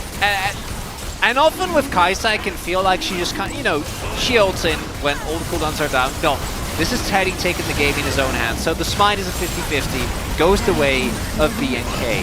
Things are looking good because they isolate Pleta. The rest of the team can't really follow because of the way Claire isolates the target, and everything is looking a little bit scary. The Raptor oversteps, Frog gets the kill, but here B&K look like they still might make it out. And then Teddy goes in, utilizes the stealth. Has his Zhonya's in his barrier, right? So he's feeling so confident. If he doesn't make that play, B&K just get a dragon, and they get to make it out, and that might just be the end of it. But instead... And Frog just being a freight train. Teddy, 와, 나이스. 답니다. Yeah. Yep. Pleta just like Teddy, nice. Let's go mid. And I think Pleta has been a bit of a hero, of course. Playing with rocks and having a Zenith Blade is just not a fun time. He's still doing this. He's still doing this. He certainly is. He's the one that sort of has to be the sacrifice. But I was really leaning towards, you know, like Sponge, obviously, maybe Pleta. But after that play, I gotta go double Teddy. Yeah, I think it might be time. I mean, if you're getting towards like double-digit kill assist with no deaths, I think that you're almost going to get there based on KDA. Oh, have to be doing this something, is all or right? nothing. 7k deficit here for B&K. If they can kill Teddy, might still be doable. Yep, they have to get through the shield as well as the Zhonya's. It's a tall order. Certainly a possibility though. As now, you can see Pleta looking for the angle. Void Seekers are so scary. That's why Jonas Strong is zooming in on them. Extendo Beam. They want to break this shield so bad. It's going to evaporate. This is Kai'Sa and Stana. And Viego? Yeah. And Flutter is just going to say no to anyone turning up. Yeah, it's gone. Before it's even up, it is down. And Execute might be able to start some sort of fight here, but the Baron is not on the cards anymore for them. 2 minutes on the next Dragon, the next opportunity for a Soul. And a Soul point availability here for BNK if they're able to get another steal. But they do have mid lane control. That's going to give them another mid lane outer turret. That's a bounty. Yeah, so that's pulling it back to about 6k, I believe, as the dust is settling. But we're not really starting on our Red Bull Baron power play just yet on the side of DRX. So this one has to be a better one than last time. Losing out on picks really does slow things down, and that was absolutely the case the first time they took the Baron. This one's going to need to be better. The main thing that I imagine is on the mind for DRX right now is, okay, we can have one person inside, looks like it's going to be Yehu, safely pushing. All we care about is Dragon. Yeah, they also got this ward here so that Frog doesn't die again. Nice. You gotta keep him safe. Oh, Teddy has a 2-level advantage. Yeah, that shouldn't come as a surprise, given how a lot of this game is played out. If you think Teddy hurts now, just wait until he gets a Hextech Soul. Just what he's going to be looking towards. And then it's not even about him hurting, really. It's about him pressing W and slowing everyone, which is just it's so obnoxious. Yeah, and getting vision. Yeah. And then eventually, obviously, people will get worn down. They have decent people to tank it, right? You have Clear, you have Execute. It's not, especially with Warmox, it's not about the poke. Ow. But it does add a ton of value. And Closer is not one of the people who can really tank it. Clear, you can see, very much is. As Execute going to get stunned up there by the Solar Flare, but Pleta not going to be able to find too much more outside of that. They don't get the ult out, which is probably what they were looking for. Yeah, that's not bad. I would advise against fighting in these choke points, but more Void Seekers. You gotta go in, right? Like, you're not winning the poke war. You don't really have anyone that can reliably poke. You need to find someone. How are you gonna find someone if you have no control? Yeah. There's no vision, Atlas. They're gonna have to give this up. Yep, that's gonna be Hextech Soul going over to DRX. It feels a bit late, like 10 minutes late, but they are still able to do so. And I think thanks to a lot more measured play, right? Frog getting caught there in the mid lane certainly was bad news for them in the last situation, but now certainly better. They do sacrifice a fair bit of this Baron in order to make sure that that Dragon does go their way, but it is a very pivotal Dragon. And we've got DRX now pushing down towards this bottom side. The inhibitor turret now going to be their prize. You'll be able to get it here. I mean, they look at it and it dies. Yeah, Fat Tristana here. All right, there's a headbutt pulve onto Pleta. He doesn't take damage. He still doesn't take damage. He has to flash, because that's when the Eclipse and the Aftershock wear off. Hey, he flashed, but still not taking a lot of damage. Yep, Frog does not care about your walls. And so he just walks through it. That's an inspirational story. You know, we all have walls holding us back in day-to-day life. Not Skarner. You have to just wait for a champion rework, and then you can also not care about the walls in your life. What an inspirational tale. I know. It's beautiful. He missed his kind until he didn't exist anymore. Has Frog only played Animal Champions? Because I think he's only played... let me just double check. In the LCK, obviously. I mean, Rumble is a Yordle. Close enough. Yeah, close enough. I'll allow it. All right. I just want to keep the bid going. If it played Jax, it'd be over, you know? That'll be the end of it. No, it wouldn't quite work out. But Frog has definitely looked better on... he's only won on Animal Champions. A Scorpion and a Crocodile thus far. So there you go. He was 50-50 on the Scorpion before this game. He's looking a little bit like moving the needle up to about 66% here in the LCK for this season. As Hail Mary angle. Yeah. They do spot him out as Execute moving on in there. And Raptor going to have to Vault Break his way out of there. So pretty cool, calm and collected is the play from DRX here. Just testing the waters, making sure that they do not bite off more than they can chew. And we have a Baron up again in 1 minute 30. If at first you don't succeed, and then if at second you don't succeed, the third time's surely going to be better, right? Hey, that's the saying. Looking at it from the glass, you know, half full for BNK, eventually you're going to reach a point where the gold doesn't matter. The Soul will remain a really big nuisance. But now that Soul has been picked up, it's Elder flipping time. Hey, Raptor's the challenger split. There you go. He's already won some of these split. Well, just one. He won the previous one. The one before was won by closer. Somehow. Well, Yahoo now has 6 items. It's a lot of items. It's in fact the most items you can have. That's my point. It's over to you. So, someone in my Discord brought this up. How so 2 items is 2 completed items. Yes. And boots. Oh, right, yeah. But 6 items. So technically it's 5 items based on our own terminology. Yeah. It's a good point. Yeah, it's... Sell the shoes, Yahoo. You can get Zephyr, right? Just get the cool upgrade. Yeah, true. Seen it on Zeri a bunch already. I'm sure Aiming has already... I forgot how many he's bought, but as Gold King, he has the expendable income to make that happen. That is true. We don't know whether it's necessarily efficient, because that's not really the way when it comes to aiming. He's just got so many stacks. All right. DRX, I mean, it has definitely slowed down. Yeah, their first Baron, the speed of the game is being quite slow, as we do have Cease and Desist connecting onto Sponge, and he just says, well, that's cool of you to do that. It was only... There was no follow-up. Yeah, there was a Weaver's Wall, but it just... wasn't really able to work here. Solar Flare also a little bit wanting, you could say. But DRX, I think they have them where they want them. Frog is an absolutely gigantic health bar. Staring down BNK. Look at the bot wave. At some point, someone on BNK is going to have to respond. Yeah. Most likely closer because he has TP. But that should still provide the opportunity. Again, Baron isn't real when it comes to DRX. Okay, this is going to be gone in seconds. Well, you can see Execute wanting to get there in seconds, and the rest of BNK are in the area. Extendo Beam doing some work here as Execute does throw down the ulti. There's the Impale, but it's onto the cow. Not exactly the priority target. As Sponge gets out of the pit. It's a 1-for-1 so far, but they managed to take down the biggest tank. And Teddy, he still wants to be able to get in there. There's the Killer Instinct, goes golden, manages to avoid the seismic shove, but now he's in a really awkward spot. He needs to be the one to carry this, and Henna, it's gonna go down. Teddy! He just wipes BNK off the map! And that was almost a disaster. Yeah, who's just gonna win the game? I think he would have won the game anyway, but that's the 2-0 for DRX, and such an important game for them up against BNK FearX. What a great day to be a DRX fan. That final sequence might have left you... What a great day to be a Teddy fan, man. That might have left you with some heart palpitations. Yeah, I was a sweats. bit confused about where things were going in that one. As Clear and Teddy, bit of a cuddle, of course, formerly teammates. Yeah, very cute to see. DRX, the 2-0 here. And we've talked about Keen and how, you know, after finally having teammates, you see kind of him coming into his own.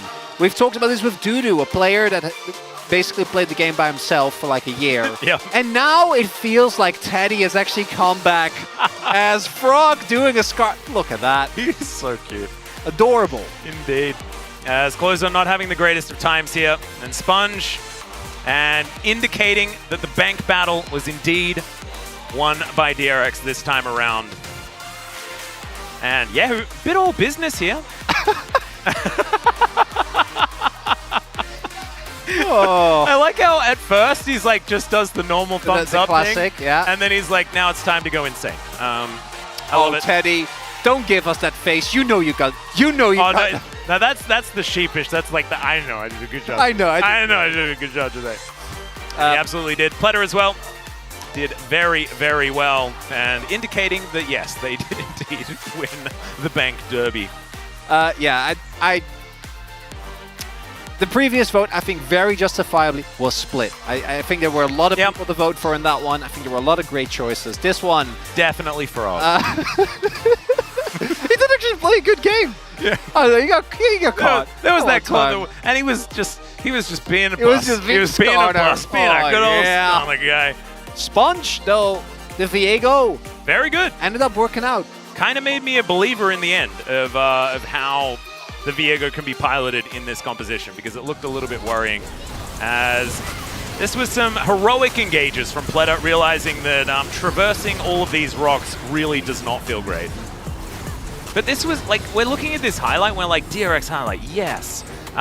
If this didn't happen, it would be the BNK highlight. We might be getting into game number 3. Yeah. Right about now. BNK, in some ways, I think really their own worst enemies in this game. Really felt like there were a couple of angles that were given to them in these messy fights. Yeah. I think a lot of like Pledder's execution and plans and angles in a lot of these fights was also really impressive. Just every time I see this guy play, I get more and more impressed. I keep drawing a comparison, but it really did feel the way that we saw with the light on Breon, where you're like, come on.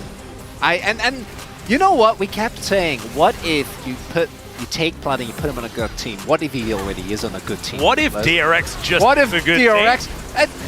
Because this realistically wasn't that close, and they also took a game off of Hanwha. And again, I with some unfortunate phrasing highlighted that sentiment already. What if it wasn't just Hanwha having an underperformance? What if DRX is legit?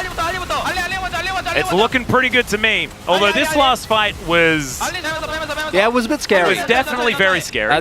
This was Hannah really going. I think Yehu, he just goes up to this brush and says, okay, guys, I'm going to win the game. And then... oh, no, never mind. When's the teleport actually starting here? Is Teddy... Yeah, okay. Yehu actually comes in and helps kill everyone and then teleports down. So it's fine. It's fine. I thought he bailed early. Frog and Spawn. Pledder and Teddy, bit of a cuddle there, and Yehu very happy with how their older brother is doing here. 44.9k, yeah, not too bad. What a feel-good moment for DRX here. Oh, yeah. For BNK, this has got to be a learning opportunity, because I feel like, especially that game 2, this wasn't an unwinnable scenario. You had a great draft, the gameplay needs to be better, and for DRX, man, what a way to go. What an incredible series for DRX, and let's see whether they can keep their heads up and head into the next one as strongly. Speaking of heading towards places, let's head over to the space, see what they made of that best of 3. Well, once again, 1 + 1 = 2 to give DRX the win here in the second series. Thank you, casters, for the breakdown. I'm still able to do some math here on the space. So that game, again, DRX was able to take it down. It was a little bit more difficult, though. BNK FearX putting up a bit of a fight for 20 minutes until they eventually lost at the end.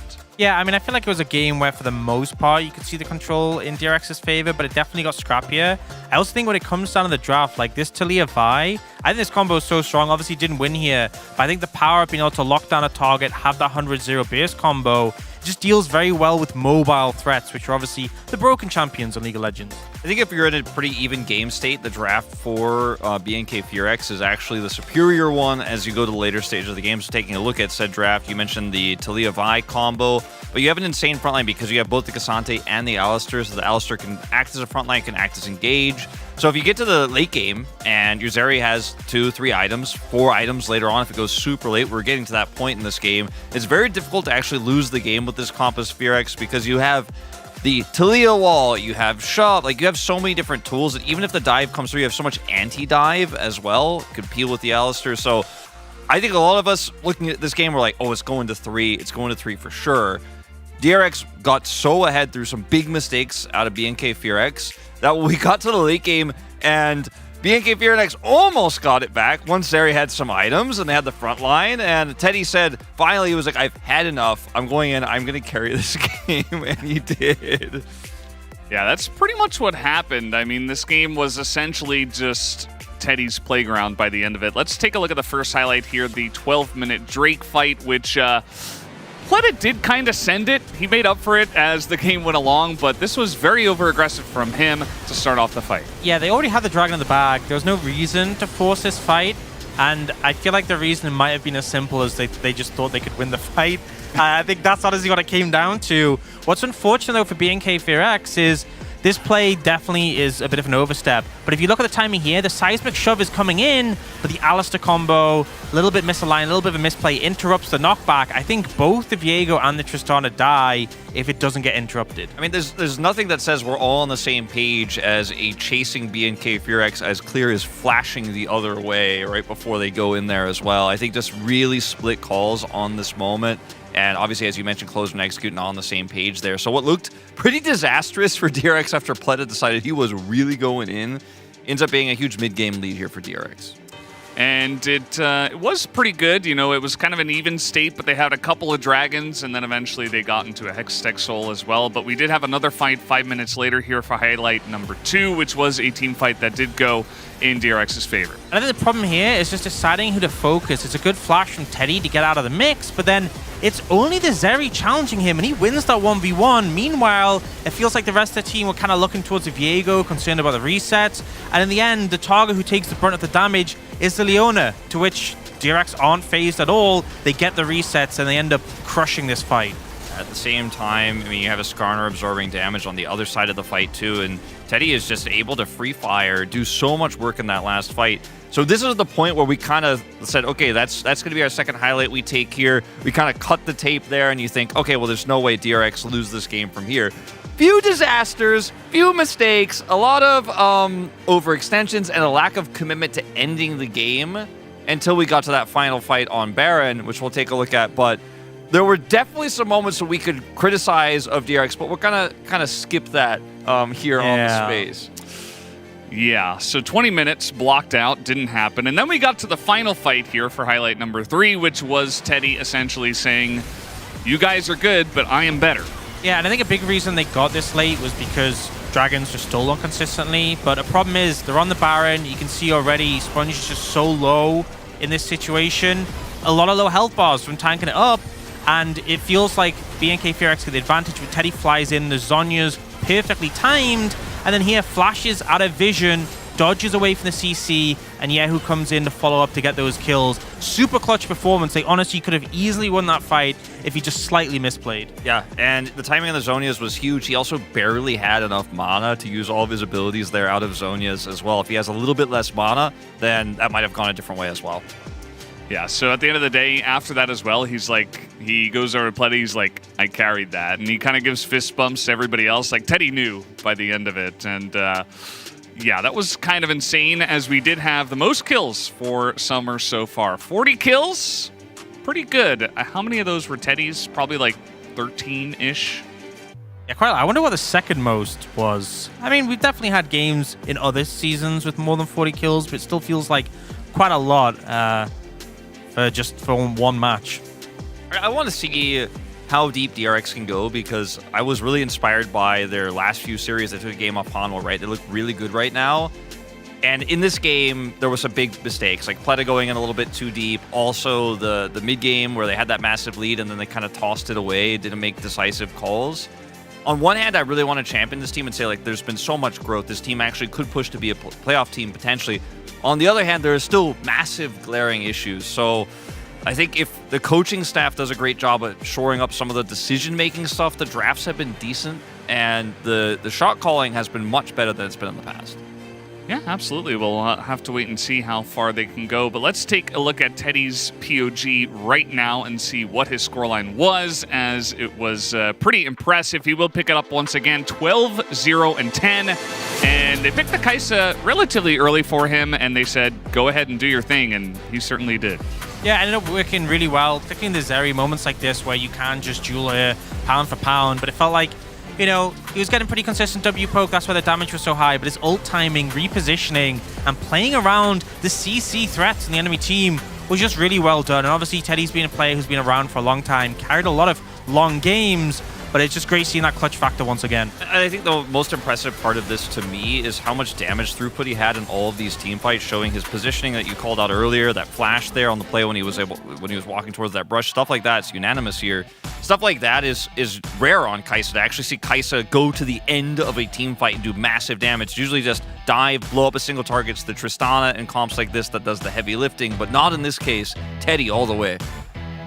Yeah, I mean, there just wasn't much lockdown for him, and if he ever found the right moment to go in, he was just pretty much perfect. Like, he dodged all the relevant CC, he did insane amounts of damage, he was going 1v4, 1v3. I mean, if you didn't vote for Teddy in this one, I don't know who you were voting for, honestly. There were other good players on the Rift, but he was the best by far. So very obvious unanimous vote going to Teddy this time.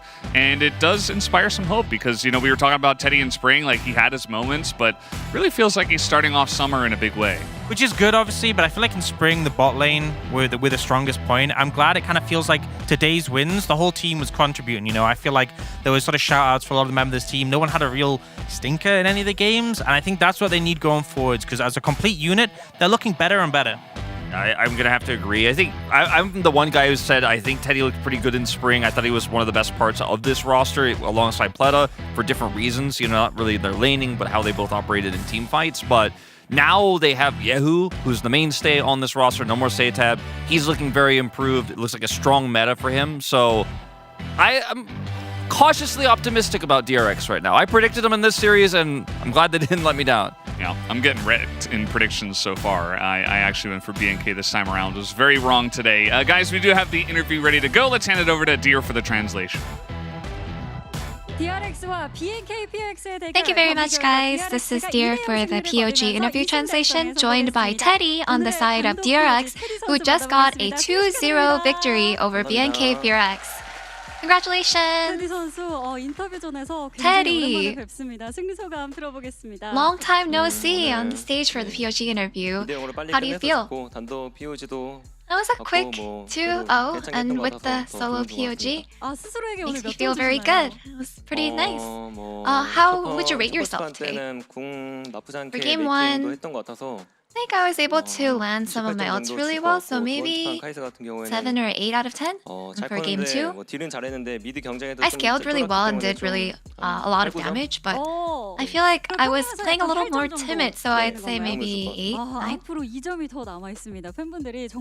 So an 8 on an average. BNK FearX is known for being an aggressive team, so what was the main plan to deal with them? 일단 BNK 같은 As for BNK, yeah, they're actually really aggressive. But we're just as aggressive, and that's really the color of our team right now. So I think we were already starting off with a lot of confidence that we would win. And not avoiding any team fights was actually what paid off. In game 1, you guys took Ashe as your first pick. Your ult usage was amazing. You demonstrated the meaning behind that line pick. So how are you so good at landing your ults? Any tips or know-hows? Just using the map layout. I feel like a lot of experienced League of Legends players actually do use that when trying to land an Ashe ult, so you would know if you know. And for the fans, there was a moment where it was the most entertaining, where your personality shined right over here in this replay. You remember how you reacted here? Yeah, I said just shake it. I was really excited. Yeah, the Tristana jump was a little bit of a bummer, but we were able to clean up over here. I got so happy in this moment. Teddy's saying, kill them all, yeah. Just shake it. I'm so embarrassed. Do you want to reenact it, as today is a great day for you? Shake it! We love to see you playing a happy game of League. And in game 2, the opponent locked the Zeri Alistar comp that's undefeated over 4 games. And this was the first game where we saw a Kai'Sa Leona as a response. So what was your game plan? I thought that our comp had a pretty good value, and I think we went in with the mindset that, yeah, if we win the team fight, we can win.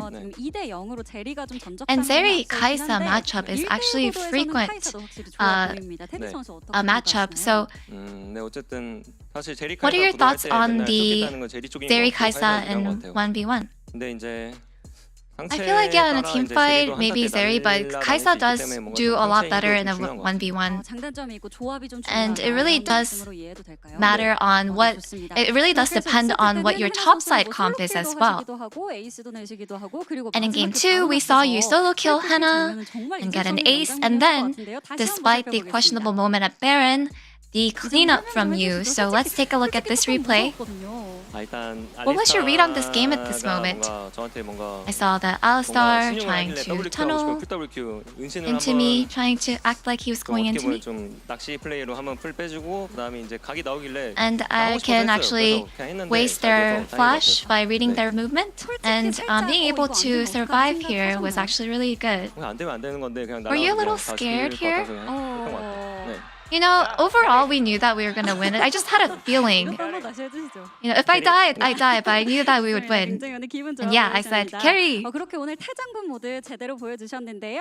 You showed up today in your general Teddy mode, and in the opening week's walkout performance, you expressed your dream of becoming the MVP. So as the older brother leading the team, what mindset and goal do you have for the summer? Everyone's playing so well, and we're trying our best, and I'm also trying my best to be better, and I think my mindset is just, let's just keep doing what we're doing. And you will face Nongshim Red Force next for this week's Saturday Showdown. What is your resolution? At this moment, you know,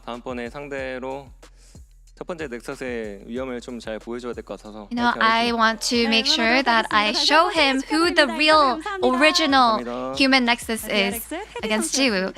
And that's the end of the interview from Teddy of DRX, and back to the space. Thank you. Thanks, dear, as always, for that awesome translation, the original human Nexus, as Teddy is seemingly back in form here for DRX, who are currently in 3rd place. BNK FearX, not the greatest start, and honestly, doesn't look so great for them right now. They really need to turn around where they're at right now. I mean, not quite as bad as KT, but still not looking too hot. I think we have a very clear bottom 4, and you know, you can see them from 7th to 9th right there on the bottom right of your screen. I think that's the most clear part of our standings. In terms of everything else, we know Gen.G is great, but anywhere think KT is below DRX. I mean, I didn't say they're below. I just know they're bottom 4, right? Currently. And I think DRX is better than KT. Yeah. I mean, that's not what I was trying to say, but yes, I do think that's the case. I think with a lot of the other teams like T1, DRX, D+, Hanwha, we still don't know where they're going to stand in relation to each other, but I think we know right now who our likely playoff teams are. That's how I'm feeling after watching this series with DRX. I have a lot of faith in DRX, but I'm thinking KT probably will make it back to contested. But yeah, I think ultimately the fact is we saw DRX really struggle at the bottom of the standings last season. Even just the fact that they're already 2-1, you know, going up against Nongshim, I feel confident in that matchup. They could have such a strong start to the season. They'll, I think, definitely be looking to contest that playoff spot. Yeah, I mean, the momentum we talked about, very important for every team. But guys, we are done here for today. We do have some matchups for tomorrow. It will be OK Savings Bank Breon up against Hamalife Esports. So we'll see if Hamalife Esports can at least beat Bro in that first one. And then we do have T1 versus Kwangdong Freaks, which could be kind of close. Yeah, a rough one for T1 going against the 2nd place team in the league, Kwangdong Freaks. You know, a bit of a David vs. Goliath right there. I'm just really surprised that your faith in KT Ox that you mentioned that you think they're going to get it done versus DRX. I don't know about that. I mentioned this is a big week for both of these teams, right? T1 and Kwangdong, and it is really going to solidify where we sit moving it towards the end of the week for these two teams. Kwangdong having a great start to the season. T1 much rockier. So yeah, they won yesterday, but it was not clean. It was not easy, and it's a really big one. So honestly, arguably the biggest match of the week.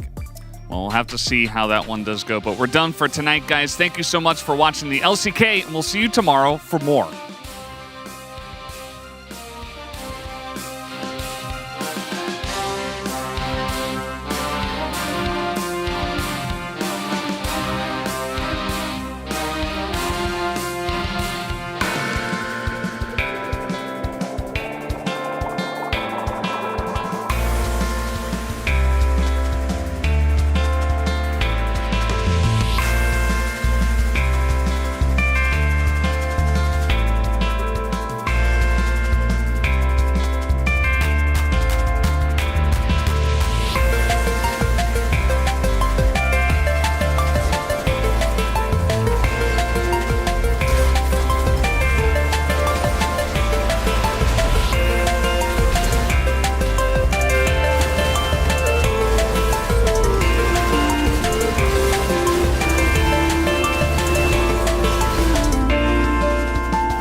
gentlemen, LCK Summer 2024.